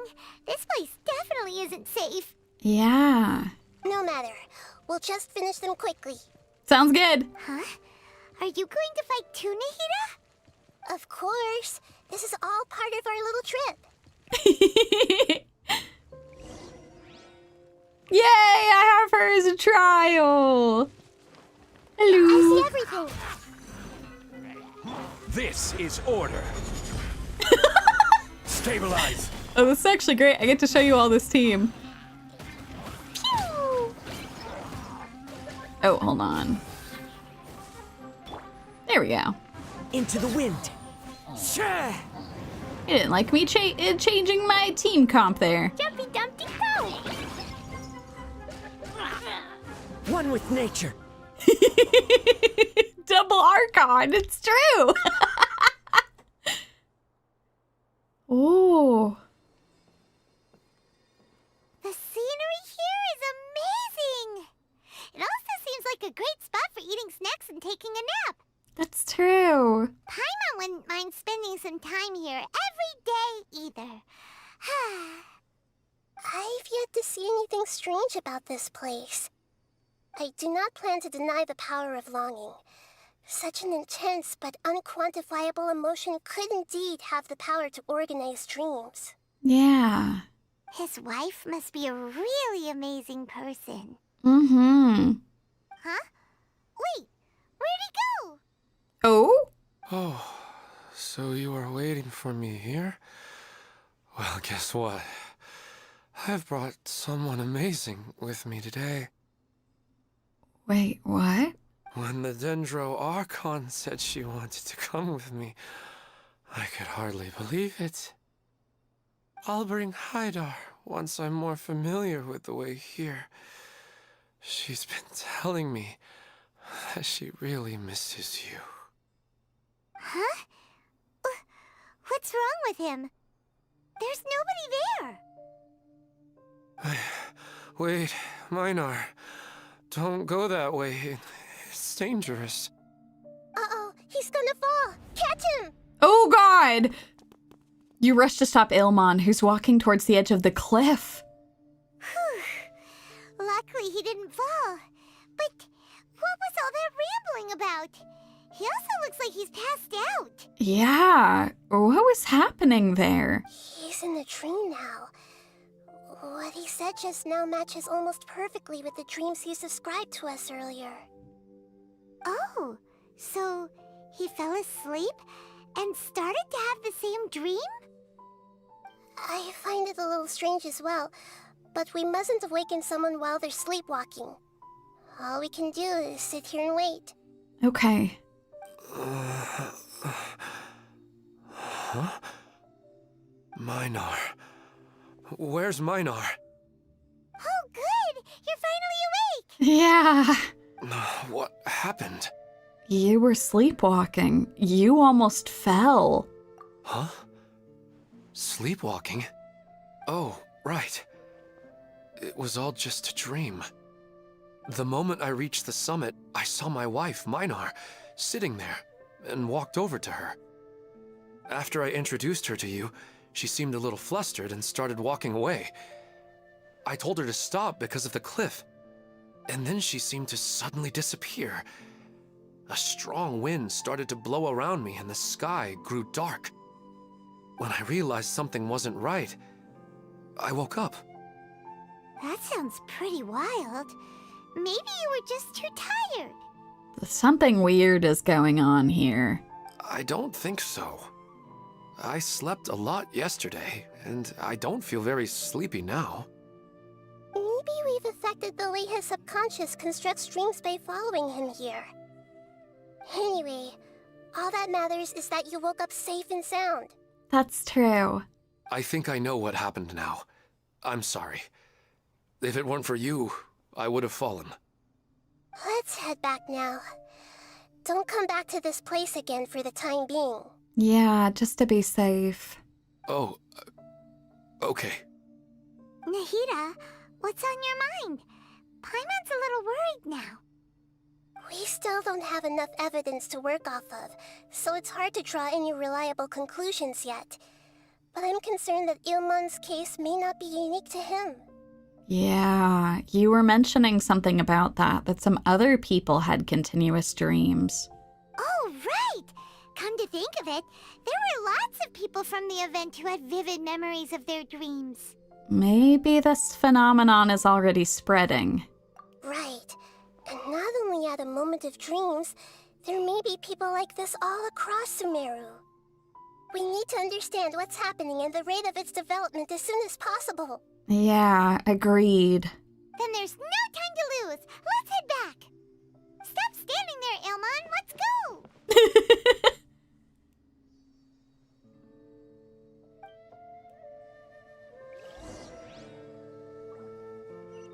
Strange. I wonder what could be happening to all of them. I'm guessing it has something to do with... Now that the dreams are returning, I wonder if something is going wrong with that. Or if something else is involved.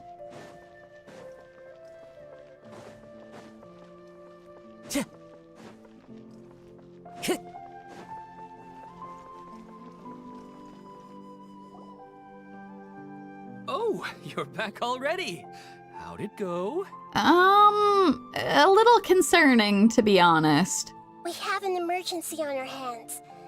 Please notify everyone here that while they can continue to discuss their dreams, they mustn't try to visit or recreate the locations and scenes that they have been experiencing in them. Yep, until we figure out what the hell is going on. What? All right, if that's the wish of the great Dendro Archon. But could you at least tell me what happened? You all look so serious. You tell Pedrush what happened on your trip with Ilman. I see. I never knew even a dream could be so dangerous. Yeah, we're still trying to figure out what's going on. Don't worry. I'll be sure to notify all the event participants and inform the other staff members about what has happened. Okay.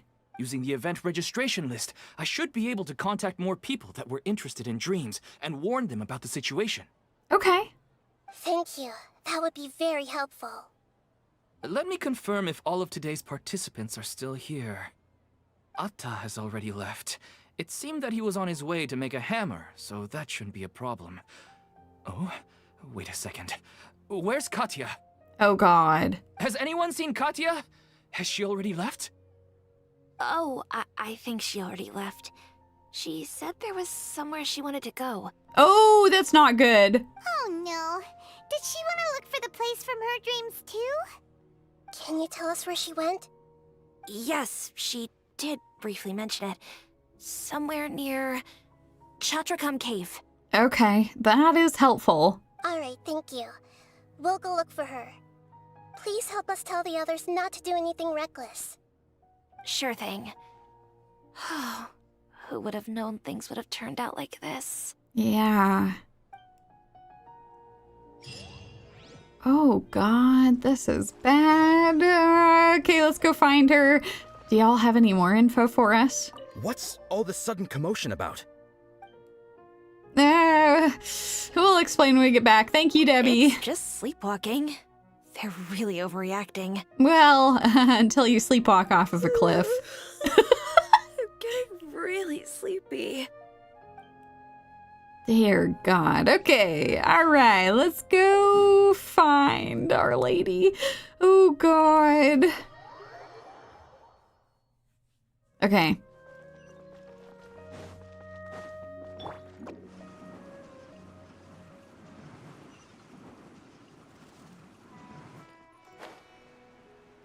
Let's go.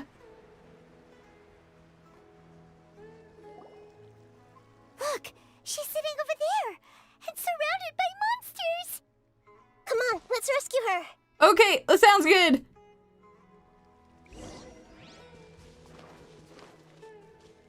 Everyone hold hands.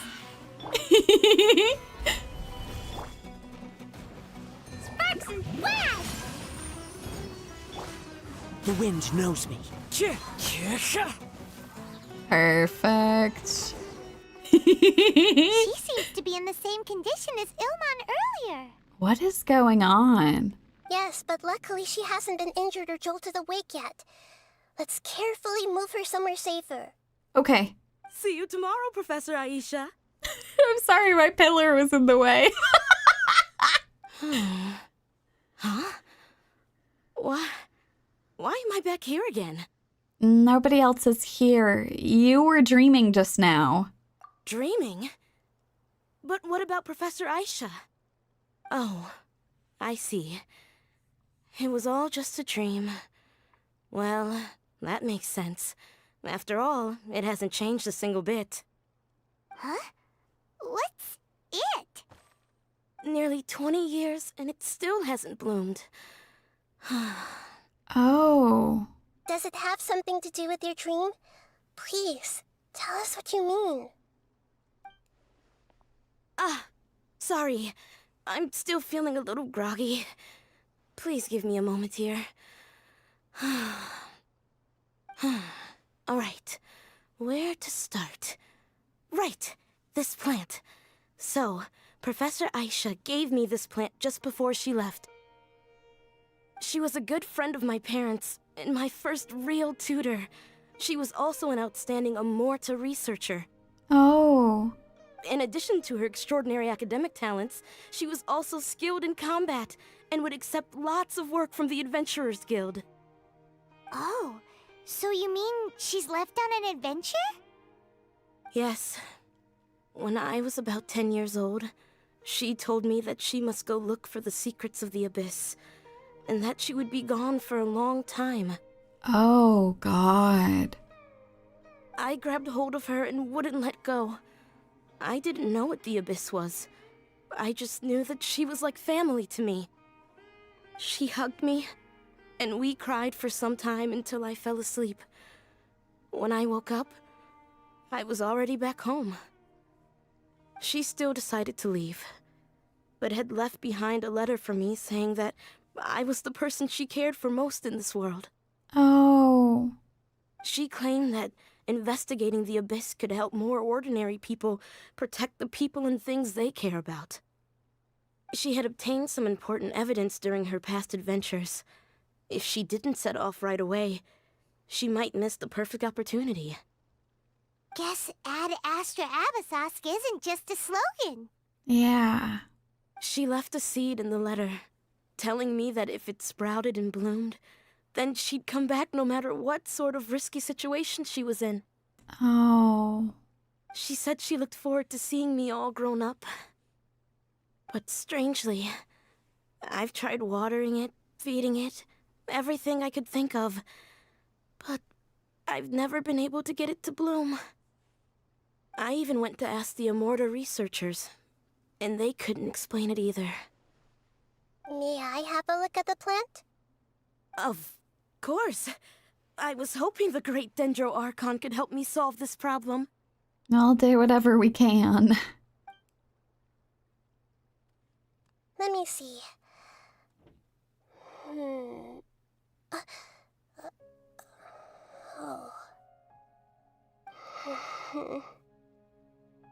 Huh? We've never seen that look on Nahida's face before. Yeah, she almost seems stumped.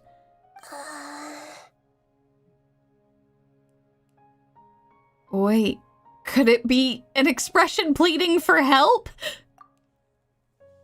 She looks a little unwell. Hold on, we'll be right back.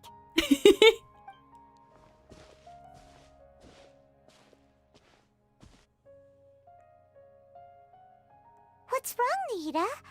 You can't tell what's wrong with the plant either? No, I immediately understood what's happening with that plant. I'm just not sure if I should say it. Oh. This plant is not known to the academic world. It's a new species that our teacher managed to cultivate by some special means. Judging by its features, I can tell from the moment it sprouted it'll never be able to bloom. Oh. That's so sad. It was always just false hope. It can't be. It means that this Professor Aisha she keeps mentioning might have foreseen the danger and was prepared to never return. From my experience observing people, she would undoubtedly regard this as a brutal revelation. Yeah. When forced to confront such brutal truths, people may break down into tears, talk nonsense, or lose their tempers. Yeah. I know she has to face the truth, but at the same time, I don't want to hurt her. Tell me, what should I do? Yeah, that's a tricky one. Seems like you've already got a good idea of the feelings she might experience. I do think it's best that she knows. I'll tell her.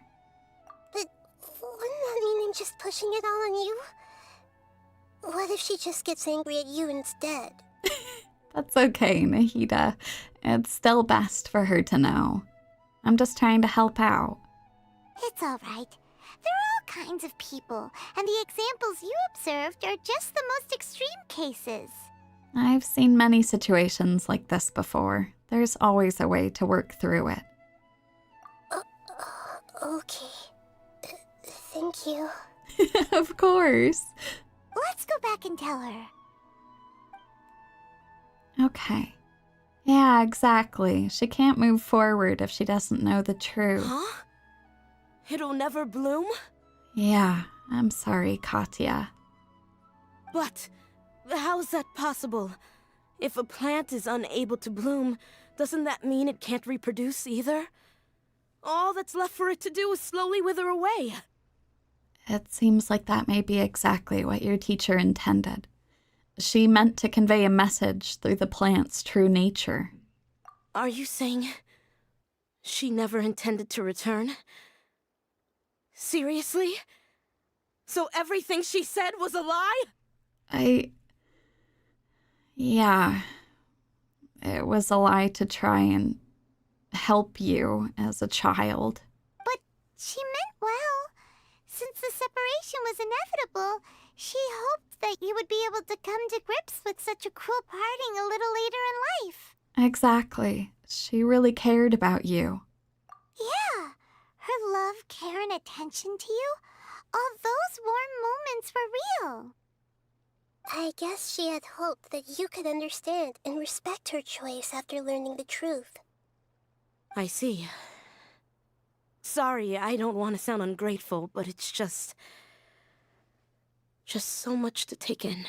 Yeah. The dreams are so beautiful, yet reality is heartlessly cold. I really thought she had come back. I had so much to tell her. I can understand your grief. We're trying to investigate these dreams too. These dreams may not be as pure and beautiful as they seem. Some kind of power may be exploiting your feelings. Mm-hmm. Really? Yes. So with that in mind, until our investigation is completed, please return to the event and ignore any further temptations from your dreams. Yeah. I see. Thank you for rescuing me, and sorry for the trouble.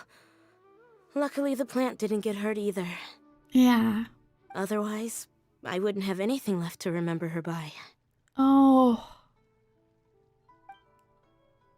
Thanks, Traveler and Paimon. She seems to have finally accepted the truth, but I think she'll still need a long time to come to terms with her feelings. I saw her waver the moment you mentioned love. It was almost like a gentle rain, arriving just in time to put out a fire that was about to spread. Yeah. I think it was important to express to her that it was because her teacher cared about her and loved her that she lied like this. She didn't know how to convince her that it was okay to let her go. It's because people have something called empathy. Exactly. I think that there's many things the teacher could have done differently. Children are a lot stronger than you'd expect, but yeah. Empathy? I see. This is valuable knowledge indeed. Yeah. By the way, you said there may be some something that's trying to exploit their feelings. Any idea what that might be? Yes. What's common between Ilman and Katya's cases is that they've both lost someone dear to them. Yeah. And now, they get to meet the people they cherish in their dreams again, and the people feel more real than anything a regular dream could hope to create. Instead of interpreting it as a result of their longing, I have to consider a more antagonistic explanation. Someone is taking advantage of their longing. What would be the motive? Yeah, they're just causing these people to dream. What are they after? This is exactly what we need to investigate. Anyway, let's pay another visit to a moment of dreams. Okay, that sounds good. I have a bad feeling about all this. I hope things haven't gotten any worse.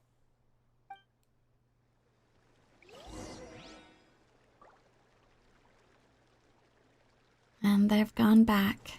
Okay. Back we go to. Oh, I hope you all sleep well. Have wonderful, safe dreams. No sleepwalking off of any cliffs. Hope you enjoy catching up on the VOD later. Okay.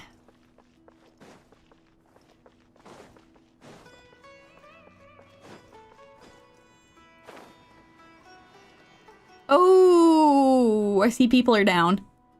Oh, God. How's everything here? I am so sorry, Great Dendro Archon. We're still trying to figure out how to explain the whole thing to everyone. Because of your warning, we've brought dreamers here even if they were completely unaware of the danger. But some of them have already fallen asleep, and they haven't woken up for a long time. I fear there's nothing we can do about it. A moment of dreams is just a small interest group. We don't have enough staff members to handle this. Oh, God. Just as I expected. It seems my guess was correct. It's the Dendro Archon. She's back. Yeah. Seems like things aren't going so well here. What happened? Why have we been gathered here? Many of you here have been experiencing some beautiful dreams. But I'm sorry to tell you that based on our investigation, there's some kind of conspiracy behind them. Ooh. Before we learn the truth, please don't try to recreate the scenes in your dreams. Whatever you see, don't be tempted by them. Yep, exactly. Huh? But...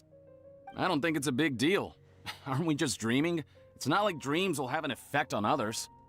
We've already met 2 people who ran off to the countryside alone and got caught in dangerous situations by falling to the temptations in their dreams. Yep. That's right! These aren't just dreams! It's serious! All right, I get it. So does that mean once we have some conclusive results from the investigation, we can continue to enjoy these dreams? That's the hope. Yeah, I still want to visit my sister in my dreams. It'll depend on the results of our investigation. I'm sorry if what I'm about to say sounds a little offensive, Great Dendro Archon, but we had a discussion with the folks who just arrived here. In all of our dreams, we were able to reunite with people who were very close to us. Oh. They all seemed as if they were alive again, which makes us reluctant to wake up. Yes, that's also what we've observed in our investigation. So if the results of this investigation would mean an end to those dreams, that'd be quite cruel to us. All of us understand the danger, but perhaps you can't quite understand just how much those people mean to us. No, we do, but someone is manipulating that feeling you have. I don't think everyone will be on board with the plan to abandon these dreams for good. Before the conclusion of the investigation, they'll at least want to meet the people in their dreams one last time and say goodbye. We've never had such a difficult situation before. It appears that not many people are willing to cooperate. Yeah. No, agreed. This is a really bad coping strategy, y'all. So they still want to return to their dreams despite knowing the danger? It's hard to clearly say who's right and who's wrong here. Actually, whoever is manipulating this is almost definitely wrong. That's right. Compared with these sweet and beautiful dreams, our warnings of danger are dull and emotionless. It looks like the situation will inevitably spiral out of control.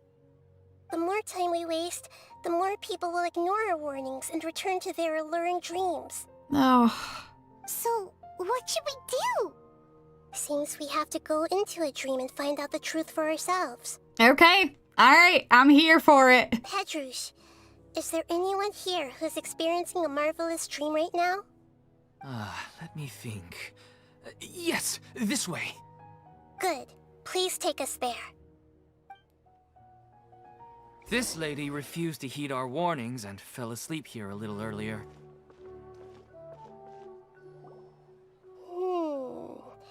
She's only asleep and hasn't started sleepwalking. It seems she hasn't sunk too deep into her dream yet.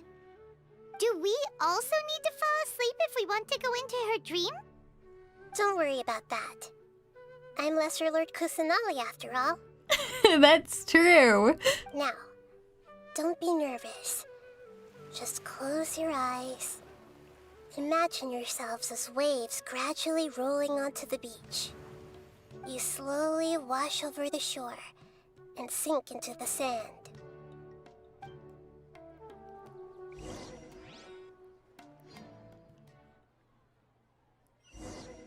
Oh.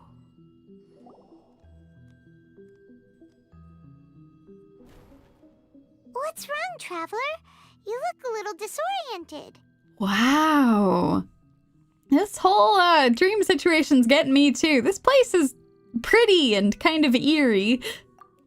Really? Paimon didn't notice anything. Anyway, seems like we've made it into the dream. I thought we would arrive at some familiar scene, but we seem to have landed in a completely unfamiliar place. Whoa! So many giant plants! Even in the sky! Amazing. Yeah. Theoretically, we should have gone straight into Debbie's dream. Things do seem to have gone a bit sideways here. Mm-hmm. Anyway, let's see if we can find any leads. Sounds good. Ooh.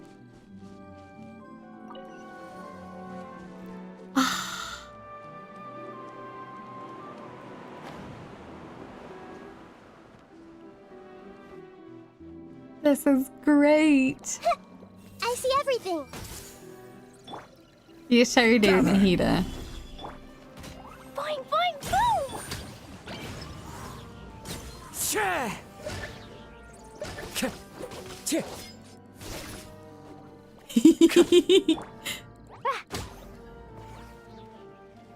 Oh, hello, buddies. One with nature. One with nature as we absolutely destroy them.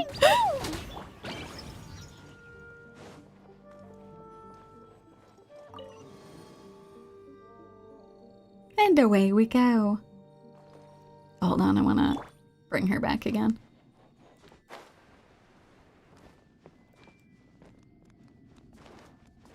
Oh. Oh. Good God. Sorry about that. Huh? A door? Wonder where it could lead. Well, it's not like we have any other way to go now. Let's go in and have a look. That sounds good. I wasn't sure if that was thunder at first, but then I heard them revving. Sorry. Motorcycles were also here in the dream world. I think about them so much while I'm awake that they're here in the dream. Oh, it's been very good weather recently, and they're just very loud. Hey, this place looks familiar. Isn't it Puspa Cafe? Oh, that's true. Oh, Paimon sees Debbie. She's right over there. Looks like we've come to the right place. These alluring dreams often portray a scene from real life, which concurs with our previous findings. Really? But what about that space we were in just now? Maybe it's some sort of hub. The dreams may be connected. You can't mean this is another collective dream? Yes. Given that so many people have been experiencing these beautiful dreams, I would say it's very likely that they're interconnected. Compared to an interconnected dream, independent individual dreams would be much harder to manage and manipulate. Yeah, that's true. Ah, Paimon gets it now. Well, let's go talk with Debbie. Oh, but there are some other people next to her. Are they dreaming too? If this space is exclusive to Debbie's dream, then the others beside her are most likely the people she cherishes. Yeah. Anyway, we should confirm that first, just to be sure. Huh. How do we do that? Just leave it to me. All right, Nahida.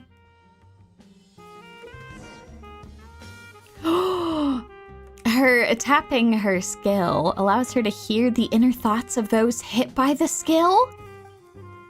Hold Nahida's elemental skill to select a specific person to hear their inner thoughts. There seem to be many within the dreamscape whose hearts cannot be read by all schemes to know. That's so cool!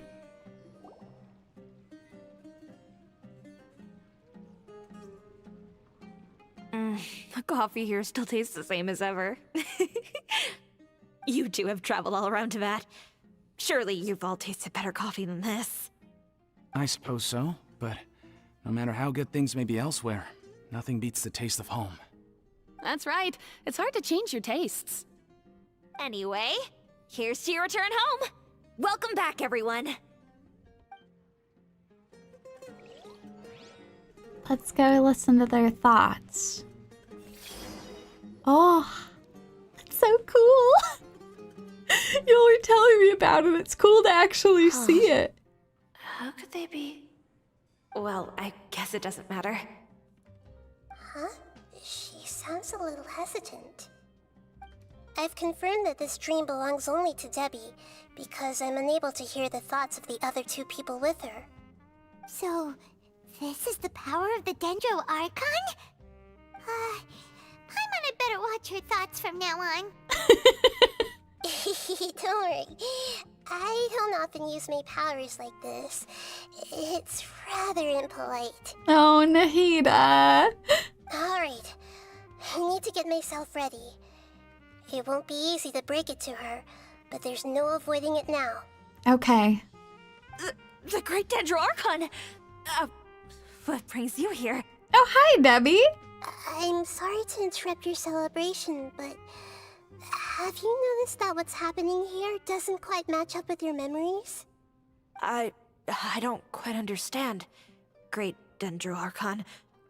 What do you mean? I get it. The Dendro Archon is trying to say that it's a once-in-a-lifetime opportunity that we're able to gather here. Hey, how about a cup of coffee for all of you? My treat. We just returned from a fruitful adventure. Memories. A once-in-a-lifetime opportunity? Think carefully. You of all people should know what really happened to them. Are you sure that meeting here and chatting the day away like this isn't just a product of your own wishful thinking?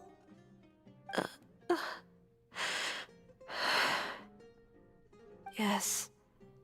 The reports from the Steambird were true. The ship they were on struck a reef and sank. Oh. And I never heard from Basima and Gaspar again. Oh. Hey, come on now. What are you talking about, Debbie? Yeah, trust your memories. Nothing you see here is real. I get it now. This is a dream, isn't it? Yeah. But since it's my dream, it doesn't matter if this is real or not. I enjoy the way things are here. I no longer have to face the tragedies of real life. These friends mean the world to me. Nobody else can understand me like they do. There's nothing wrong with continuing this dream. Is there? Oh. I'm worried that if you were to continue dreaming like this, the lines between dreams and reality will gradually become too blurred for you. These dreams will always give you what you want, while reality remains full of pain and difficult situations. If you're not careful, you can get hurt. Yeah. Lots of people need therapists. God damn. Don't worry. I still have control. I won't let it go that far. Oh. Are you sure? Hey, how about we put all this troublesome stuff aside and get back to our coffee and snacks, Oh. Whether it's just a dream or real life, you should be happy. You can't just brush off something like this. We don't even know how you people got here or where you even came from. Don't push it, Paimon. These are important people to Debbie. Sorry. Paimon didn't mean to upset anyone. No, it's all right. I understand that you're just trying to look out for me. It seems that for now, this place is still relatively harmless for you. Yeah. But I wonder if there's any way to go deeper into the dream. Huh. Now that you mention it, I once heard a strange voice tell me that there's an entrance here. Oh, an entrance, you say? I'm not interested in checking it out at the moment, but maybe I'll go in and have a look later. No. We can do that for you. That's what we're here for. Dream investigators at your service. Okay. Thanks for your help. Just as I expected, we're only on the surface of this dream. Let's go. Okay, that sounds good.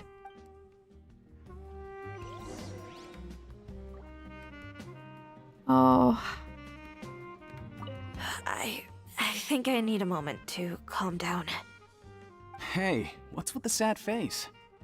Yeah, there's no need to worry about all that complicated stuff. Hi, bro. Nothing else to hear from them. Okay.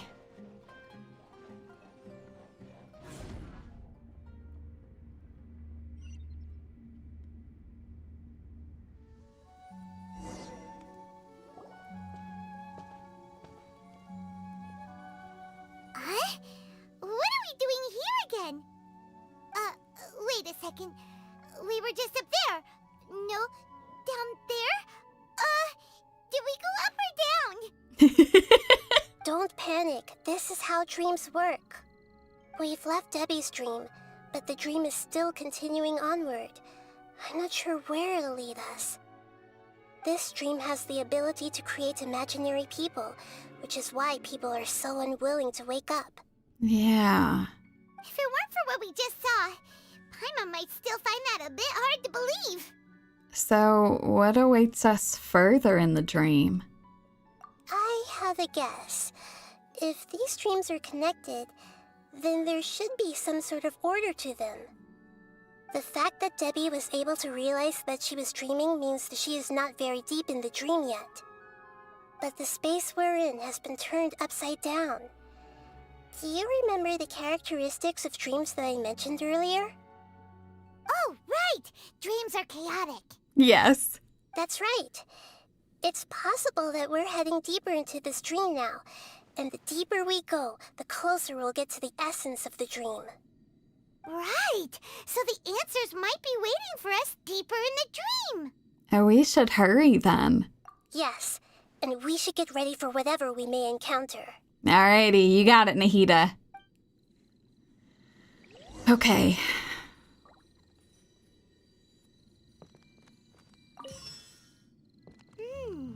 It looks like we may need to put something inside there. Got it. Okay.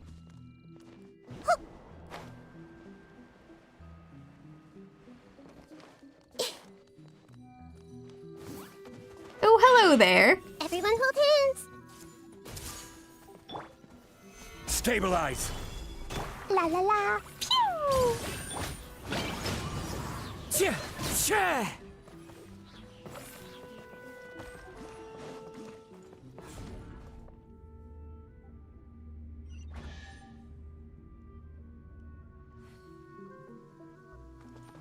Whoa. A chest. When it rains, it seems to disappear slowly. Yes, and it appears again as soon as the rain stops. It's less like a flower, and more like a dendro slime that's trying to keep out of sight. Here we go again with Nahida's analogies. I see everything. Solidify! Order guide you! Come on out! Blow them all up! Into the wind!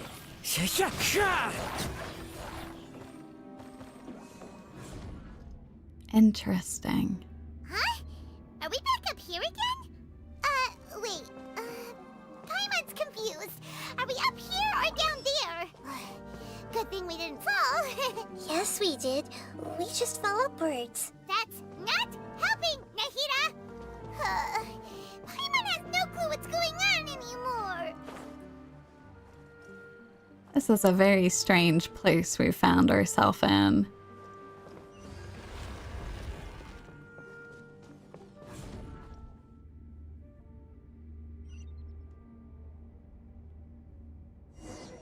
Oh. Wait, weren't we already here a little earlier? Yeah. This is probably Ilman's dream. Huh? Why would he start dreaming again? Didn't we warn him? Yes, but it seems that the danger isn't enough to stop him from longing for his wife. Based on what we've learned so far, he must be sleeping more deeply for his dreams to appear here. But fortunately, he already knows us from before, so hopefully we'll be able to wake him up.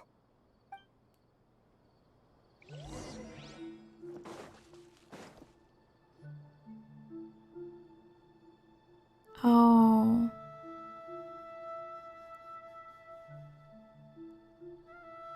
Ilman! Oh, it's you. Incredible. I didn't know you would appear in my dream, too. Did you say dream? Wait, so you know this is a dream? Of course. Such good things rarely happen to me in real life these days. Here, let me introduce everyone. This is Minar, my wife who I mentioned before. And this is our daughter, Hydar. Hello. It's a great honor to meet the Dendro Archon. Whoa, Dad! You know the Dendro Archon? That's amazing! Oh. And what's this? Is it a new toy? Oh, poor Paimon. No, it's Paimon, not a toy! Anyway, now's not the time for that!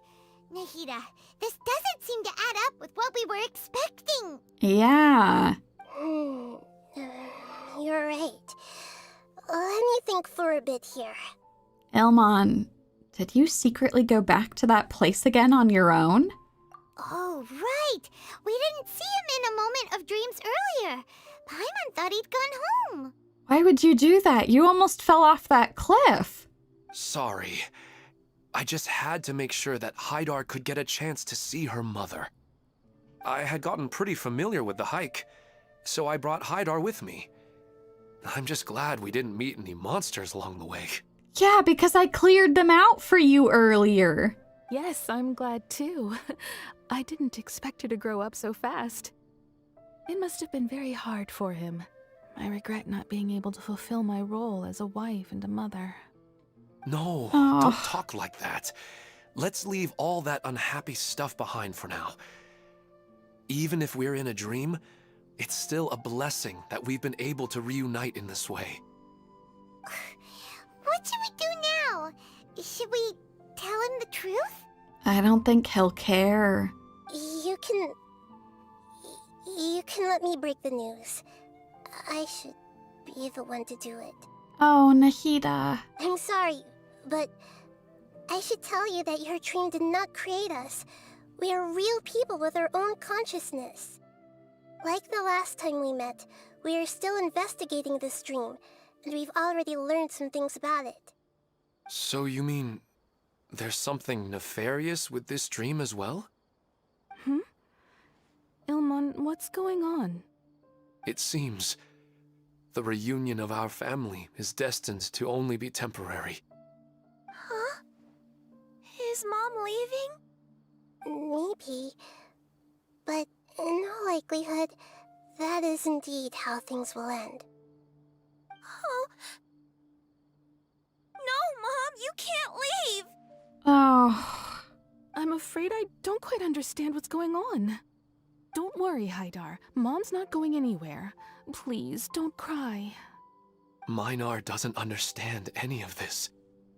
I'm fully aware that this is a dream, so that's why I've never told her the truth, but never mind.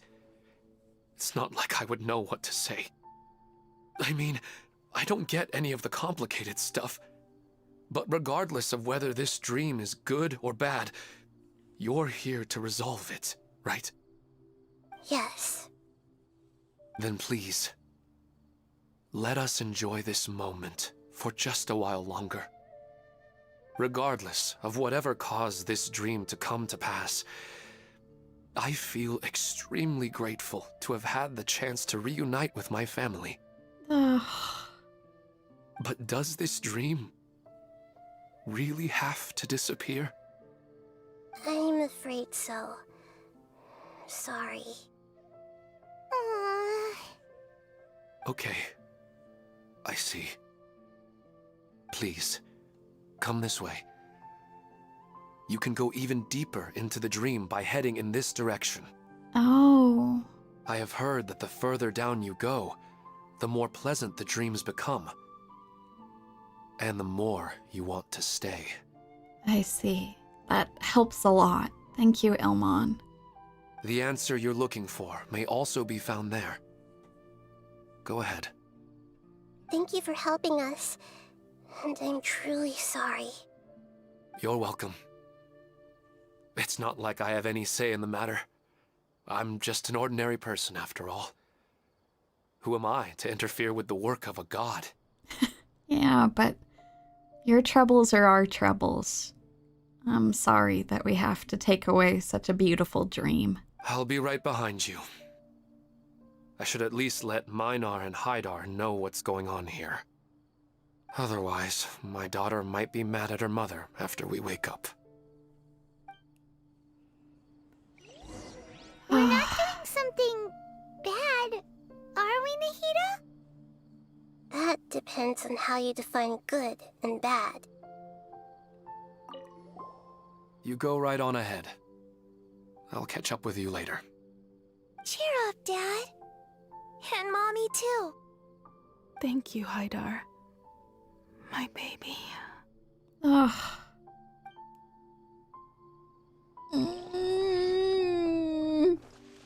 We're gonna get therapy for everybody. It'll be the dream support group will be a support group for all the people who have lost loved ones. We've already got all the people. It's the same place again. This place is almost like a flight of stairs that connects all the dreams together. But they appear to be getting more and more aggressive. Regular stairs wouldn't try to attack us. Okay, let's recap what we've learned so far. Right. Something seems to be off about our theory. Ilman is clearly aware that he's dreaming, and he's enjoying it. Rather than dreaming on a deeper level, he almost seemed more awake. I believe we're on the right track, but we just need another explanation. It's not that the dreams are getting deeper, it's the owner's attachment to the dreams that's getting stronger. Yeah, that's a really good way of putting it.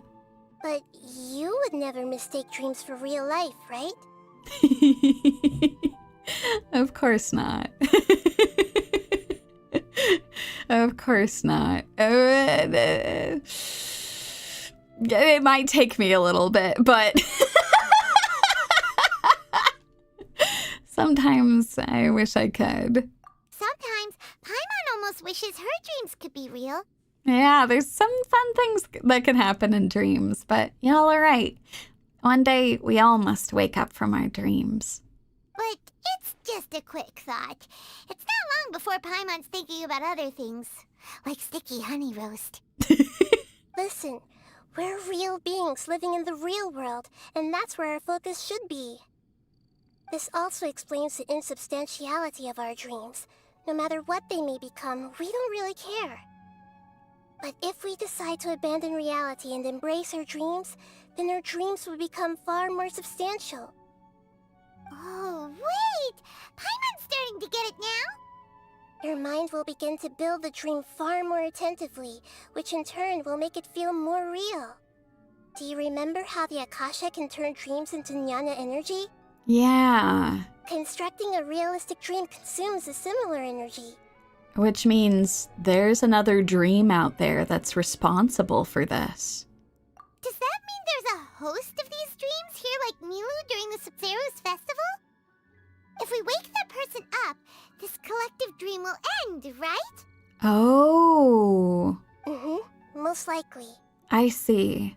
But the collective dream in Sumeru City was created by the Akasha, and now the Akasha has been turned off. This has nothing to do with the Aranara, and humans are not capable of creating a collective dream, which means...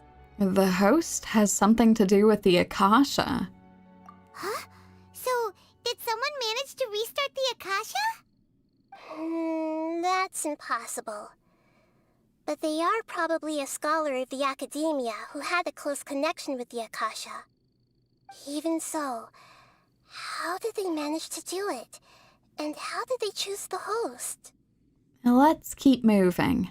Yeah, we haven't gotten to the end yet. Once we know their motive, all the questions will resolve themselves. That sounds good to me.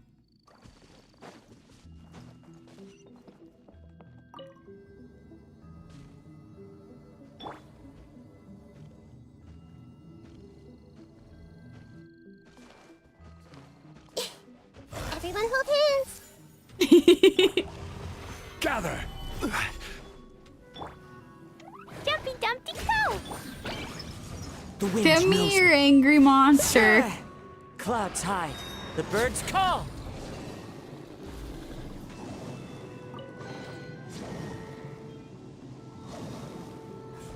Ooh. Oh. Hello! Sharing my knowledge! Hey! Solidify! I really love that it puts them all together. Into the wind.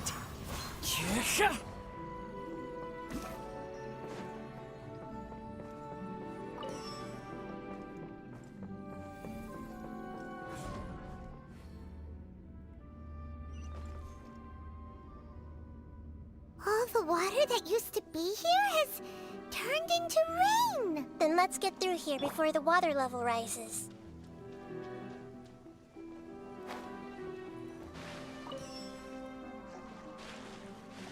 Okay, let's go. Oh my gosh. The water's rising very quickly. Oh, there we go. Okay, we're doing all right, Nahida. I believe in you. Okay, there we go. We finally made it! The destination is right ahead!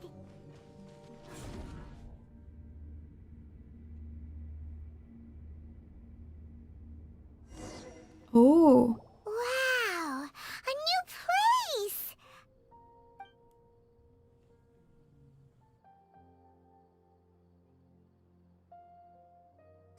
Well, it's just new to Paimon in this dream. This should be the final destination. Huh? Really?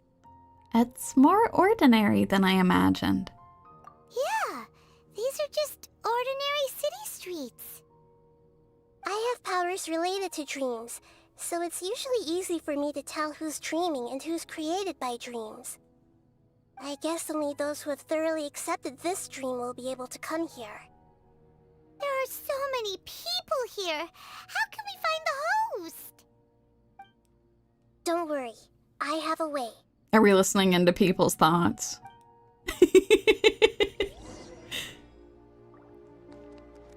Excellent, sounds good.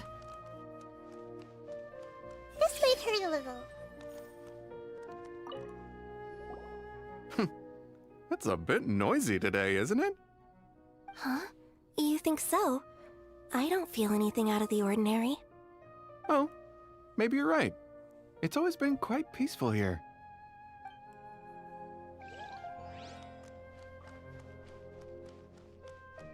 Shadia has such good taste. I can never go wrong with her opinion. No, it doesn't seem to be her. What should I buy? Hey, tell me what you think, Shadia. Ooh, how about this? I think it would really suit you. Let me have a look. Oh, it looks great!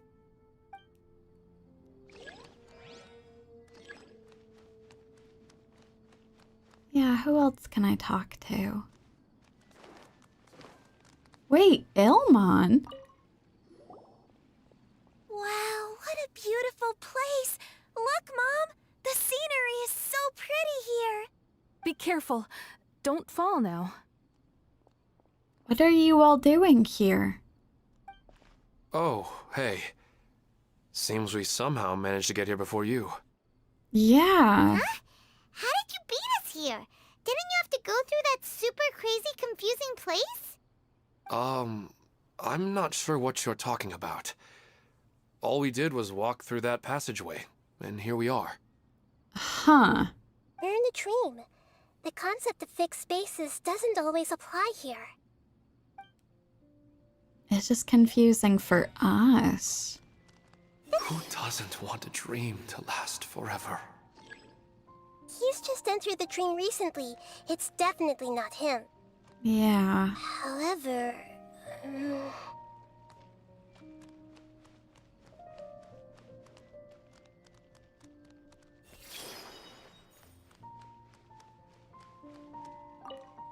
It's not going to rain soon, is it? Then maybe we should head home. I don't want to get rained on. Yeah, let's wait for the weather to get better before we head back out again. It's not like we're in a rush or anything. Grow! Okay. Remember to come to the flower shop later. I've got a surprise for you. Oh, sure thing, Amira. I'll be over as soon as I'm done with this. A minute to memory. Wow, what a beautiful place! Oh. Look, Mom! The scenery is so pretty here!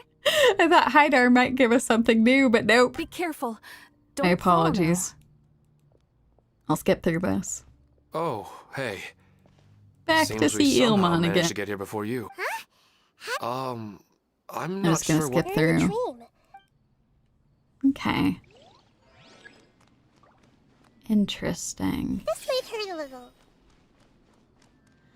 So I don't see anyone else up here.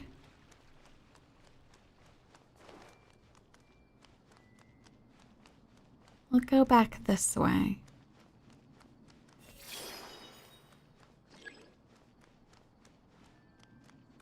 Oh.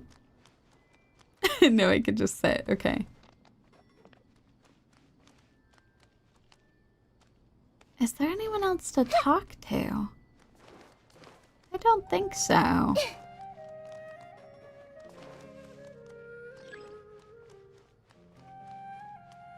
Everyone hold hands. Oh. I held it down for too long. Hold on. Shadia has such good taste. I can never go wrong with her opinion. No, it doesn't seem to be her. Oh. Who doesn't want a dream to last forever? He's just entered the dream recently. It's definitely not him. However...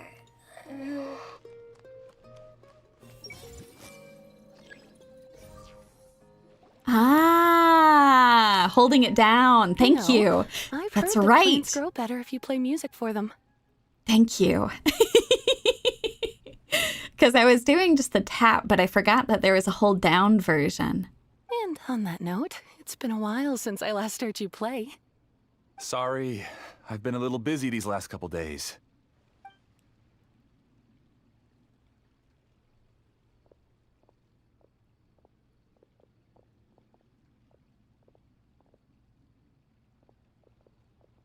Oh, the Dendro Archon. What a pleasant surprise. Hmm? Oh, welcome, Great Dendro Archon. And your companions, too. Welcome. Hi there. I'm Amira. I run the flower shop here. And this is my husband, Moses. Yes, how may we help you? You already know all about me. There's no need for all the pleasantries. Perhaps I should call you the dream's owner? Ooh! As expected of the Dendro Archon. I'm sorry, Amira. It seems my research has attracted the Dendro Archon's attention. Your research? Why don't you go back to the flower shop? I'll come help you a little later. Okay, of course, dear. I'll see you later.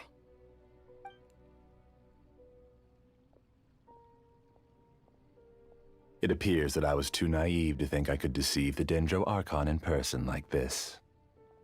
To avoid looking like too much of a fool, allow me to ask the first question. How well would you say you understand this dream? This dream was built by the Akasha, and it has the power to create imaginary people who no longer exist in the real world. How on earth was he able to do that? As for you, you found a unique way to become the owner of this dream, going so far as to have even given up the ability to wake up again. Oh my god. Given up the ability to wake up? Impressive! You truly are the embodiment of wisdom. Please, tell me how you were able to arrive at such a conclusion. In return, I'll answer the question you're most curious about. It's simple. Apart from you, this space only consists of real people who are dreaming and imaginary people who are created here. Although you are here and appear no different from the others, I can't sense your dream. How can I wake up a person who's already awake? Fascinating. Since you're the fully awake owner of this dream, it can never collapse from you waking up. Oh god. Theoretically, this should also give you absolute control over this place. I have to admit, it really doesn't get much better than that. But even knowing all of that, one question remains. How did you do it? Isn't the answer right in front of you, great Dendro Archon? It's because I've dedicated my entire reality to this dream. I uploaded my entire consciousness into the Akasha when it was still running. What?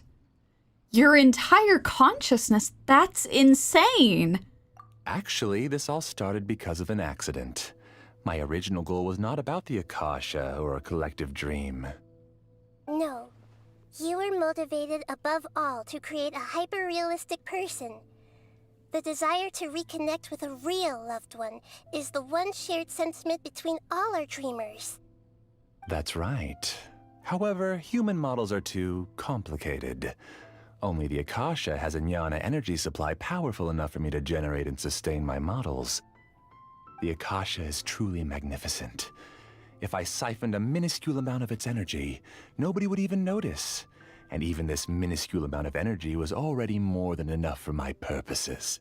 Good God. Even using just crude methods, I was still able to train a fairly realistic person. I named my first work Amira. Oh. Huh? You mean the girl we just saw? She and I entered the academia on the same day. Starting with admission procedures, we bumped into each other 6 times on just that first day. And because of that one day, we eventually went on to fall in love. We studied, conducted research, and made breakthroughs together. Our rhythm was always in step. I felt like we were 2 separate bodies that shared the same heart. However, Elazar later took her from me. Oh no. So you're gathering others like you. Yes, I need more training samples to perfect Amira's personality. Oh. I found their details in the Akasha's database.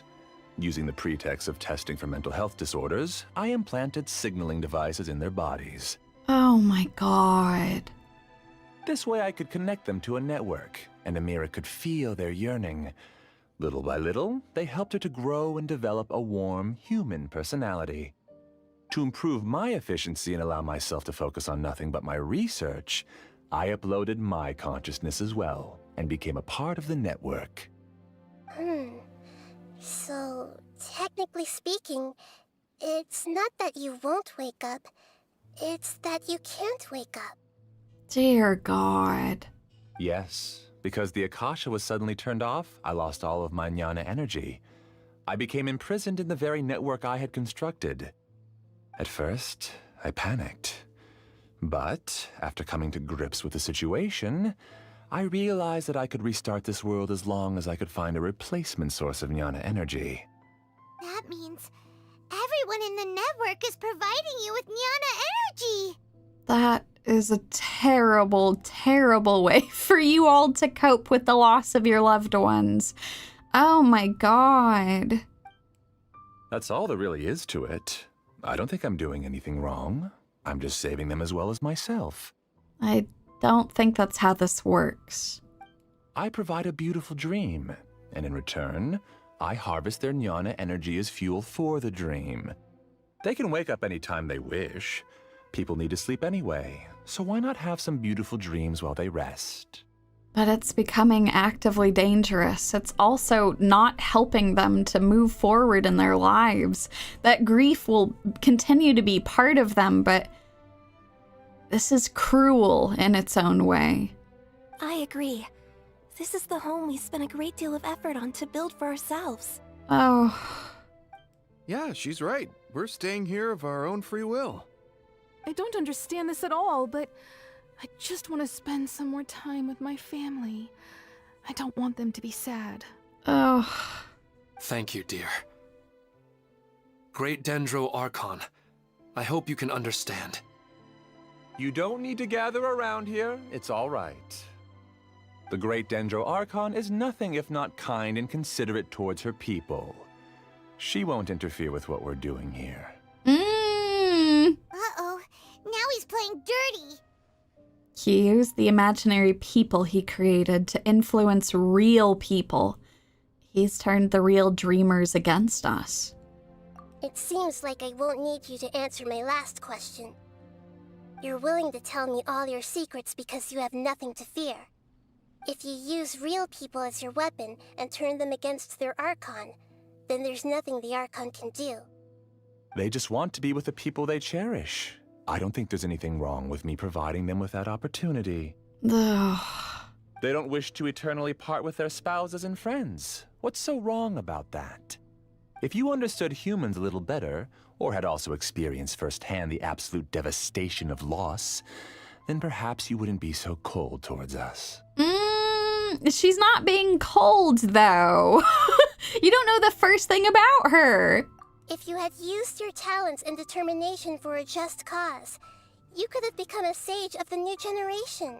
You had an entire group of people who could have really benefited from being able to talk with each other. This is like a group therapy like dream. You have everyone together. They're willing to talk through things and work together, make connections with each other, and you're squandering it for this. Unfortunately, you've committed one of the 6 cardinal sins of the Academia by attempting the forbidden and fearing none.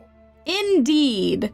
You equated people's feelings with cold jnana energy and deprived them of the pain that they have to face. Indeed. You lured them into these dreams and even now remain completely unaware of how evil all of this truly is. Pain? Luring? Those kinds of things haven't existed here from the moment this world was created. Oh. She's right here. This is Ilman's child, Haidar. Huh? My daughter? What's wrong with her? This dream relies on a set network, which means that only those with devices planted in their bodies can enter this world. Oh. Carefully think back and retrace your steps. I secretly went back to the mountainside with Haidar.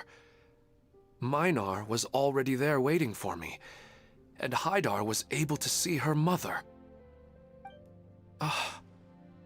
You mean she isn't actually the real Haidar? Yeah. No, because unlike you, she can't enter this dream. Yeah, because apparently the only people who could enter besides us have these devices planted in them. The moment you came into this dream, it created a Haidar to realize your wish of reuniting with your family. So, tell me, where's the real Haidar? She's still out there on the mountainside. Yeah, probably really scared because her father has just collapsed. That's right. And she must have been terrified to see her father not in his right mind. Yeah. Not to mention the monsters in that area. The situation is very dangerous. If Haidar's still out there, then... What are you talking about, Dad? I don't understand. I must wake up right now. I can't leave her there alone. Oh. It seems the others have also remembered something. People try to avoid pain and stay in their perceived bubbles of safety out of an instinct to protect themselves. This is human nature, but it is also one of their weaknesses. However, why are there still so many people striving to move forward, even when they know the path ahead is dangerous and painful?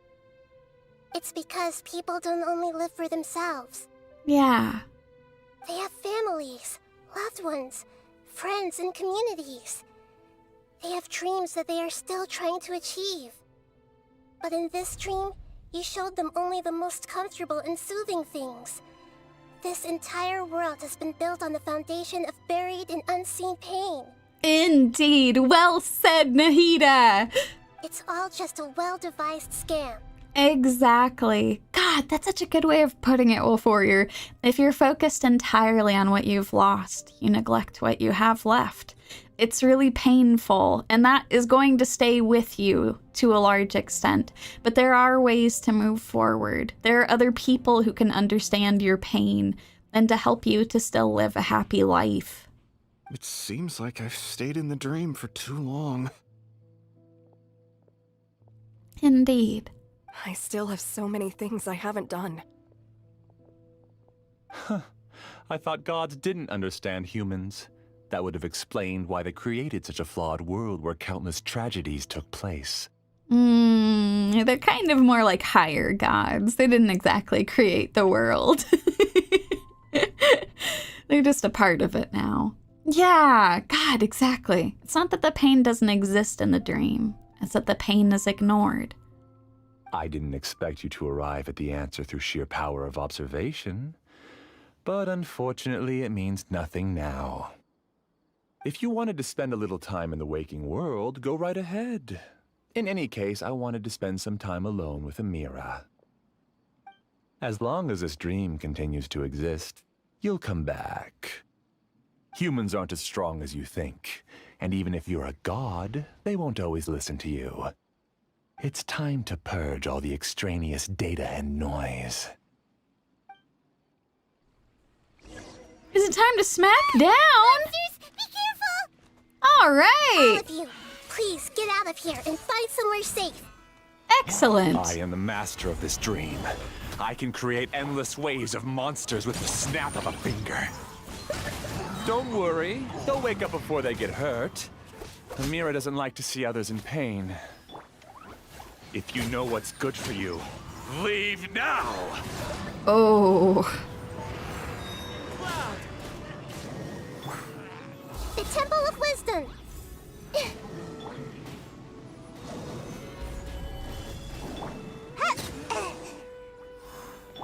Perfect. You got any more of them? Come here. Into the wind.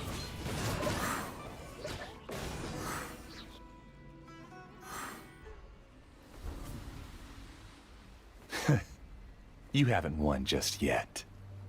This dream is mine!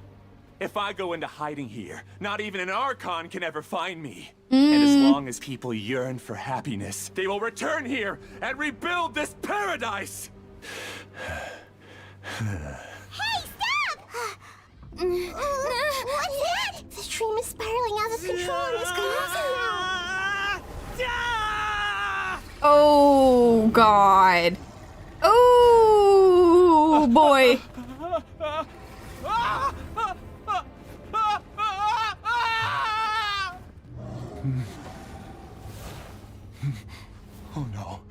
Amira! Amira! Amira! Oh. Amira, are you all right? I don't feel well. No, no, no! Please, no! Oh.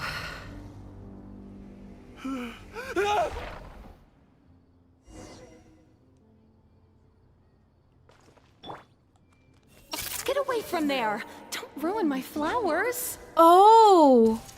What should I do? Where did it go? Oh, this is so sad. Leaves adorn my night. Sparks and flash! Jumpy Dumpty Duck! One with nature.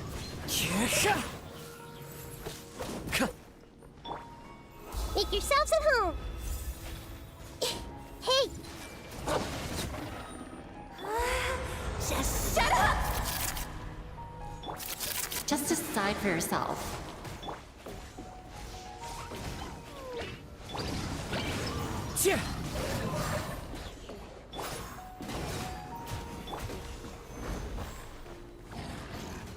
Here, hold on. Let me do that again. There we go. Boing, boing, boop! As one with wind and cloud. Stop bossing me around. Where are you at?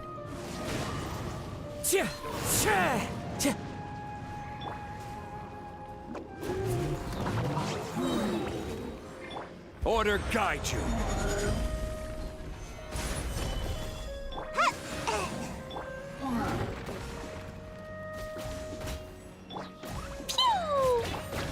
There we go. Who am I? I'm not Amira. Glad that's over. Yeah. But what happened just now? He's not very proficient in using the Akasha's technology, and he spent a lot of Jnana energy creating monsters. Now the system is out of control. All the people he created also turned into monsters, including Amira. It's terrible, even for a dream. Even Paimon's freaked out. Paimon can't imagine what they're going through. It's like a horrible nightmare. The good news is that the chaos seems to have subsided.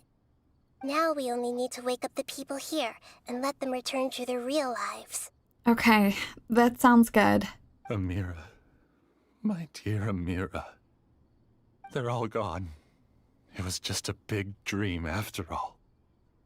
I couldn't change my fate, and my knowledge turned out to be useless. What a cruel world. Do you still think this is our fault?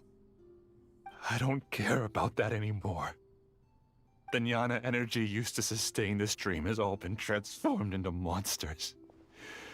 This dream will soon collapse and my consciousness along with it. Let me disappear with Amira. I'd rather turn into dust than to ever wake up again. It seems that everything that's happened is too much for him. He's lost all hope. On one hand, I want to say he's getting what he deserves, but I can't help but feel sorry for him. I don't think anyone deserves this. Yes, he did horrible things by using the dreams and despair and hope of the people in a similar situation to him, but I want to help all of them. I think seeing Amira turn into a monster was punishment enough for him. Yeah. After comprehending the hollowness of the unreal, it's time to revisit the meaning of existence. Existence? I'm different from the others. I've long given up everything outside of my consciousness. Using my knowledge of the Akasha, I have a way to extract your consciousness from here and put it inside a knowledge capsule. The Academia has probably kept your body, so you should be able to wake up soon. Oh. No need. Just let me disappear. Reality means nothing to me now. This isn't compassion. I won't let you escape your punishment by simply disappearing. Yep, indeed. As for your life after that, it'll be up to you how you want to exist. Alright, Traveler and Paimon, we should go back. Okay. We can finally wrap up this whole thing.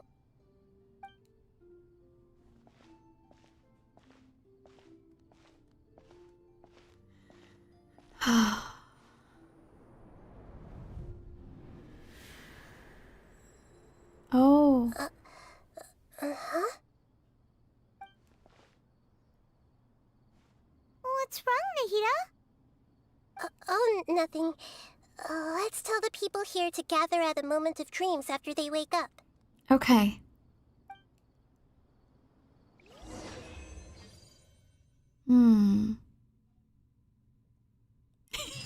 Someone pulled a 3-star. Oh, great. You're awake. Oh. Everybody has started to wake up, and we've heard similar reports from around the city as well. That's good. Also, can you please let us know if any scholars ever ask to implant something in you next time? And have them run it through us first. From the looks of it, you were able to successfully resolve the issue. Yes, though it took us a good deal of effort. There will be many people gathering here shortly, so please do your best to maintain order. I need to go to the academia with them now, but we'll be back soon. Alrighty. About that scholar? Yes, Yeah. but it may take some time for him to wake up after his consciousness returns to his body. Oh, I felt a violent tremor somewhere deep within my dream, and then I woke up. I guess we'll all wake up from our dreams sooner or later. Yeah. I'm sorry, Debbie. I'm really glad I reached out to you earlier. Otherwise, we wouldn't have been able to handle this situation on our own. Yeah, no kidding. You did a great job as well.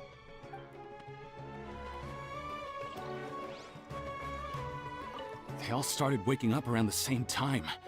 That's pretty amazing. Yeah.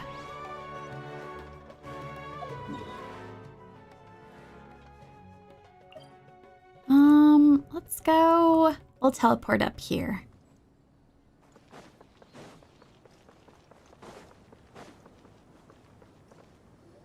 Oh, it's the great Dendro Archon. How can I help you? I would like to check the registration records of a Kasharawar scholar. He should be in an unconscious state right now. Okay, just a moment. After a while. Sorry to keep you waiting, Dendro Archon. We have confirmed that there's a scholar named Beinuni who's been unconscious for a while. The cause was improper operation of the Akasha. Ah, you don't say. He hasn't regained consciousness yet, and is still receiving treatment at Bimarstan. Huh? Isn't his name Moses? I guess he didn't want to be recognized or bothered by anyone. Please, give the knowledge stored in this to the Matra and ask them to import it into Beinuni's brain. Understood. But for safety reasons, I need to know why. Sit. You're a good person. Yes, you should be asking us questions. It's simple. This contains his consciousness. It's long been trapped inside of a dream. He's committed an act that affected the safety of Sumeru. After he wakes up, I'll inform the General Mahamatra of all the details. I see. I'll take care of this right away. Thank you, great Dendro Archon. Thank you, Sit. No problem. Alright. Everyone should have gathered at a moment of dreams by now. Let's head back. That sounds good.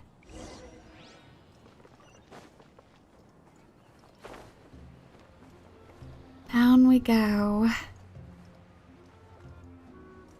Oh, everyone is here. Let's be quiet and just listen in. I wonder what she's going to say. Hello, all of you who have just woken up. I'm sorry for interrupting your beautiful dreams. I may have acted a little cold when handling things in the dream. I sincerely apologize for that. Oh. Dreams have amazing power. They inspire us to remain resolute in the face of adversity, and help those with aspirations achieve their desires. But dreams also have the potential to exploit people, confuse the senses, and distort the truth. Unfortunately, you were all chosen as prey for an elaborate scheme. As I've said before, I am still learning, and cannot fully empathize with the pain of all the loss you've experienced. But just take a good look around you, and you'll see many other people who have had similar experiences. You should be proud that you've been able to gather here and look toward the future together. Exactly! A group therapy session commence! The path of life is long, and it's hard for us to see the destination. This leads us to ask a lot of difficult questions. What's the meaning of life? What's the purpose of my existence? Why do I keep experiencing pain and loss? Of course, the most comfortable choice is to stop progressing, give up thinking, and just keep repeating whatever you're already familiar with. Whenever you have such thoughts, just look at the people and things around you. Some people work hard all day so that their families can have a hot meal on the table at night. Some people travel all over the world in order to create art that resonates with all of Teyvat. Some venture in search of the world's secrets to prevent rapidly approaching, yet still unknown, world-shattering catastrophes. Life is not just about yourself. Each and every one of your actions shapes you and the world around you. Look, friends and family will remember what you've done, and even some people you've never met may benefit from your actions. Therefore, many people will strive forward to forge new paths, even if they have to endure great pain to do so. Once you begin your journey on that same difficult yet rewarding path, you'll come to know the answers to those big existential questions, yet they will no longer feel as life-defining as they did before. But if you were to believe that life is nothing but an empty, ephemeral dream, then that's also the only thing it'll ever become. Oh my god. You're free to choose how you want to live your lives, but as your Archon, I should first make this information known to everyone. In the end, it's up to you whether you want to embrace a beautiful dream at the cost of your real life. Nahida said she wanted to speak with us alone. That was beautiful. It seems like she went to the plaza in front of the academia. I want to talk to them to see how they're doing now. Thank you for rescuing me. I'm really sorry. Luckily, Haidar wasn't injured because of my stupid mistake. That's so good. Dad said you're amazing. You're real heroes. Thank you. Of course, sweetie. I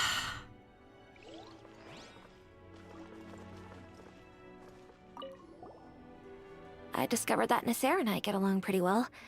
We both have pretty straightforward personalities. It also turns out we both disagreed with a Dendro Archon. One in real life and one in the dream.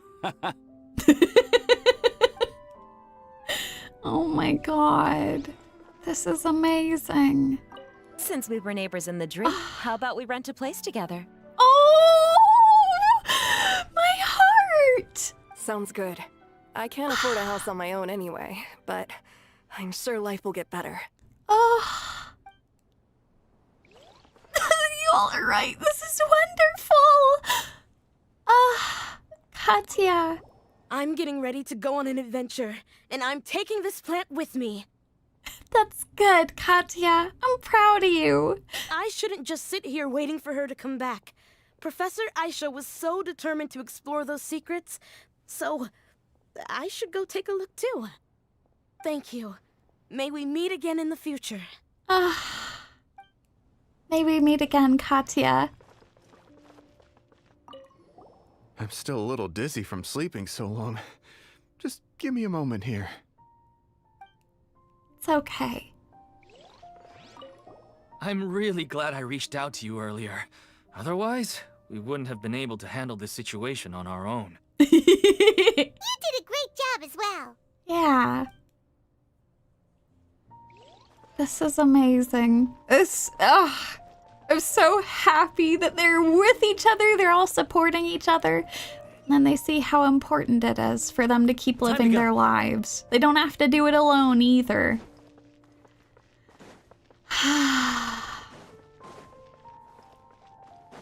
Time to go.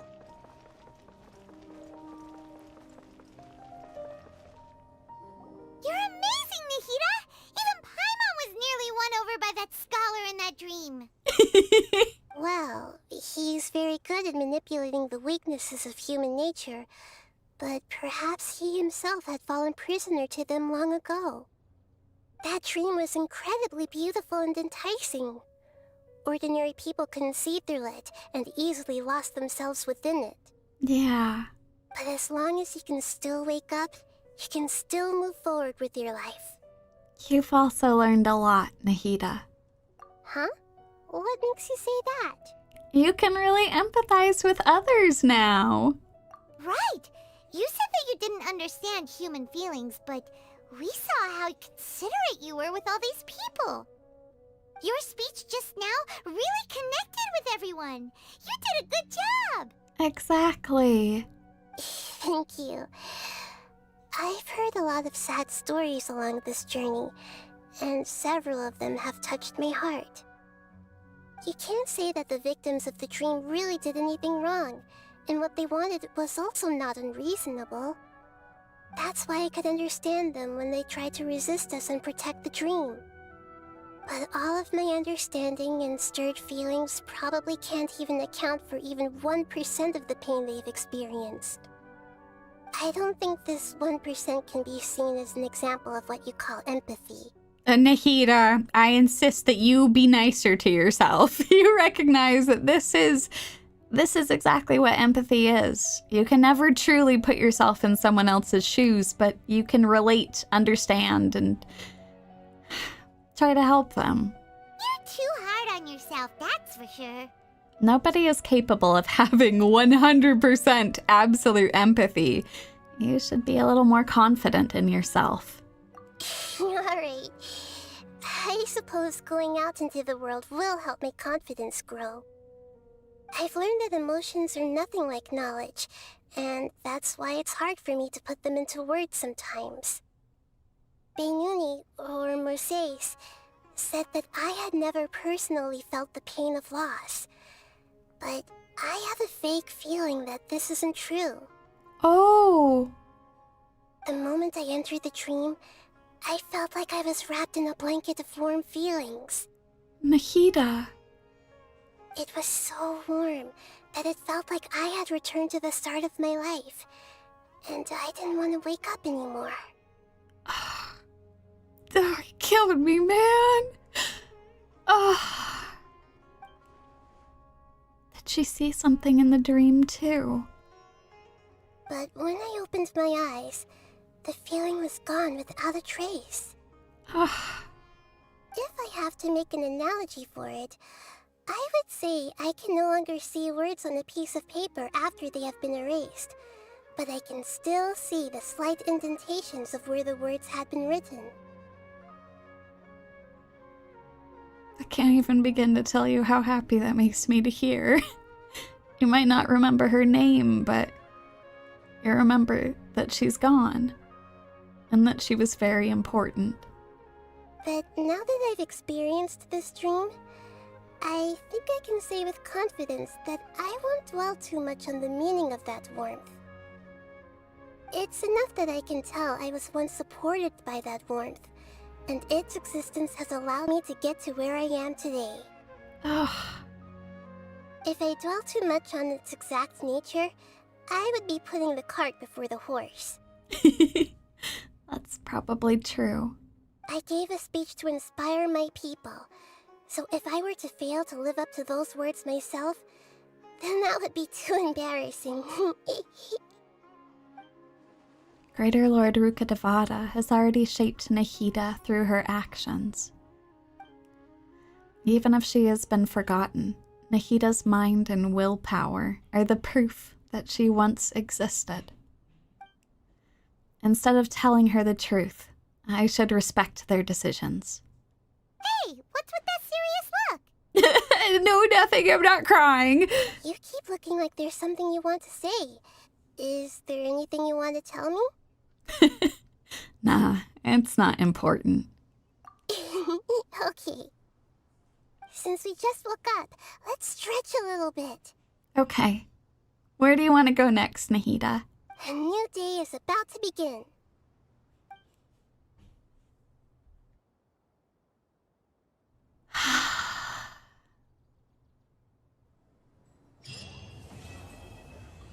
That was beautiful. Oh my god. Right at 6 hours too. That was perfect. I love Nahida so much. Any polls that I managed to get, I'm putting onto her banner. I want Nahida so bad. We go on so many adventures together. Oh, that was such a beautiful, beautiful Archon quest. Holy shit. Both of the ones that we've played so far today were amazing. About grief, loss, and finding community through it. Oh, this has been amazing. Oh my god. Well, it's gonna happen again really soon. We're gonna keep playing through the rest of what we've got left in Sumeru. I'm actually gonna go off to dinner here. I can smell Bear making it right now. So I'm gonna go have some dinner, take it easy for a little bit, and then I'll be back in a little less than 2 hours. No pressure whatsoever. I know y'all have your own lives to live, but if you end up hanging out, I'll be glad to have y'all. Oh god. Thank y'all so much. I'm wiping the tears from my eyes. Holy shit, that was gorgeous. Okay, y'all. Until I see you folks, I hope that y'all have a great rest of your day, and I will see you all very, very soon.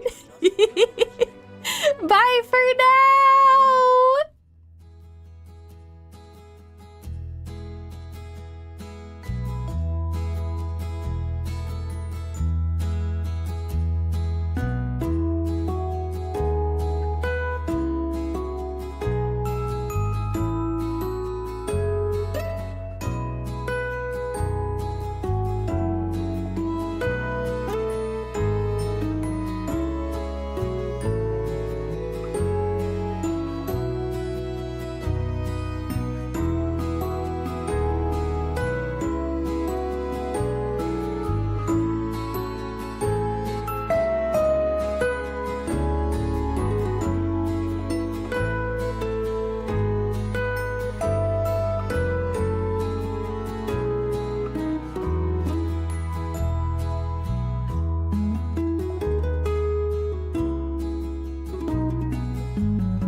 See y'all for Care Bear soon.